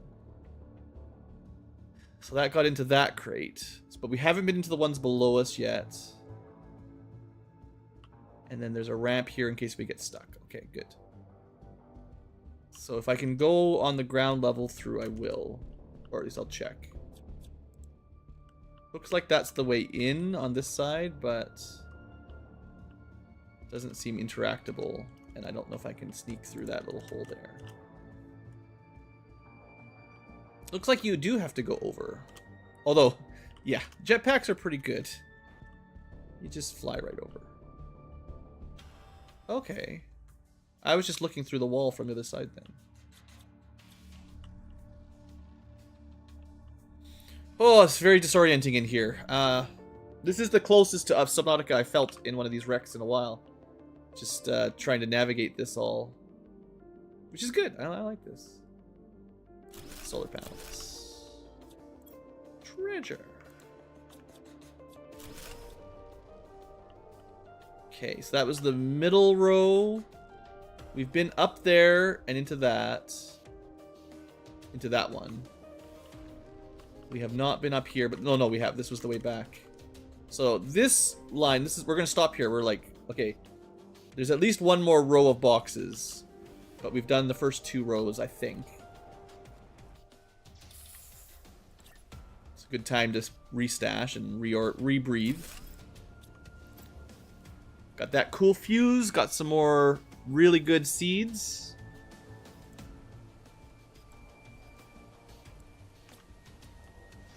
Enjoy nice rain. Nice sprinkling of acid rain while we're exploring.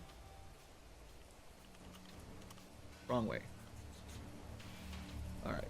So, this does look to be like the back. So we just gotta get into these last few boxes if we can. Or just find some stuff. Rockets and fertilizer. Not bad. I know I said fertilizer's not that rare, but free fertilizer. There's definitely a few here in the back that I've not found a way to open.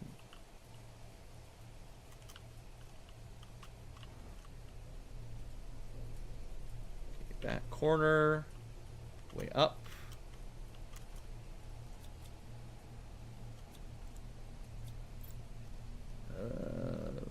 Decent.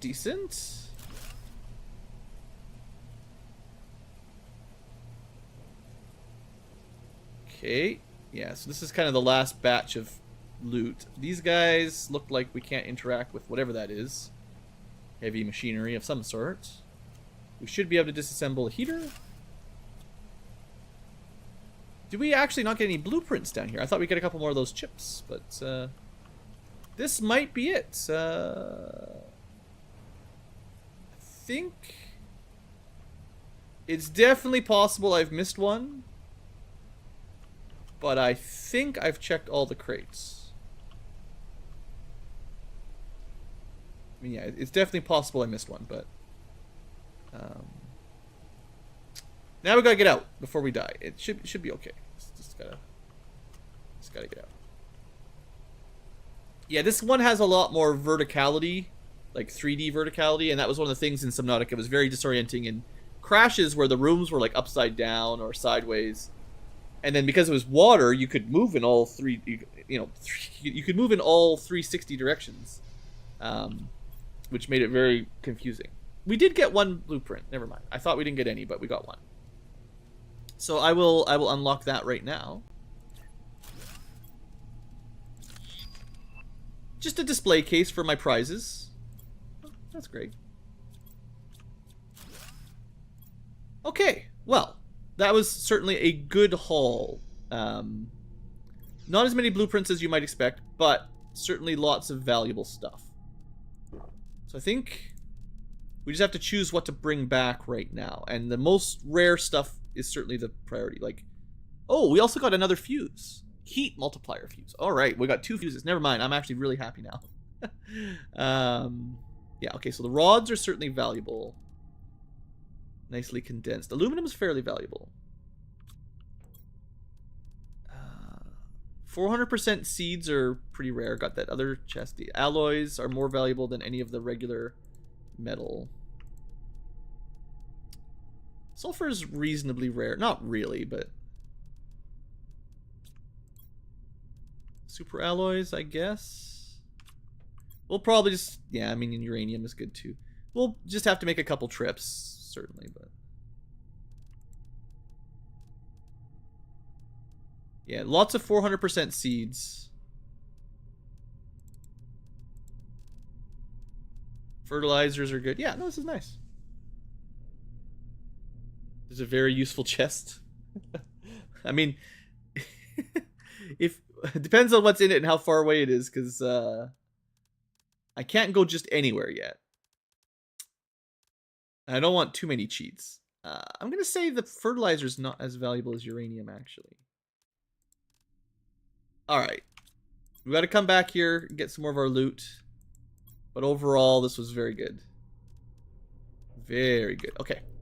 So my plan is no space food either. In the early game, there was always space food in the wrecks to make it so you didn't die. Now you got to bring your own food. Okay, we're heading back home to put this away and get some food. And we'll probably have to do at least one more trip. With blueprints, that sounds... is that like a... if it's literally full of blueprints, might be well, not a cheat per se, but it's like lots of developers add like a developer code that lets them unlock stuff to test it, right? It might not be intended for usual playthrough. But negative almost 2,000, positive 3,000. Well, you can see my coordinates in the bottom left, I think. Still don't know what to do with any of this stuff in this room. We've got a bit more time here, so let me check for new resources. Or secret golden chests. Just aluminum. Aluminum's certainly not bad. This room's really cool. I kind of want to have my base in here now.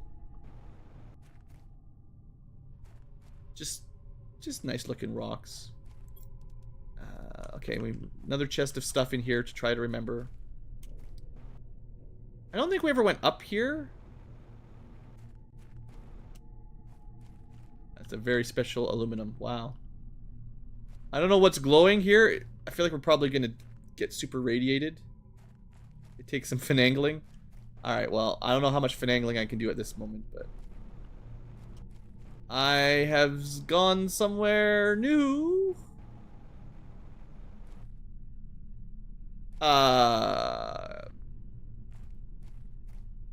Yep, you just mark this on your map. Cool. Let's not go there right now. That looks really interesting, and I've got limited oxygen and no inventory space. So that was the other route out of the crystal caves, I'll call this area, I think.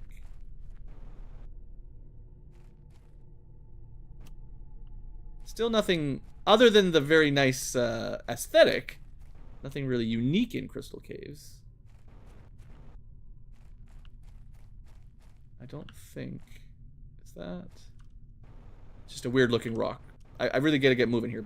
Blue, self. You're gonna die.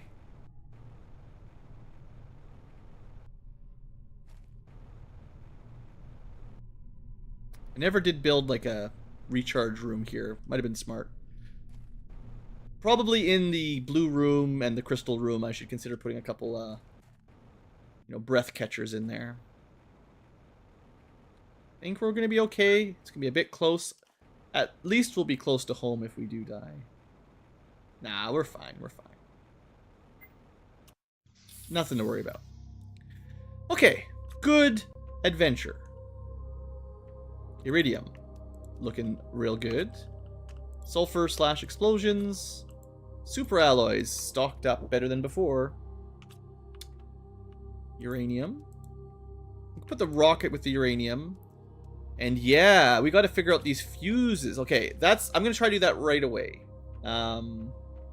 That's my priority, seeing how those work. There's a million things we could do, but that's what I want to see first. Didn't I start? Yeah, I started putting sulfur over here. So, a major oxygen multiplier and a major heat multiplier. That also restores health? Interesting. Well, most of our heat, I think, comes from these right now. So we could put it up here. But I think oxygen's the one we really want, right? Like, once we get the better heaters, and it's not too far away, if we can build them. Because I want to try to get to that ore extractor. But yeah, the drill, I could certainly build like one. But we didn't find any osmium, so the tier 4 drill is a little bit out of reach still. Unless we can get a bunch of osmium. Hey look, our base is green suddenly. Just neon green. Some sort of green slime mold just took over the whole area. It's fine. Or oxygen. So the main advantage I would give going for heat is that I can put a bunch of heaters close together. So maybe that's what I'll start with. Now, I do also need to rebuild the thing because I destroyed it. This guy. Not that bad. 1 uranium rod, 2 explosive powder. We can certainly make a couple of those. Well, maybe. 1, 2, 3, 4, 5, 6, 7, 8, 9. So we save enough to do some uranium rockets. But yeah, that basically is the rest of our uranium. And then explosive powder. We just need a couple sulfur, which also is getting a little low. And a little bit of iridium. This is the one recipe that I need the sulfur out there for. I forgot. Nope, never mind. It's the one. I still use it here. Never mind. Okay. Iron, cobalt. Easy.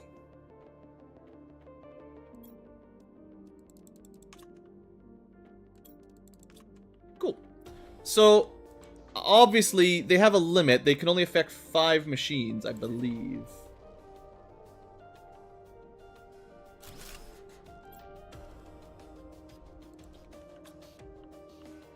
So it is currently affecting them. It does cost me 50 kilowatts. And they are now outputting 2,500%. Actually, look at the terraforming index go.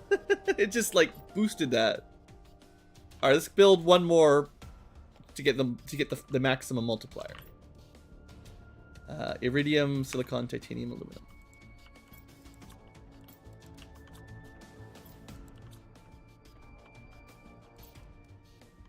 Iridium rod, right? Oops. Yeah. So I get the full 5 upgrade up here. My room is going to be super toasty now. Oh, there was also a display stand we unlocked. Cost a super alloy. I will certainly start putting my presents on it, my prizes, once we get that going. Okay. So for 50 kilowatts... Yeah, you can see the terraforming numbers going crazy, right? So we have certainly boosted the heat to a point where it is warming up fast, especially in my room. This house is on fire. All right, that's real cool.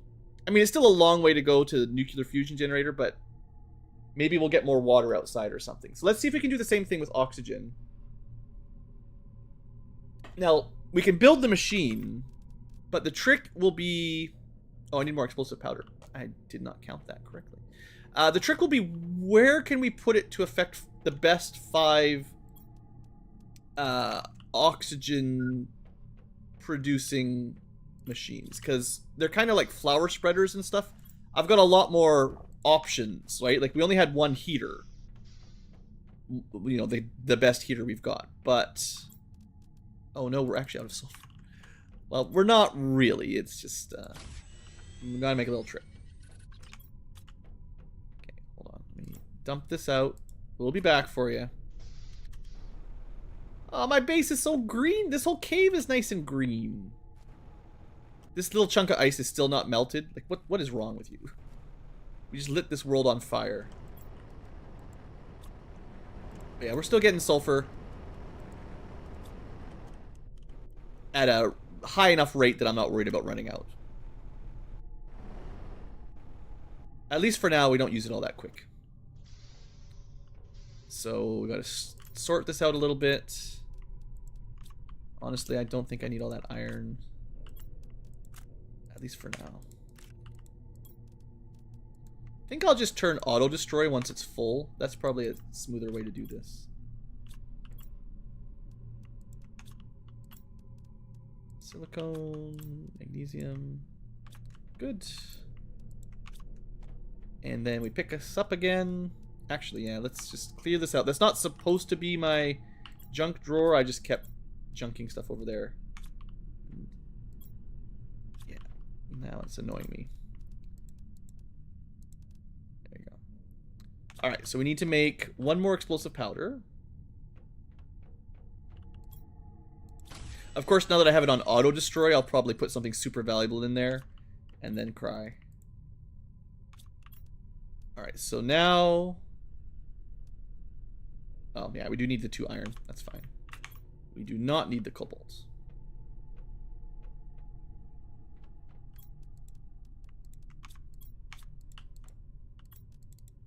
I know I literally just said I don't need this stuff anymore, but... It's fine, it's fine. Okay, so we're gonna keep that cobalt and try to figure out the best place to maximize oxygen. So after this, I'll look at the coordinates and see how far away it will take to get there for Robert's suggestion. But I want to get this cool new fuse input onto something. So, for one, the biodome itself is 1,450 oxygen per second. If this counts as a machine, and that's the first thing we're going to test, that's the highest number, I think.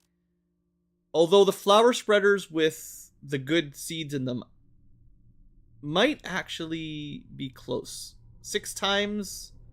The golden seed would beat it. The 400% is just 4 times. That's 1,200, 1,500. Technically beats it as well. Okay, so flower spreaders with 400% seeds, I think, are the highest oxygen multipliers. Because you can't put anything in the algae generator, so they're just capped at whatever they are. And if it's, you know, math, right? You want to multiply the multiplier. So if you can put a 600% and then put another 2,500% that multiplies together, that's, you know, that's math. I'm just going to check the algae guys. I don't think you can interact with the tier 2s, but let's see. Yeah, there's no clicking on that. It does generate 350 oxygen, which is good, but I don't think it's going to be as much as the flower spreader tier 2s. I'm going to similarly double check the biodome in case there's some sort of hidden thing going on here. Actually, I'm going to empty the bark because it grows really slow and we might need some more later. But yeah, I don't think this... I'm actually not even sure. This is for science. Does it even...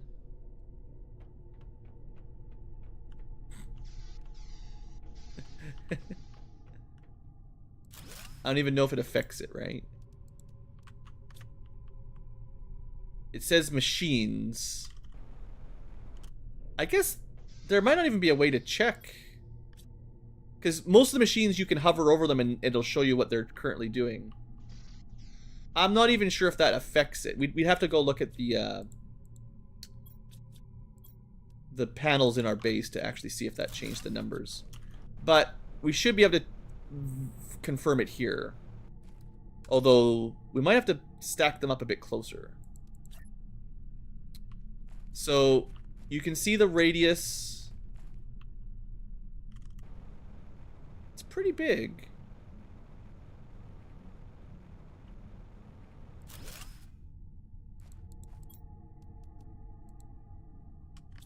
So that is 60-meter perimeter.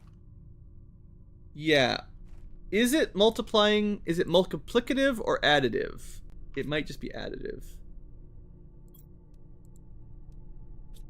Yeah, it doesn't multiply the multiplying. It's still good, don't get me wrong, but we're not actually getting the 600% times 2500% thing. Yeah, 600% plus 2500%, and then it multiplies on the base rate. So that does mean slightly different calculus. We're not using the multiplied seed value. We're using the machine effectively gives this 325 times 2500, or 20 times 25, I guess. Which means the algae generators are slightly better because they're 350 instead of 325, but it's close enough that I don't really care. And I don't know if you can include the biodome or not. That's the only thing. If you could multiply the biodome, that would certainly be better then. But I guess I should make one more flower spreader and make sure they're all currently affected. So that's 2900%. 2800, I think. 2800. Okay. Let's go build one more. Because we can affect 5, you might as well. And yeah, the terraforming number, certainly something has changed.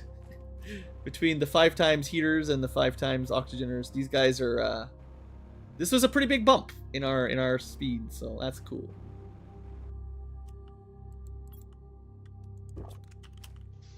I definitely want to store these tree barks.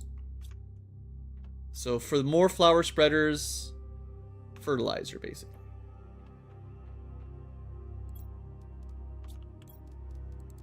Four.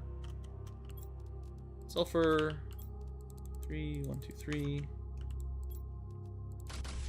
Wham bam. I will continue the harvesting. Should always try to do this while we're here, because at least until our inventory is full, we do need quite a lot of bioplastic and fertilizer going forward. So just always harvesting your squash.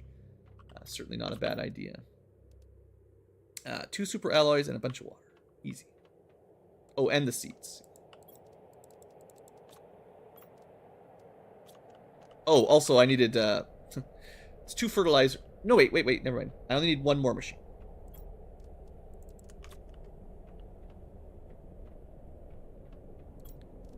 And I'll put, actually, one of the, yeah, I didn't have, some of my seeds out there, my flowers are actually still only at 300. Now this almost, once again, we've kind of made the seed multiplier almost moot, or worthless. The overall 2500% boost from the machine is still so much larger than 300, 350, 400 kind of numbers that it's not going to make as big of an impact. But it's okay.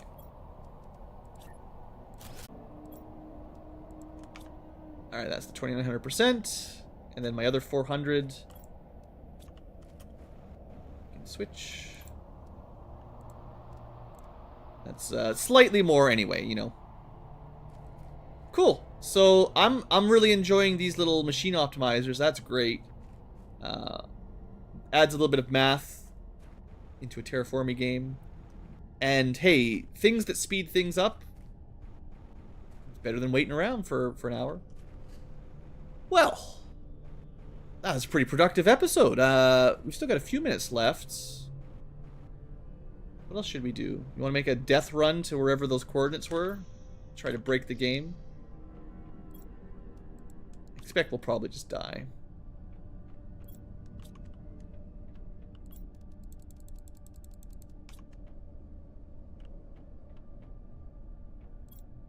I guess the question is just how far away is that?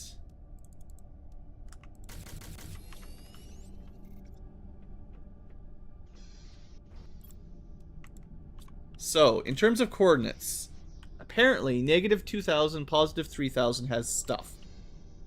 Negative is X coordinate, so that will be heading south to get a long way. We're currently at plus 800, so we need to travel 2800 units south, and we're currently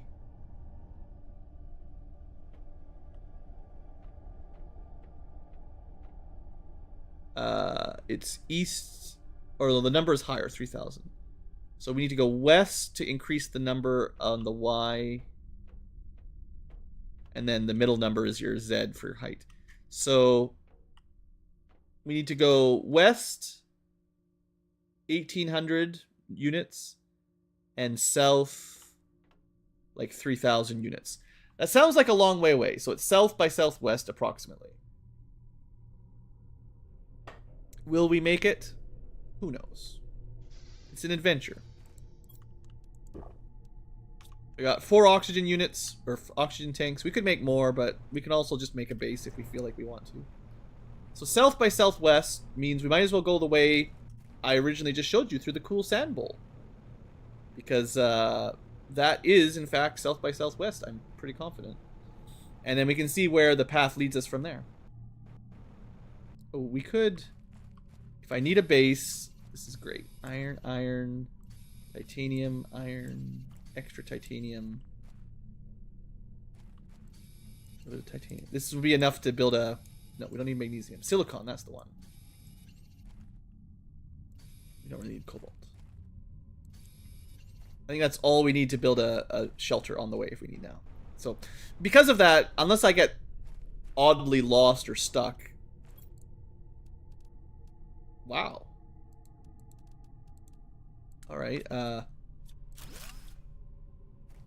you know, we've been jumping through here a couple times. Definitely never saw that. Nice chest. Nice chest. Just gonna do a little bit more exploring, because... Hey, look! Grass is growing on its own now.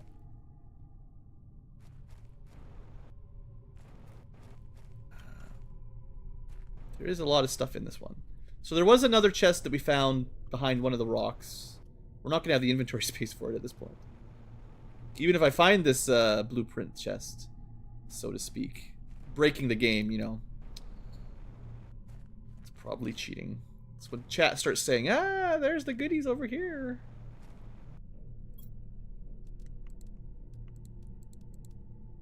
Well, so much for inventory.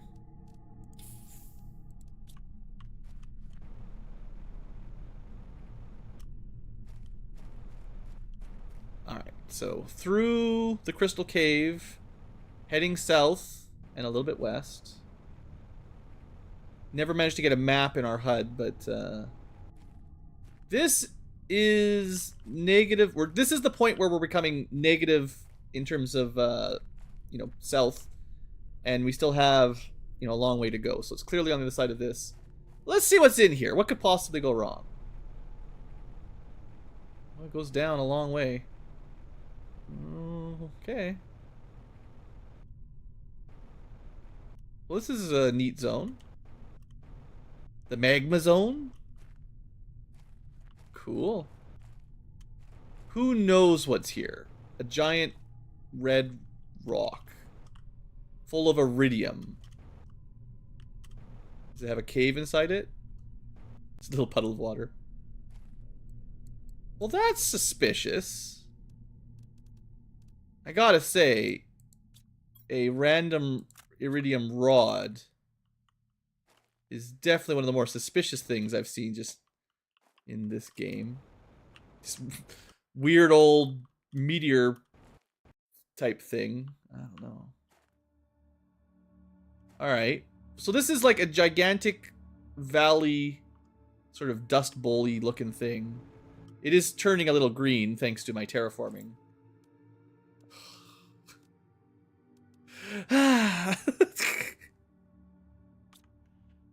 Okay. I need to remember this spot. I'm trying to find something, but I'm finding other stuff first. Problems. First world problems. Just finding too much stuff out here. Except iron. Have we gone to the point where there is no iron? No.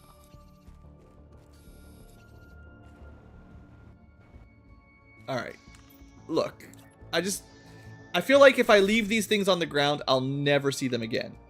So we're gonna make ourselves little storage depots like this. Finding these kinds of bases are way easier than finding tiny little chests on the ground in the dark, in the fog. And I could put a beacon. You know, actually, yo, Blue, did you know you can make beacons? Titanium and silicone.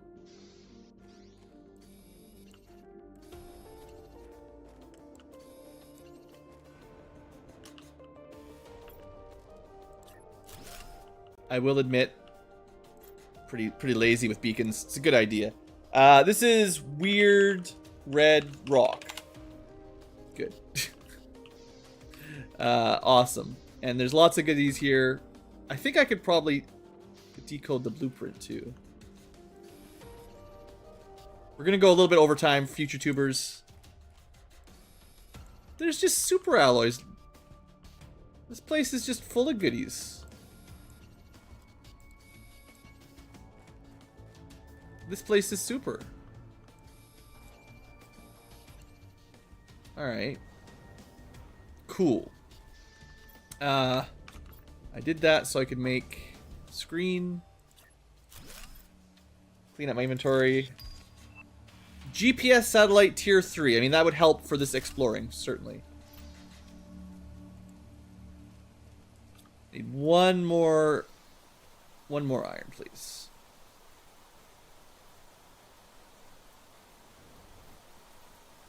I feel like the rainstorm is rainier than normal.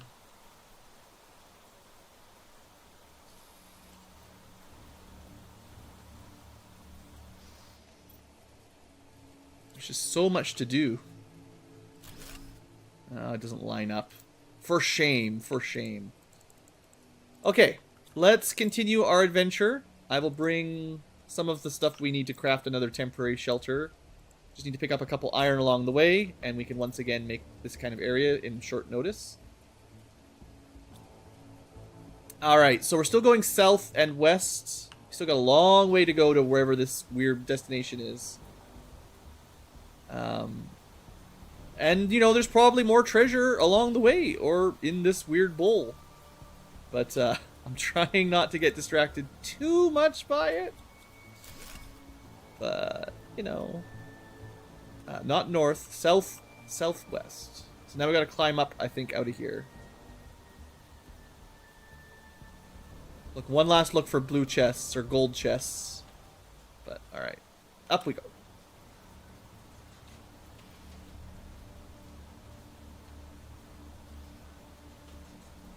We're really good at going up. Okay. So, we're out of the Dust Bowl. We left a little beacon. And we're at negative 500 plus 1700. Maybe halfway, not even.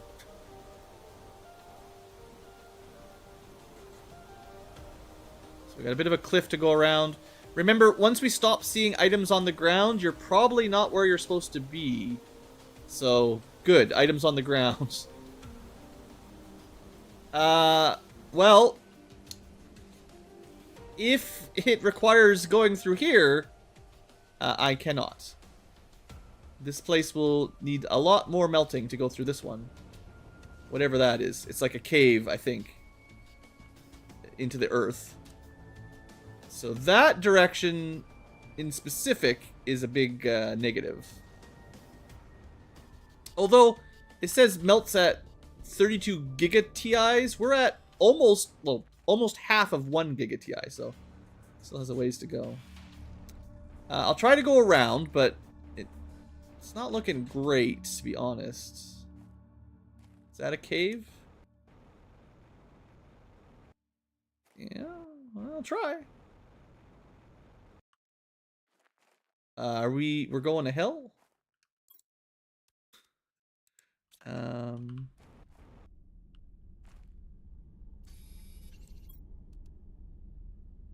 Great.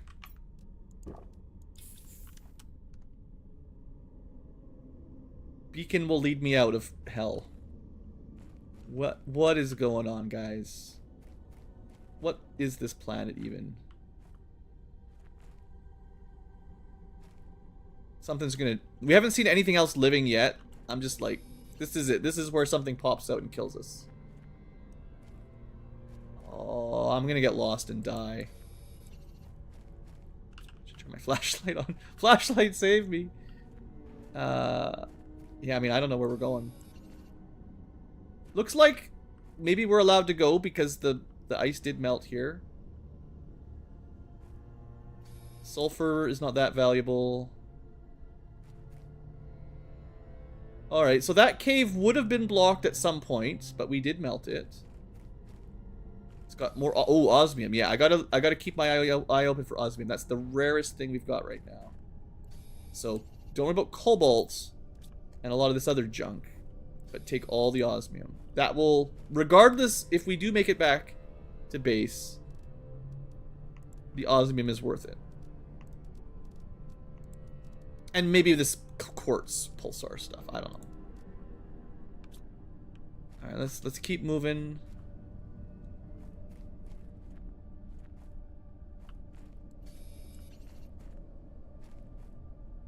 Try not to get lost.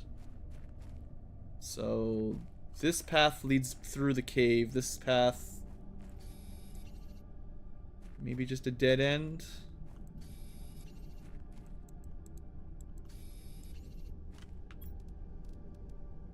A little bit of iron if I was going to make my shelter.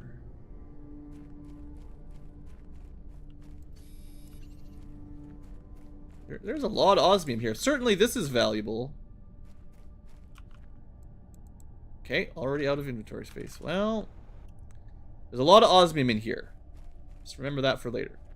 Let's keep moving. We made it outside. Unfortunately, we're now headed north. So the cave turned us around a lot. We are far from home, and we're back in the positives x coordinates.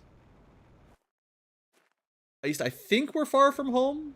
I honestly didn't leave a beacon at home, so I couldn't tell you where we are. Hoping to find a little bit of iron here and not have to waste one of my few oxygens. Wait, is that... Did we just end up... Okay. Really good trick. We're totally fine. This is one of the places I wanted to go anyway because I left a lot of resources here. It's great. So that did not lead us anywhere new. It's a little bit long episode again, but this is a nice checkpoint. So I will go a bit further. Sure.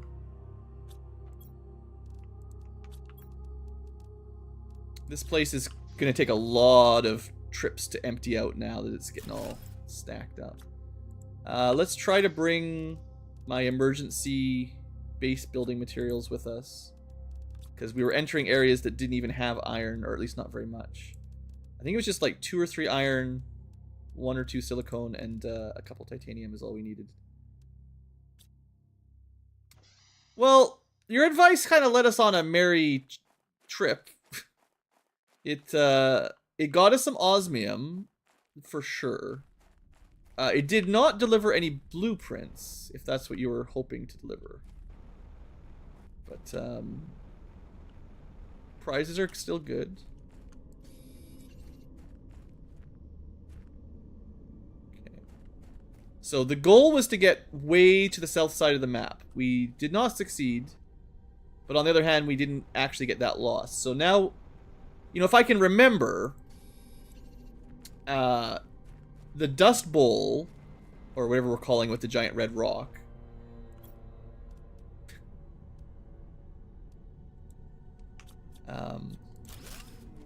just keep finding goodies here randomly.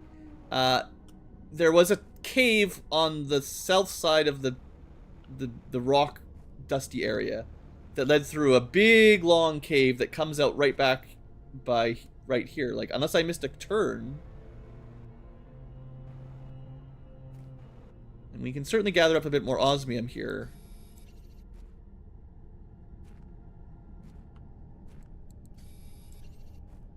Nothing did jump out and kill us, so, you know.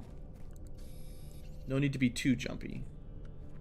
So there's a fair amount of sulfur lying around. That doesn't really interest me. Osmium is still valuable. This was the split. That's a dead end. I feel like in the hell zone, I might have missed a turn. Of all the areas, right? I mean, well, I don't know what you call this place.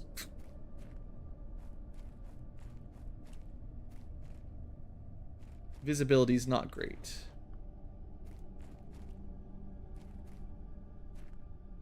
It might just be a really long connector tunnel that looks spooky.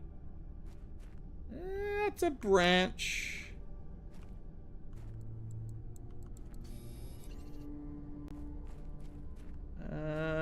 This took us out facing southwest.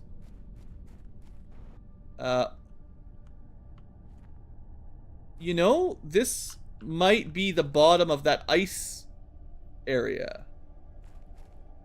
So we still can't get through here, but I think we've seen the top of it near the Dust Bowl. The actual Dust Bowl. We had like a fake Dust Bowl and then a real Dust Bowl. But that's not going to melt yet. So it looks like the cave still just connects up. I'm kind of getting the idea that maybe the way you're trying to lead me is a way we're not really supposed to go yet. Because it's literally blocked by progression. Alright, did I make... that's fine. Feels like I'm in the Dust Bowl now. We can go a bit higher. Right, yeah, because the cave was kind of in the dust zone. So that's a pretty easy to miss cave, no doubt. But it did still just lead to this ice cavern. So if we want to go southwest, we still need a different direction. Or to clip through walls. And I don't... Oh, there's a treasure here. Nothing too amazing, but... I don't like flying up here, because this is... I don't expect how you're supposed to play the game. Although we may be able to get to another zone, this is surely not intentional. Right? This is not the way you're supposed to go. I'm pretty sure.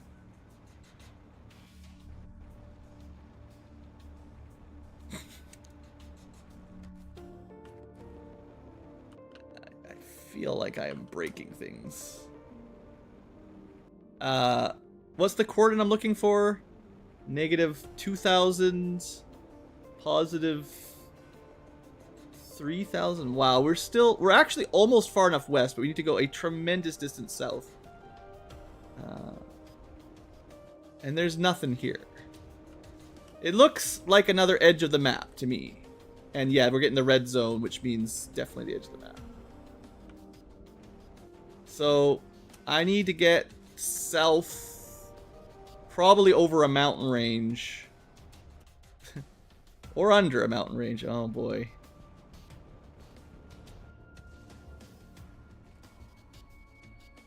Positive 2,000? I thought you said negative 2,000. Alright, alright. Okay, we're just gonna go for it. This is fine. I've mastered the arts of hovering up walls when I was a young child. My hover boots stopped working. Okay, there's an anti-cheat prevention on this wall. We're not climbing this one. Those gauges are looking worse and worse as time goes on. And we're still out of bounds. You can tell the texture's not loading correctly because we're not supposed to see them from this side. But maybe we're getting closer to inbounds?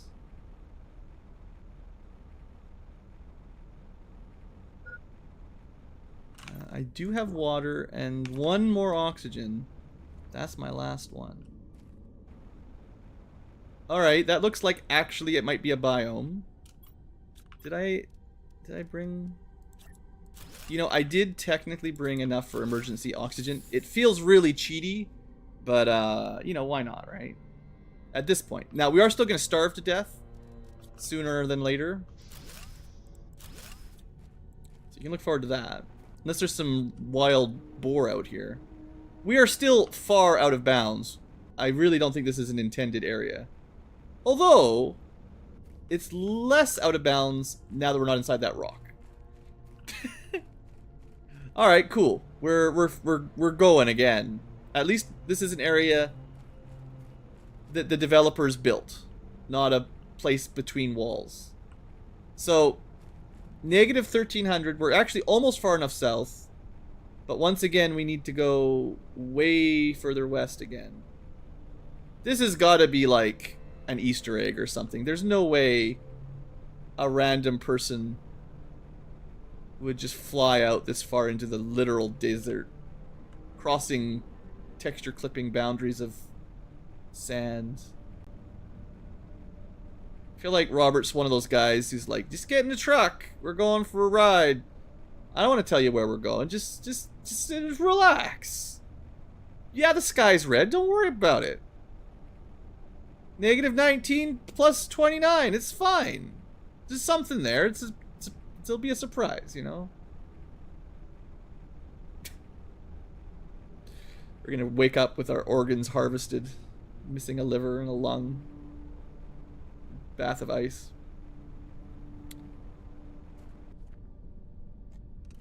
We have hit the edge of the map, so the idea of going further west is not happening. We can go south and find the corner of the map. This is pretty much it. Yeah, that's it. That is the edge. This is the corner. We have reached the corner of the map. Excellent work. Aliens, take me to wherever you take me. Yeah. So this is why I don't usually listen to chat very much. I should have just known that the numbers were so large that had to be out of bounds.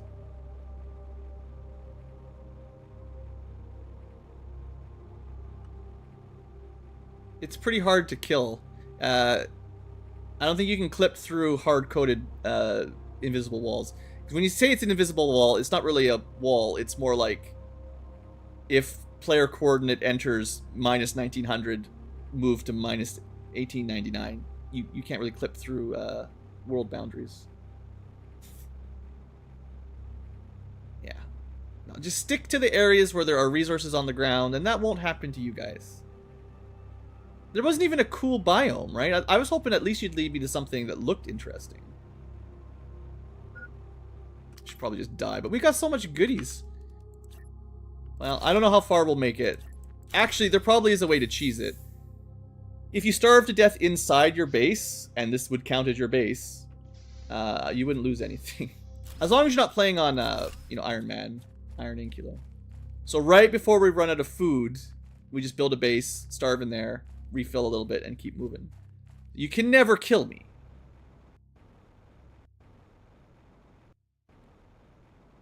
You can clip that powder. I mean, you can, if you know maybe console codes, you can just type in teleport XY coordinates. Sounds like the sort of thing programmers might have added in. At least this zone might have a purpose at some point. You can see the resources. And it is affected by terraforming. That's a perk. Didn't really see anything here useful. Oh, that looks much nice. That's where we're gonna end our episode, in this oasis. I still have no idea where we are. It might even have a wreck near it. This might be somewhere we've been before, but it might be completely new. This looks like a lovely little pond. Absolutely lovely. Look at this. We're on such a great wild ride. This is I love the color here. This is a really nice looking zone. So we're far away from whatever nonsense Robert was taking us to. However, we did find something, maybe. Probably. And there's even a little river with an island. It's nice and flat, mostly. Future tubers, we're going to end our episode here. And I'm just going to hide in this little hut until my my food recharges a little bit. Actually, oddly enough, there might be food in the wreck if we were really quick. Like, legitimately space food. if you're playing Iron Man and trying not to ever die, this legitimately might be the way to save yourself if you were in this scenario. But I mean, I have no idea. That's just junk. That might not have any other tries. I don't know how much more exploring. This place is pretty cool. It'll be a fun time to explore next episode. Unless there's some food right here. There's no food. I think that's all for this one. It does seem like we're fading to black. Alright, future tubers, we're going to end the episode here. Next time, I will come back and explore the wreck. Although, we're going to die a lot if we can't find any food until I go back. I betcha... Is that this... Okay, I think I know where we are. I have no idea where we are. We're just going to go on an adventure. We're going to take a break here. Next episode, we're going to continue our random adventure. That's all for this episode. Thanks for watching. Hope you've enjoyed and have a great day. Well, we're far off the beaten trail. I'm going to take a short break, and when we come back, I will do one more episode. But I gotta leave after that. So one more episode to see if we can get back home in our crazy adventure. And then we'll call that a stream. So, because I gotta go to that dumb meeting tonight. Alright, back in a couple.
Alrighty. One more round of planet crafting shenanigans.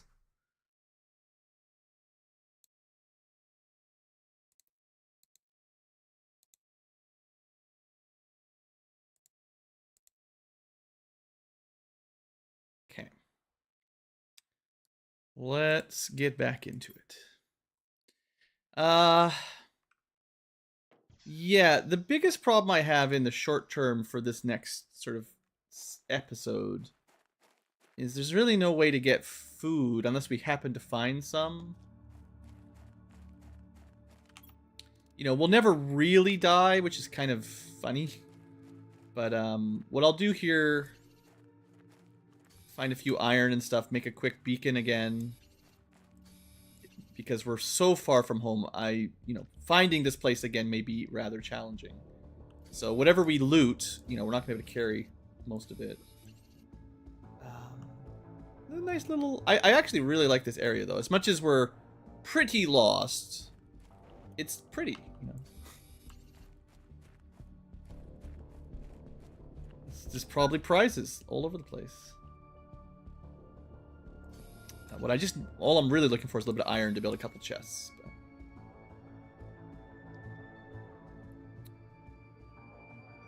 Mostly just getting silicone. So one thing that is kind of neat, I expect, is every playthrough would be a little different on this one, because when you find these areas, if you do find them, they will look completely different the first time you get here, depending on your stage of terraforming. The fact that we have water and a little green island, you know, if we came here earlier, there would be no water and definitely no green. And if we come here later, it will also look totally different. So that's one of the things I think is really... The game's got that going for it for sure. As much as it has some interesting aspects. Alright, well, we don't have any food. We're definitely limited on some things. Let's do one more episode. I don't have a lot of time to waste, so it can't be a long one. And then I gotta go do my dumb meeting. Hello, pretty lost tubers, and welcome back to a pretty nice place with me, Blue Ankylo. Last episode, we went on a merry trip to a corner of the map for no really good reason. I just wanted to, you know, listen to chat for a minute. It's always a good idea. Anyway, we ended up in a weird spot. I'm not exactly sure where we are compared to our home. There is a wreck, and although I can make oxygen and generally water with a bit of work, I do not have a way to make food. So if there's no food in this base, we're probably going to have a couple unfortunate starvation resurrections. But, you know, you'd think we could get water. DNA manipulator, sure. You know, the terraforming is going great. The exploring is going great too. We're just... I don't think that's how light normally works. It's fine. I understand. Games are tricky. So, at the very end of last episode, after doing the normal stuff, we went on a jolly trip to the corner of the map to find a blueprints, haha, that the chat, of course, had no intention of actually assisting with. But, after that, I decided to power on and try to find new areas to seek out and explore bravely, whatever the saying is. I'm old, and I'm a bit frazzled. Anyway, we're in a new place, right? And we did get into this wreck. I was hoping for an emergency rations so that we could maybe not die, even despite my crazy trip. However, we did not succeed in our attempt to find food. We unfortunately found a dead end and died. And our remains should be somewhere around here. There we go. But yeah, we came up here. Now, there's still a lot of closed doors. So I'm assuming, just like the other wrecks, at some point we're going to find a way to open these up. We have not figured that out yet. We know how to manipulate DNA. We do not know how to manipulate doors. If I see some space food in one of these that I just ran right by while I was dying, I'm going to be pretty mad. But hopefully I would expect to find a couple blueprints out here. But exploring wrecks is one of my favorite things. Usually with a few more resources than we have at the moment. This one's cool because it's got a spiral staircase. The only one I've seen of this kind.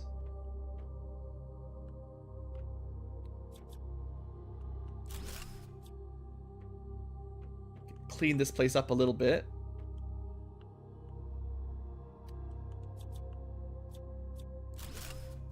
Unfortunately, we are still hungry. Ah, that was hiding. Not space food. So we'll have to move some stuff around, but good try, game. Lots of nice yeah, I know. What do you want me to do about it? I'm looking for food right now. So it looks like we're in like a mess hall or something, right? There's literally seeds and fertilizer and tables for someone to eat.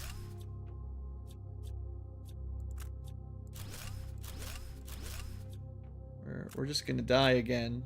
Actually, we're gonna die from a couple reasons here. See if I can get back to our checkpoint.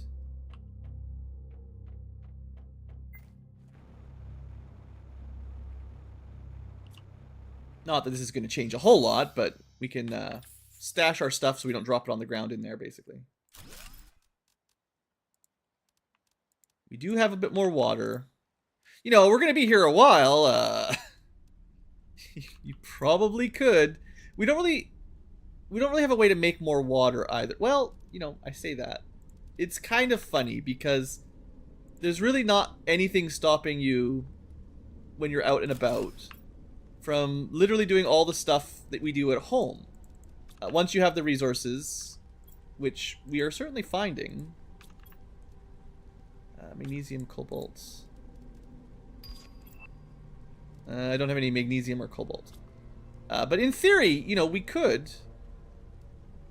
A bunch of bioplastic, maybe? No. We could make ourselves self-sufficient, you know? It's kind of funny.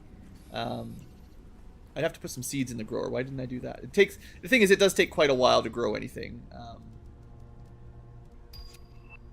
Ooh, super alloys.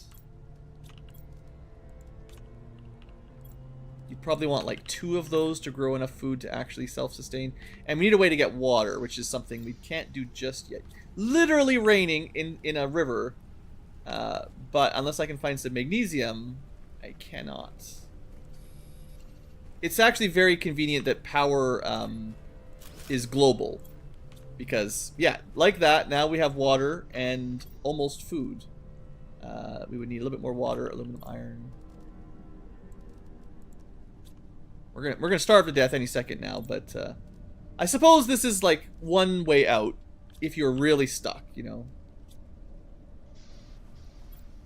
I don't know how long it takes to fill that up though.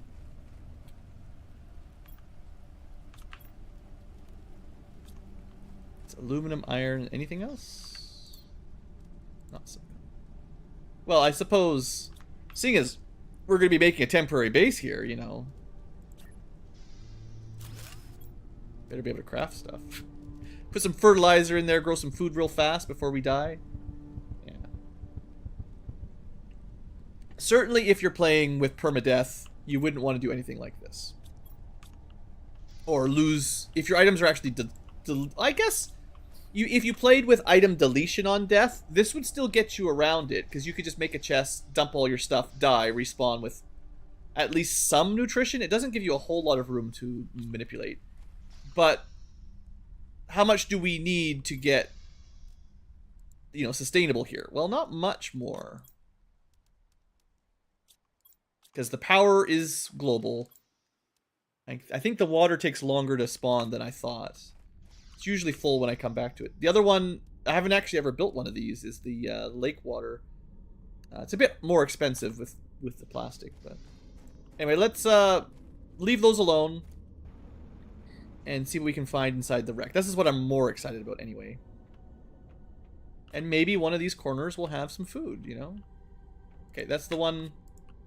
I think I keep finding this. Always end up there first. Yeah, I always get turned around. Okay, it's this branch that leads to the 2 sort of big dining areas with the spiral staircases. I never went straight here.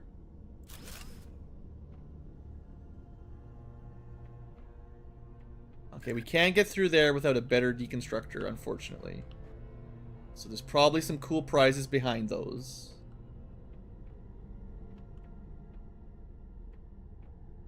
This looks like some kind of workstation. It's where they play VR video games, you know. Also can't deal with those. Wonder, I should have looked up when we'd get the better deconstructor, because we've been running into those machines since the very beginning of the game. Yeah, this room just kind of sucks. Just nothing. And we can't get through there. Even though you should be able to push those over. In Subnautica, you just get like the repulsion cannon or whatever and blast them.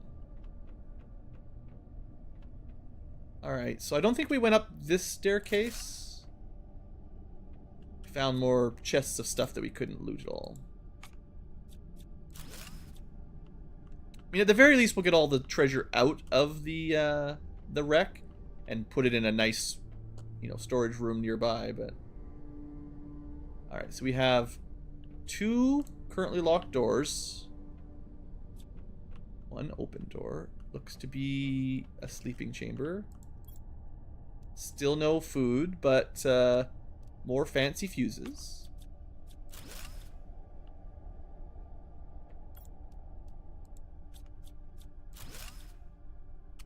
Yeah.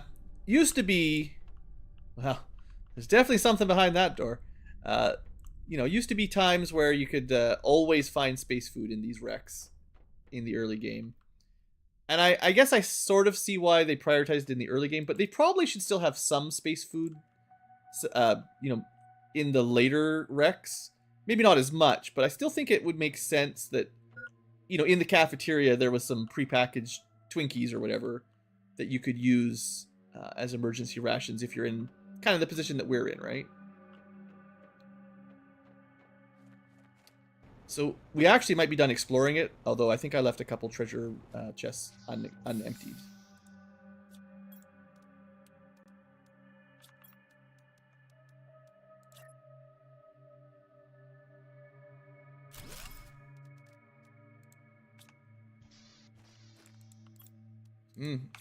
Maybe there's different humidity levels in different areas that give us more water or less. I was going to build a second grower just for fun. Just for the lulz. Aluminum iron.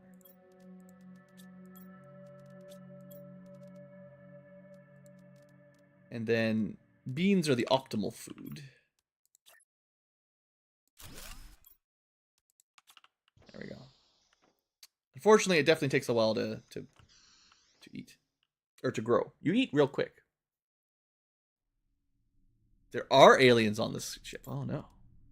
Well, as much as you can trust the chat.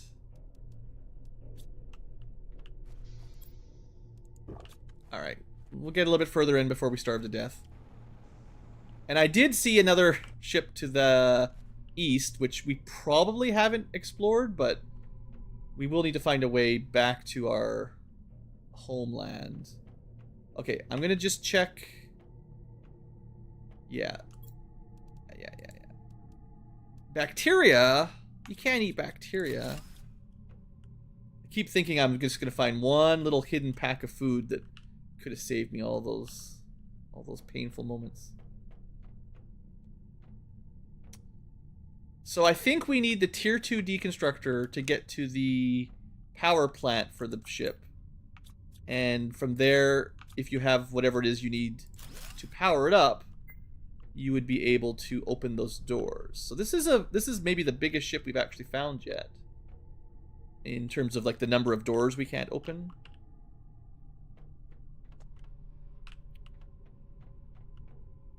Double check this side one more time, but I think I've got everything.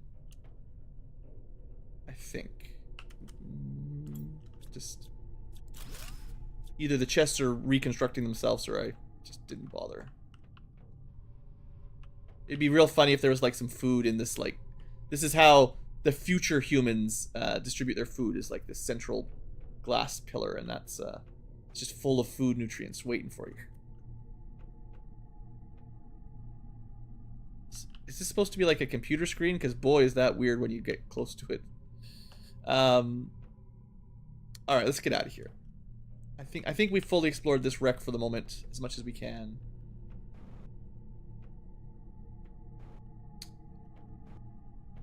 The only thing I might have missed was down here, but we couldn't open that up. And this one, the video game room, I did miss something. That was sneaky. I walked right by. I've never seen a full storage locker in a wreck before, I don't think. So, or maybe I have, but I didn't notice. So that's another thing to keep your eyes open for. I may have missed a couple of those.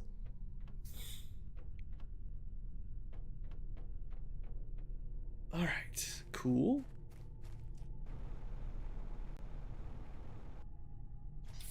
Well, I got bad news. Still no food. Only 61% to food, and I don't think we're going to make it. Finding lots of interesting resources, but, you know. Okay, so I'm going to bring few things along again, because we're gonna after we die, we're gonna head off to another area. I would like a little bit more titanium if I have any. I don't think I do. We'll just find some titanium on the way. But yeah, I think we got our first pressure fuse actually. So we could put those by some drills back at base and speed up the pressure. That's another nice terraforming upgrade we haven't got. As well as a second heat fuse, a third heat fuse. And I think I saw another oxygen fuse that's in one of our, random bases we've been traveling through. Alright guys, it's time to eat your leather fabric. We're starving. We're starving. Something here's got to be edible. So squash seeds. This is probably edible. If we had tier 2 growers, this probably would be done by now. Alright. Doesn't really matter. Alright. Let's grab a bit of water. Did I have any spare oxygens? I think I used all my oxygens. No, I still got one. Okay. I'm going to climb the top of this hill, get a bit more line of sight, and see if we can figure out where to go next. Or if there's anything up here. You never know. No. Just random bits of exploded ship. So that's the way we came from. The glitch travel. This is certainly properly explorable area, at least.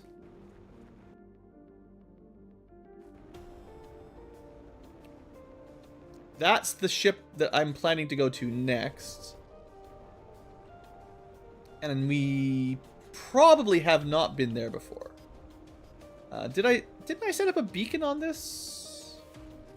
There's a beacon on the rock one, the weird dusty bowl with the red rock. Did I not put a beacon here? I intended to. Okay, let's do that before we go. We're already starving anyway. Just a little bit of aluminum.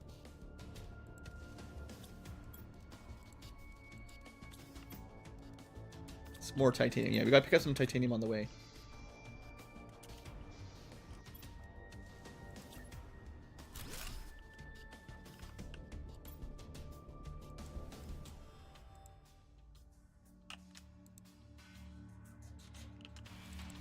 Can I not type?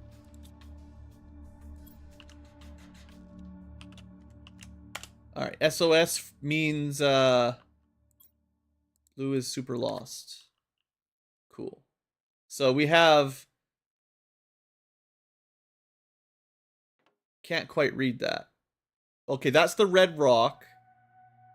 What was this? What was this beacon? Was this our home? Did I actually leave a beacon at home, or I think I forgot? I did mean to put a beacon at home. I just think I never got around to it. So I don't know what that beacon is. Probably not that important. Just another random... Just leave one there. Wait, this is... Oh! We need some obsidian. This is a freaky zone. Definitely never been here. Okay, for science, though.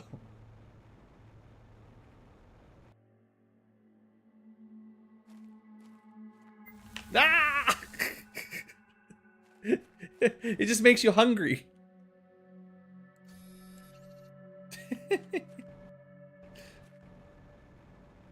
Alright. So there's lots of iridium. Maybe there'll be some food? No. I know I'm starving to death. Oh. I think your feet burn you a little bit too. Okay, let's make sure our loot drops somewhere that we can find it. It is funny that your health is the same as your hunger meter. So starving is the same as taking damage. Oh, yeah. Yeah. We don't even have to risk the melting. You just find obsidian on the edge. So I was supposed to be heading to a ship, but I got distracted by the cool lava zone. Okay, hopefully that death point is easily accessible. Do I have any food yet? No, not really even close. Yeah.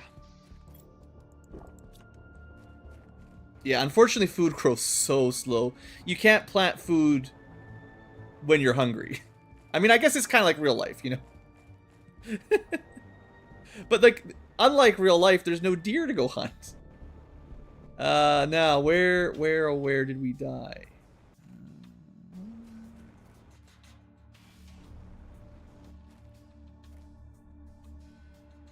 You guys remember where I died? I did not get to the lava lake, that's for sure. There's a blue chest somewhere around here with all my earthly belongings. So I went over to there to test out whether lava hurts. It did. It mostly just made me really hungry. And I came back here and I scrounged some obsidian. And then I was hopping somewhere and then we died. Like... Great.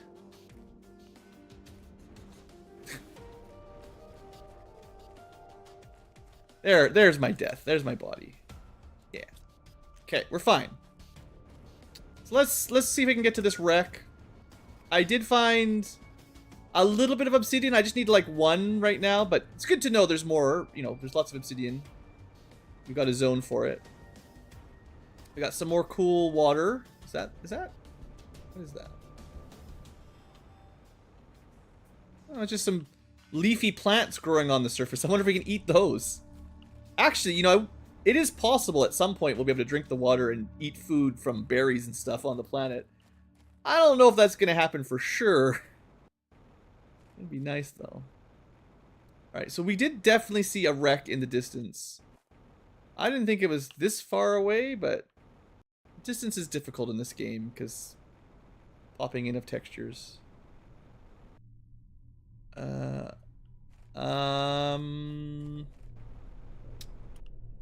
Well,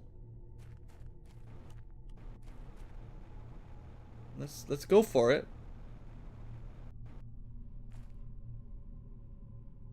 There's no spaceships over here. What are you talking about? This is just death. Well, it's a good thing I don't have anything super valuable. I mean, obsidian's nice. Super alloy. You know, this is all good stuff, I'm sure. I'm sure we'll need this later. We're just here way earlier than we're supposed to be here. You know, I'm pretty confident. But,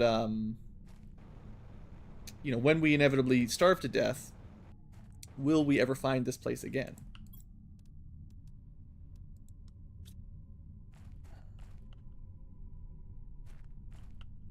Yeah. Well, my last oxygen. It's just cobalt, I think. The problem with this lava lake is I don't know how to really get across it. This is one of the few barriers I've run into that, you know, the hover pack won't just solve. What?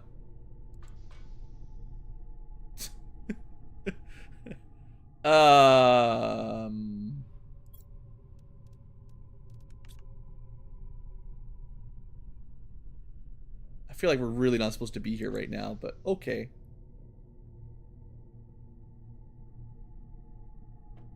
That's pretty cool.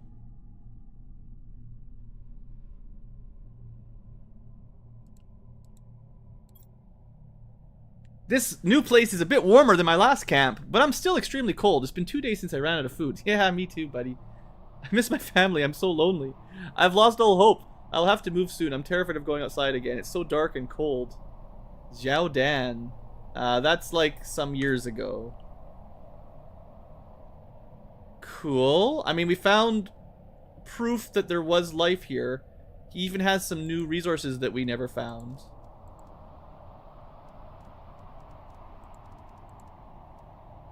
I mean, that's great. It sounds like he was also starving to death, though, so that's less great. Because I could sure use some food. He literally just built his base against a volcano? Sounds like your average Dwarf Fortress player. I don't know how to open these doors.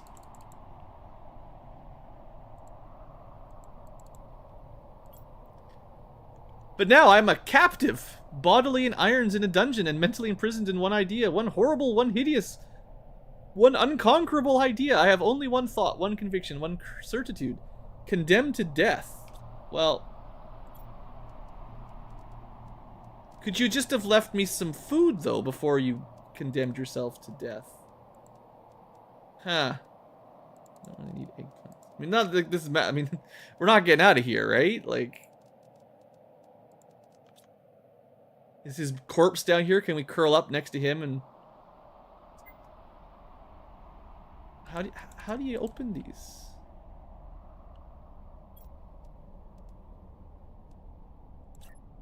If I build a nuclear reactor, would I power his base up?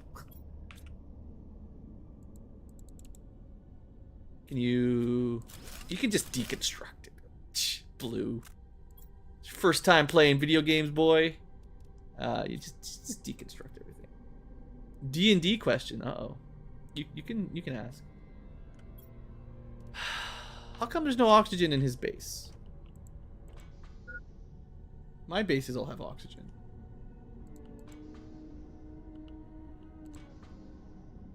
Well. Oh, I didn't bring any titanium. I didn't want to suffocate.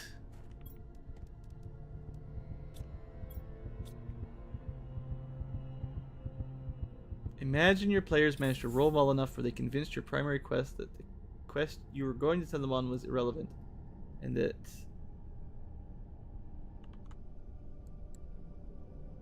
Why is there emojis that cover the text so that I can't read the text? Literally, YouTube has a hovering emoticon, whatever, that covers up part of the text when people leave messages. Well, you see, one of my core DMing principles is that you only roll for things that have a chance to happen. So, some of things have 0% chance to happen, such as convincing certain quest givers to give up on their quests. Sometimes players want to roll and they don't get to, I think. It's perfectly acceptable. You can allow a lot of shenanigans, but you can also draw a line where there's no roll. It's the old, can I shoot an arrow at the moon? And if players roll, they think that as long as they roll the 20, which might happen, they will hit the moon with that arrow. But, I mean, I guess you could play a campaign where anything can happen, but that's not how I play. So, the answer to your question is, especially if I was following a relatively simple campaign that was, you know, not an open world sandbox necessarily. Maybe, you know, I'd change the rules a bit on open world sandbox. But if I'm just doing I have a story with some quests and some villains, and the players decided to try to talk their way out of, however you want to summarize it, basically not doing the quest. I mean, I don't think I'd let them roll for it. Okay, good news. Well, we have a bit more food than last time. Bad news now, the iridium is starting to float around. Okay, I would like, if possible, to leave a beacon here, because we definitely need to come back to this one at some point.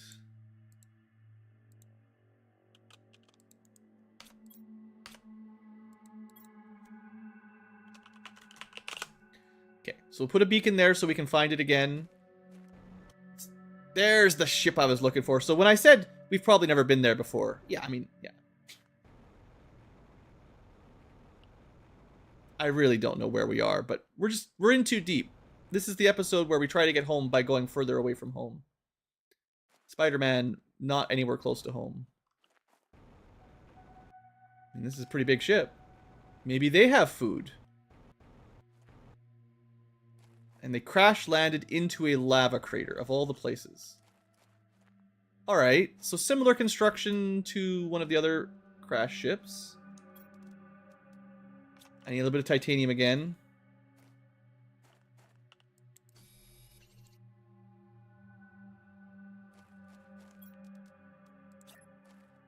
Just gonna put it somewhere down here, I guess. Titanium plus zinc.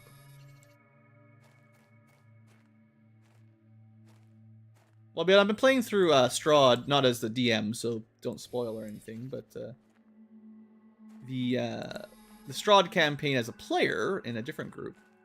And I believe it's just part of the module. There is a crazy cat lady in that one. We also rescued her, because, you know. Might as well. It's taking way too long to find titanium. Am I going to make it? Oh, this is not how you do things, Blue. It's fine. Just pushing my luck everywhere I go. Alright, we are so far off the rails. I don't remember where the rails are. We have very little inventory space, but we found an entrance. I can't resist.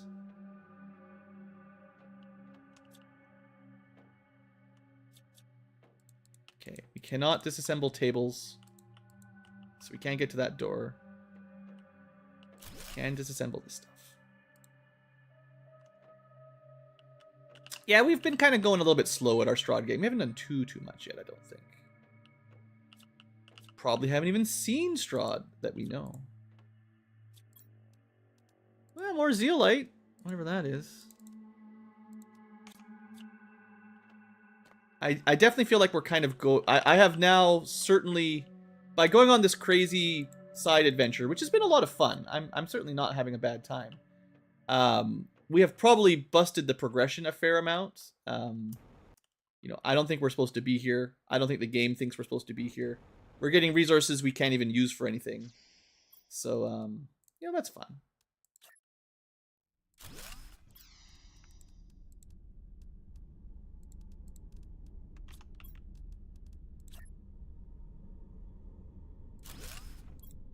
I hear that a lot. I'm not actually sold yet.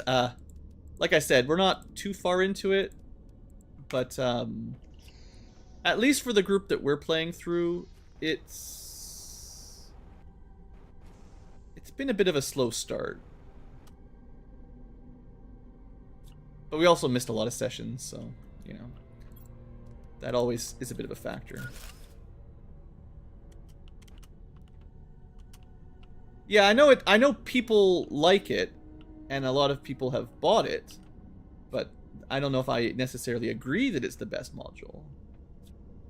Or at least not for everyone, you know. What I didn't like the most, and this is certainly by design, is that you basically, unless your DM changes it, there's basically no shopping or gold for at all. And so like I was playing as a wizard, as you do, and classic wizard thing, you know, you want to add spells to your spell book. Pretty hard to do that when everything costs 10 times normal. And therefore, adding a level 1 spell to your spellbook costs, what, 500 gold? Which you don't have. So, stuff like that. The mechanics, I'm just like, I'm sure lots of DMs tweak stuff like that. You know, everyone has their own style, but if that's just the way the module's designed, it's like, no, enjoy having nothing. I don't like it too much. That kind of stuff I'm less excited about.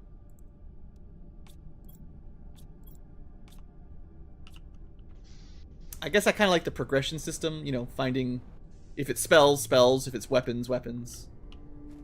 We've also been kind of a bit of a shortage of loot, I guess you'd say, like upgrades for people. I'm not trying, my DM might be listening, so I'm not trying to complain. But at all. I feel like it's the module's design, not so much the or just the party's gone, you know, we're not going the direction that gets the stuff. But, you know, I think the group's level 6. We've been level 6 for a little while. And I don't think... Oh, good. Now we're stuck. Uh-oh. Uh-oh. Now we're dead. Nope, nope. Come on. You can go backwards. You can go backwards. No! I fell down. Okay, we just gotta... Backwards and left. That's the only way up. Backwards and left. Backwards and left. Yeah, yeah, yeah. Okay. That is a table of death. Don't touch it. but yeah, so we've got I'm playing as a wizard. We've got a paladin, of course. So, you know, paladin's having a great time being all goody two-shoe. We got a monk and a ranger. So that's cool. I think it's a pretty balanced party. We don't have like a cleric or a druid, so no full casting divine. But, you know, the paladin can handle that kind of stuff pretty well anyway. And actually, the ranger kind of covers... Ranger paladin covers enough of the sort of those kinds of spells. And, you know, wizards. Wizards can do so much, so... You just fly over all the bad stuff. But, yeah, what I was trying to say before I got stuck in a wall is... Okay, this wreck is enormous. We're never getting out of here. Right by the exit. I don't think I've actually gotten a single piece of magical gear. I'm trying to remember. I don't want to misrepresent. I know the DM gave us some special starter stuff at the very beginning, but it's pretty minor. But yeah, like as far as like cool magic items, I feel like it seems like we're gonna get a bunch of stuff for paladins and clerics and not much else. So, I don't know. Like I said, I'm not trying to really complain about it. I'm just like... A lot of campaigns are a little bit more free on the here's some goodies, you know? Monk, paladin, rogue, wizard, bard. Well, you got a much bigger party than us, but yeah. We have a similar party, just no rogue, no bard, no barbarian. Jeez, I don't know how I'm ever going to remember where I am in this place. And I haven't even started going up and down.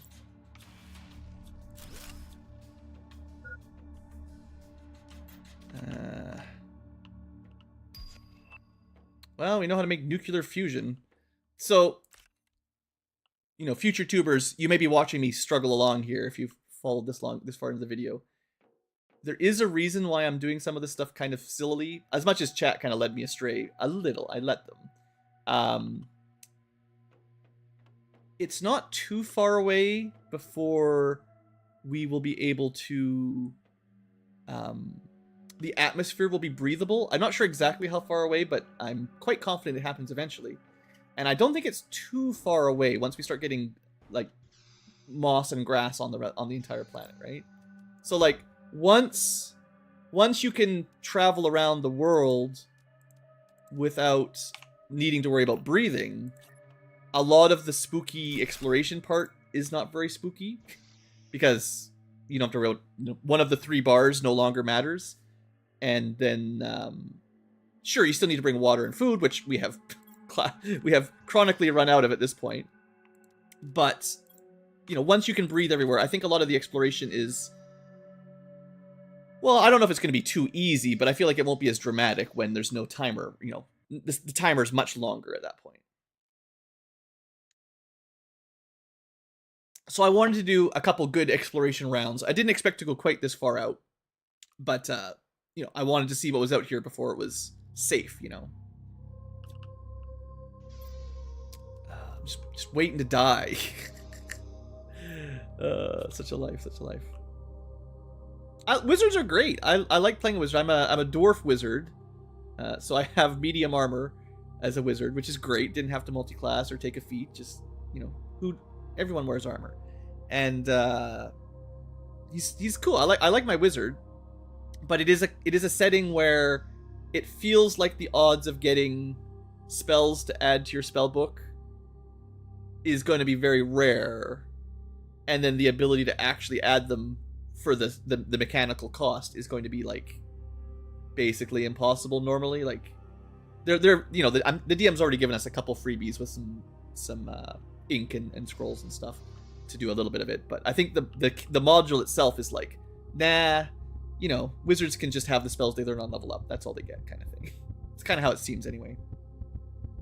That's all I'm saying. I don't like that kind of part. Well, food is definitely putting a bit of a damper on our ability to explore this place.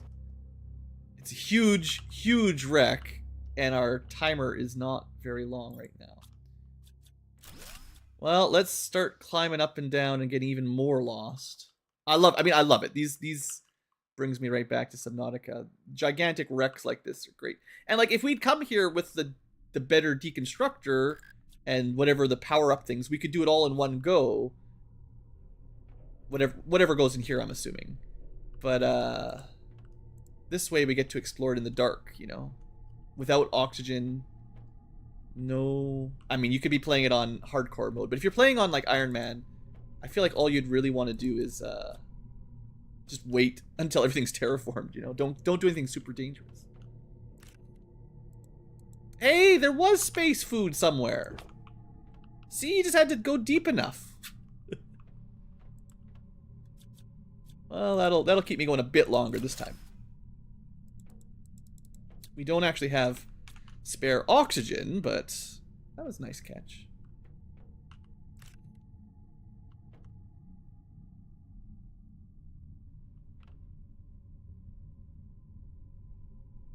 City of Brass. The thing is, like, the group I DM for and the group I play for, we both don't progress very quickly, either in, you know, times that we, the frequency of play or duration, and then when we are playing, you know, it's a lot of, for both groups, really, two different groups, quite a lot of catch-up, socializing, chit-chat. Not all the time, but a fair amount anyway. So actual ability to finish campaigns is in terms of years, not months, let's just say. So I'm sure there's lots of really good campaigns out there, but I don't even know if we'll finish the ones we're in the middle of right now anytime soon. Okay, these doors are annoying, useless. So now we've gone like up a stairs and then up a ladder and then down a different ladder. But I think it led us to an area we've been before. Oh boy, yeah, maybe these two ladders are connected. Okay, you know, I've been saying how most of these wrecks are like small and easy to navigate. This is the one that isn't. Yeah, I've been here before. We're doing a lot of backtracking, but there's also a lot of little side things that I'm not sure if I've actually checked. Yeah, we're definitely going around in circles. If you're claustrophobic, this would be brutal. If you're about to run out of oxygen and die, I don't remember the way out. It's somewhere around here. Yeah, this is the first one that's really got me lost. Good job, game. I am definitely lost. As long as we die somewhere accessible, you know? Wow.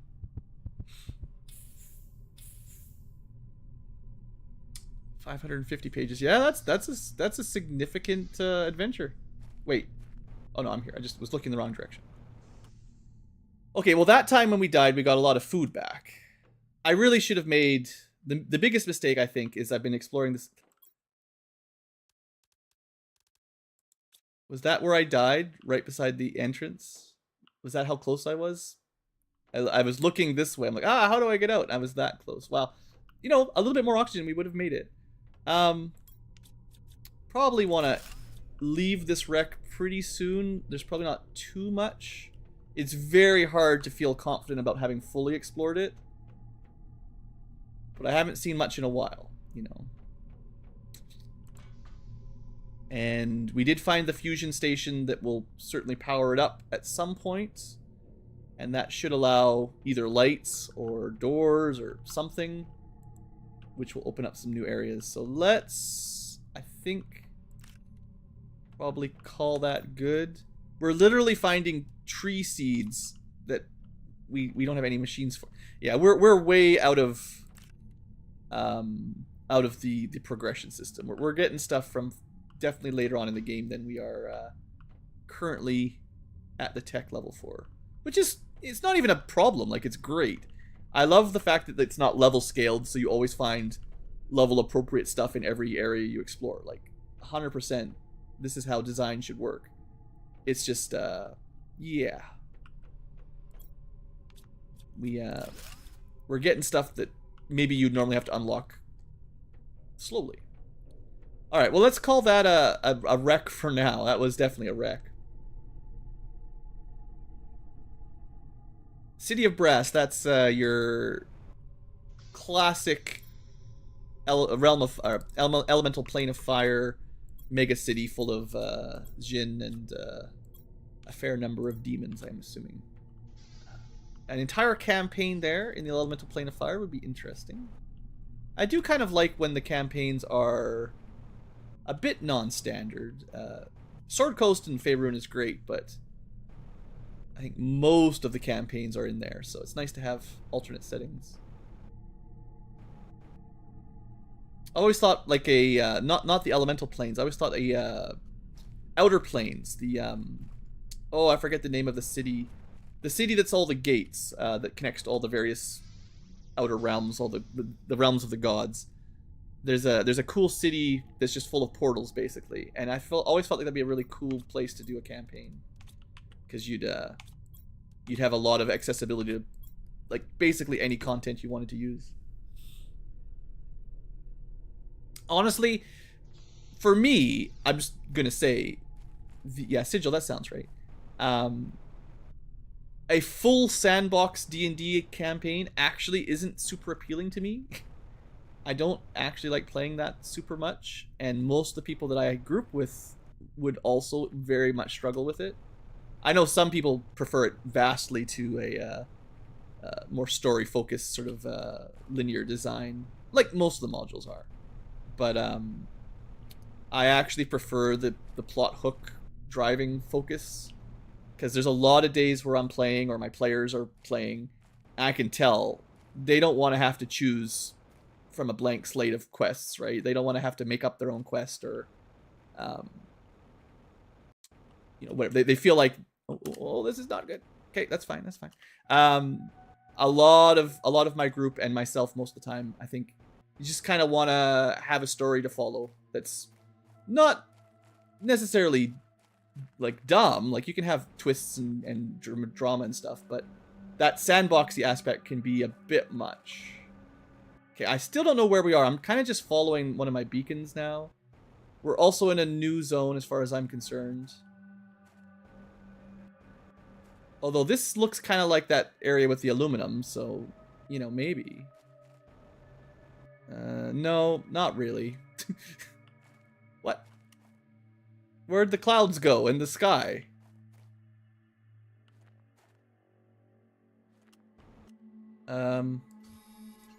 Yeah, we're gonna try to get back to our base for this trip, and then I'm probably gonna end the session because we are so far off the rails. This is the sandbox D&D adventure where you don't even know where you're going anymore. Your party is completely lost. Your DM doesn't even know what you're doing, and you spend a lot of sessions just picking up purple gems off the ground and hopefully having a good time, but definitely not. I mean, what? Now there's mushroom trees? I don't want to go down into the mushroom cave. This is out of control. I thought I had a reasonable handle on getting around the world until I got off the main path, and now I'm so far gone. And we've left so much really awesome treasure at all these random locations that it's almost like a trial just to get back to them. But let's see. Sure. We are finding some amazing sights. There's literally a gigantic fountain waterfall. Probably has a cool cave behind it. We got zeolite and trees.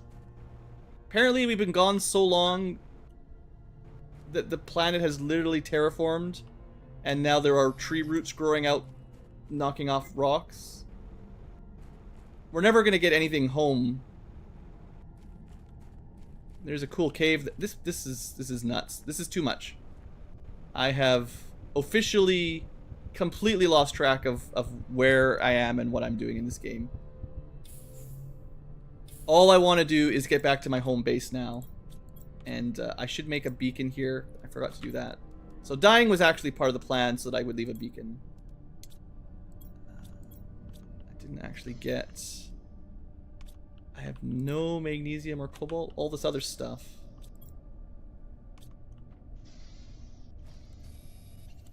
Hopefully there's some magnesium nearby. And I'm just going to leave a beacon here to notify future Ankylo that there's some goodies. If you can ever find this place again.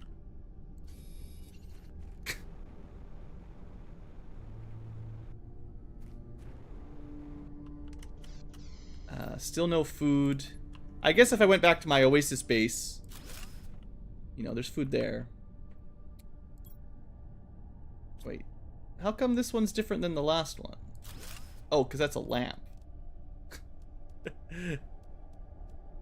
Yeah, that's the point we're at. Oh boy, oh boy. Titanium, silicone, aluminum.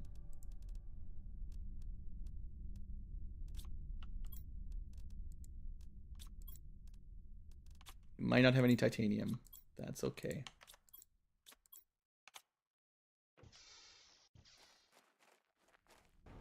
Yes, Dark Angel, you got me. You got me.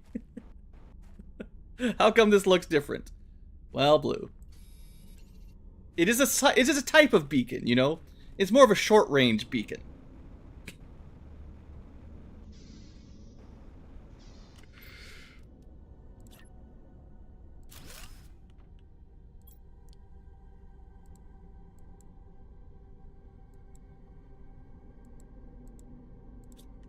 This is lava wreck, let's call it. If we can get that map chip into our HUD, I'm gonna bring like 1 obsidian with me because that's what I need to. I mean, I'm probably just gonna die again, but if I can get home with 1 obsidian, I can put, I think, the map chip into my gear, and then this will probably make it a lot easier to find stuff. Okay, heading towards the beacons. We're too far away. A visual beacon, yeah. Short range visual beacon. The amount of terraforming that has happened while we've been wandering the wastes, dying and dying and dying, is actually kind of crazy. Okay, well that beacon isn't going to help. The green beacon is going to lead me to my Oasis base, which is not really a real base. The blue engine-y thing, I actually don't even know if I made that. For all I know, someone else made it. Let's try not to burn to death. I suppose if I go to the green base, on the plus side, there should be a beam there. Let's find out. Can we go up these? The jetpack defeats all enemies. I was being very careful about lava fields before, because I didn't know for sure if the jetpack would stop me from taking damage. It does. Okay, well we can fill up on food a little bit. And maybe instead of just wandering around stupidly.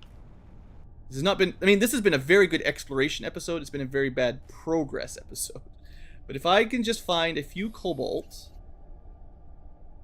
maybe like 4, we can make some oxygen canisters, fill up on food and water, because this is actually a more reasonable hub, right? Like,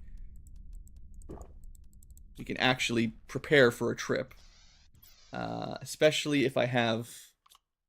Yeah, I got this, so I can make oxygen. We can eat some food, so we don't immediately die again. And I can, you know, we can actually take a couple things home. I think we're gonna make it home this time. So some of the coolest stuff we'll take back with us, right? Kind of wish I'd taken more from the lava base, but whatever. I didn't know if I was gonna make it anywhere. Is there anything else worth grabbing? I just need a little bit more cobalt, I think. Oh, those are some nice seeds. We'll take those. Okay, that's all we got here. Let's try to make a little bit more oxygen for the road. This is pretty cool. You'd almost expect there to be like some treasure chests down here. Buried treasure. Although, like I said earlier, this whole area, if you came here at a different point in the game, would not have been underwater. And yeah, there was a chest. Double blueprint.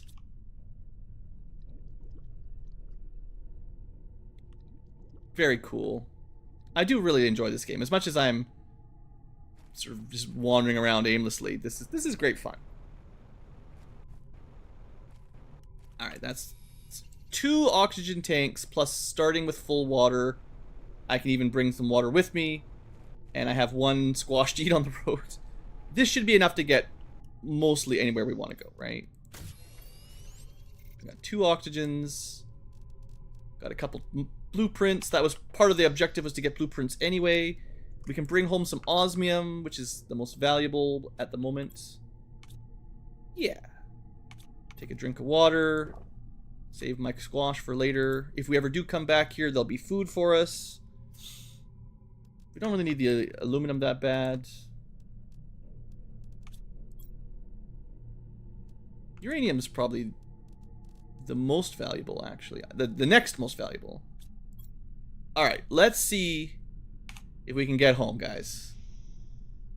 We're going to look at my coordinates.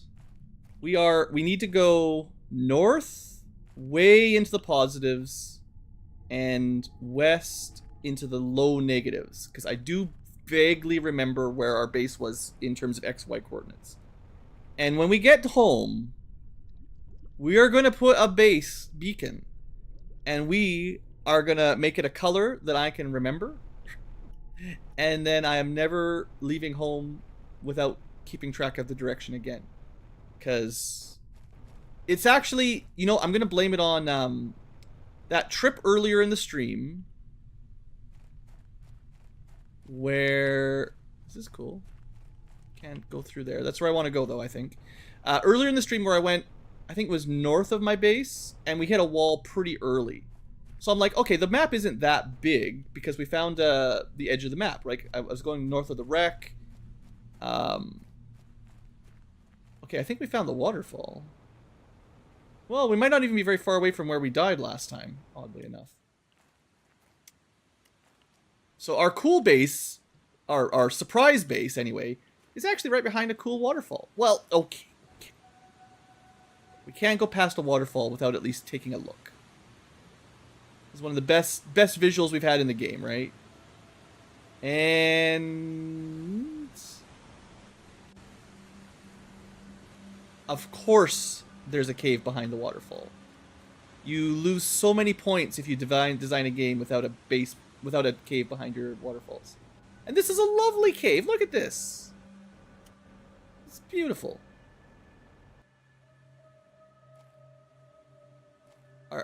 Are these graves?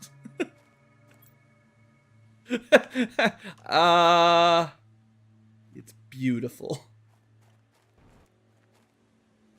I think we found where everybody died.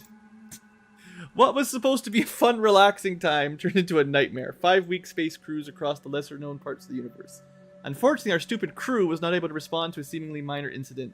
And here we are, burying the few bodies we were able to retrieve from the burning wreck. What will happen to us now will most certainly be similar. We are heading west and see how long we can survive. I would say a few days at most. Some survivors of the Cinetat 2, at least for now. So this is actually quite a long time ago. Like, we're in the 3060s, I think. So this is the oldest message I think I've seen.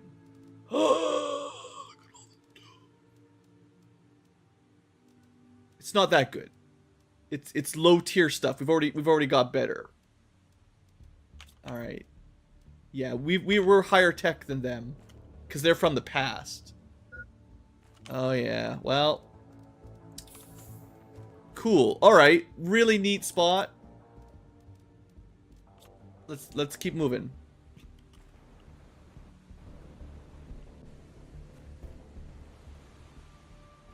There probably wasn't a waterfall here when they got here. Because they weren't terraforming it, right? They didn't build space heaters and mines, and drills. I would be interested to see what this place looks like if you come here at the beginning of the game.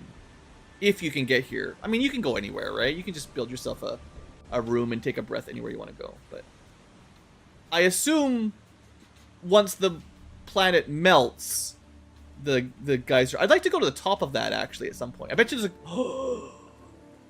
there's got to be a golden chest up there, right? We didn't find a golden chest this stream. The last golden chest was on top of the sand waterfall. This is another waterfall with a cave in it. The last waterfall that was made of sand had a golden chest at the top. Gotta believe we can get to the top. There's basically literally a path here designed for someone to walk up. Mostly. I think that'll fall down to where the bodies are, maybe. We gotta go up. It's also really nice. You can see everything from up here. Okay, you know, this is too difficult. Trying to find the right path is really hard. This game is pretty massive, I have to admit. It's bigger than I thought. That's what I was saying earlier, was when I found the edge... That might be home. When we found the edge of the map that first time, I was like, okay, well, clearly it's not that far. You know, we're not going to get that lost. But, you could build a base right here. It's flat. That'd be pretty cool. Where's my golden chest, though? Actually, don't... Can we? We just clip. No clip through it. Starting to get a bad feeling about this one. Oh, we're still going up. A little bit. No, I'm falling. Uh-oh. I have made a small mistake, but we're free! I don't know if we can do this one. Maybe the clever developers are like, someone will try to climb this. We will stop them! Well, too bad. I am the king of Planet Crafter. I am at the top of what I have believed to be the highest building we have found yet. Or the highest mountain. Ain't no mountain high enough. We can see everything. Except, not really, but... Well, there was... They did put a pulsar quartz up here. Not a golden chest that I could find. But there was at least one prize for getting to the top of the waterfall geyser. And the water actually comes out right here. Just sort of spawns around here, basically, I think. So that's pretty cool. And yes, I jumped off the waterfall as far as I could go. We're going that way. You have tree spread. Yeah, I know, we're I just broke my leg. No! I need food. You can't kill me. I thought the water would protect me. Alright, let's go. I really like that the water over here looks tropical. It's kind of light blue. The water in our home, where we came from, was not a cool aquamarine color. You know, it was all regular color.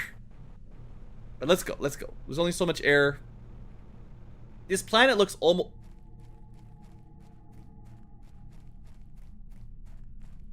Nothing. You're not stopping me, game. Okay, there's a path right there. If I couldn't find a path through, I was just gonna go over. I'm just gonna cheat. We gotta get home, guys. We're almost positive coordinates in the south-north direction, which means we are maybe halfway there.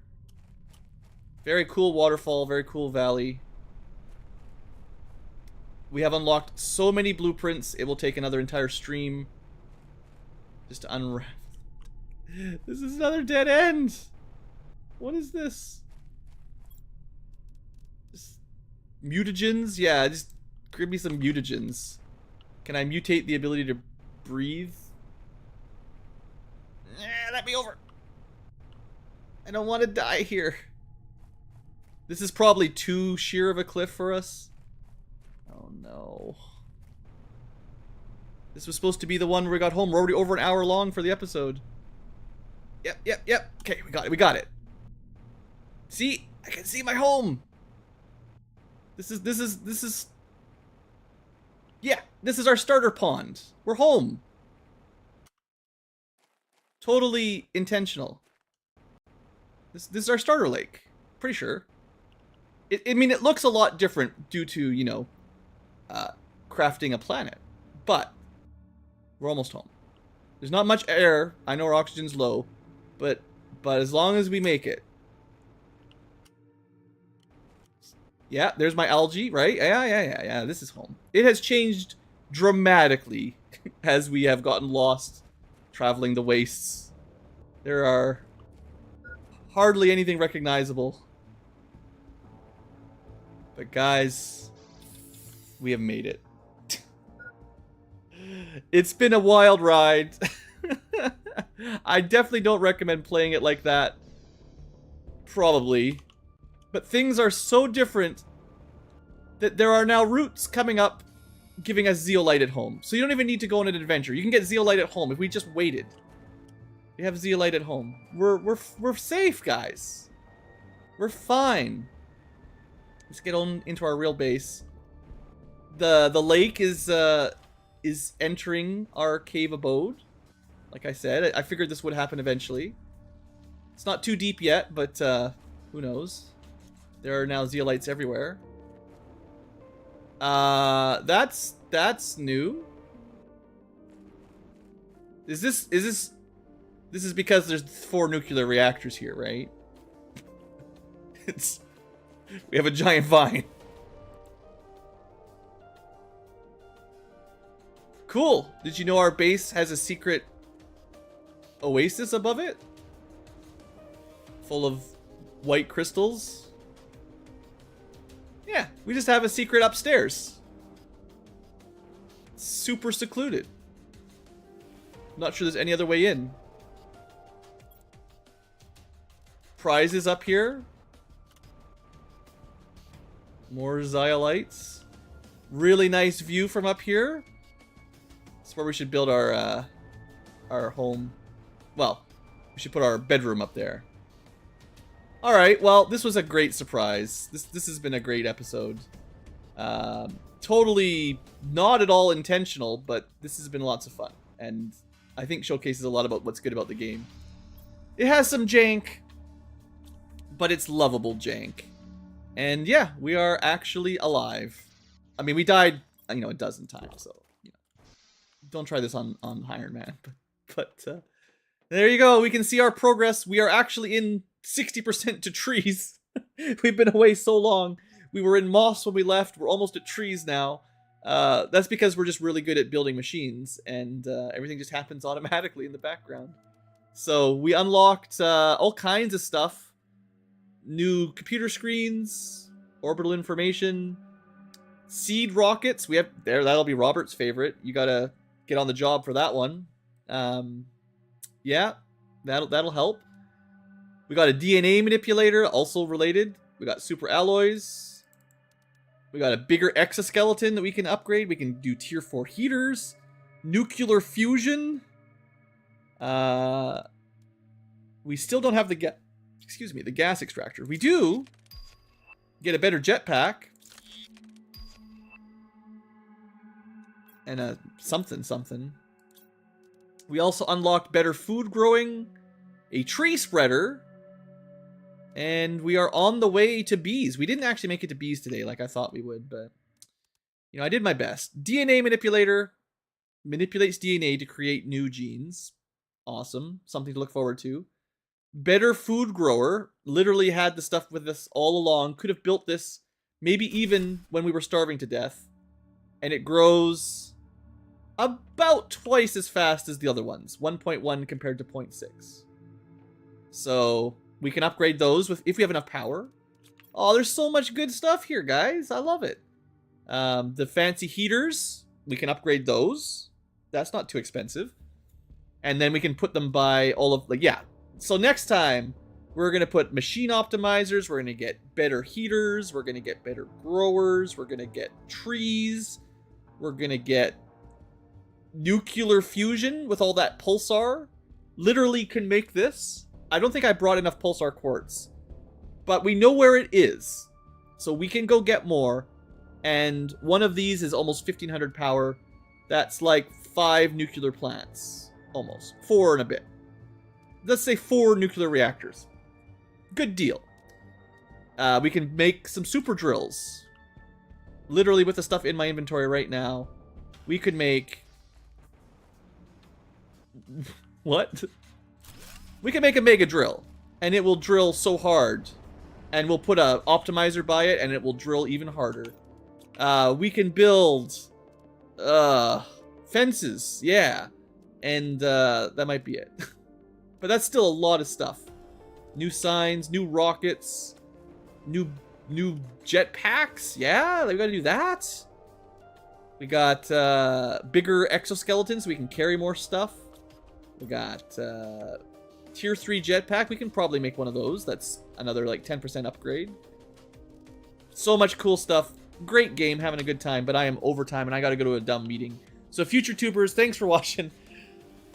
I've had a good time. I don't know how it will turn out for videos with all the random exploring, but I thought that was a lot of fun and showcased a different way of playing rather than my traditional, rather careful procedural not dying method of these kinds of games. This time we just went wild and a lot of stuff happened that I can't really summarize. So next time we'll go over all the new stuff. Thanks for watching, future tubers. I hope you've enjoyed, and I'll see you next time for more Planet Crafting. And live tubers, yeah, I gotta get going. I gotta call the stream here. It's been wild. It's been a lot of fun. Not a ton of live viewers. I think I took too long of a break on the streams, and YouTube has very clearly forgotten to tell people that I'm streaming. That's the only reason they're not here. So not a lot of chatters, but you know, Rob and Dark Angel and some people stop by, and there's always the lurkers, but maybe not the most successful streams in terms of view count, but I think the game's a lot of fun and I'm having a good time. So that's what really matters for me anyway. So I will continue streaming over the holidays and we'll play some more Planet Crafting in another day or two. So thanks for hanging out. And for those of you watching the VOD in the future, you might not have been live, but you still got to see all the content and you made it to the end. So good for you. See you guys for the next stream. Have a great day. Try not to die of starvation. That was the theme of today's. If I'm gonna name the episodes, today was don't starve. You know, I feel like that's a convenient name. Oh, we got so much work to do next stream. Oh, I don't even know when the episode will start. We'll have to clean up so much mess. It's great. Thanks for watching, folks. I'll see you next time.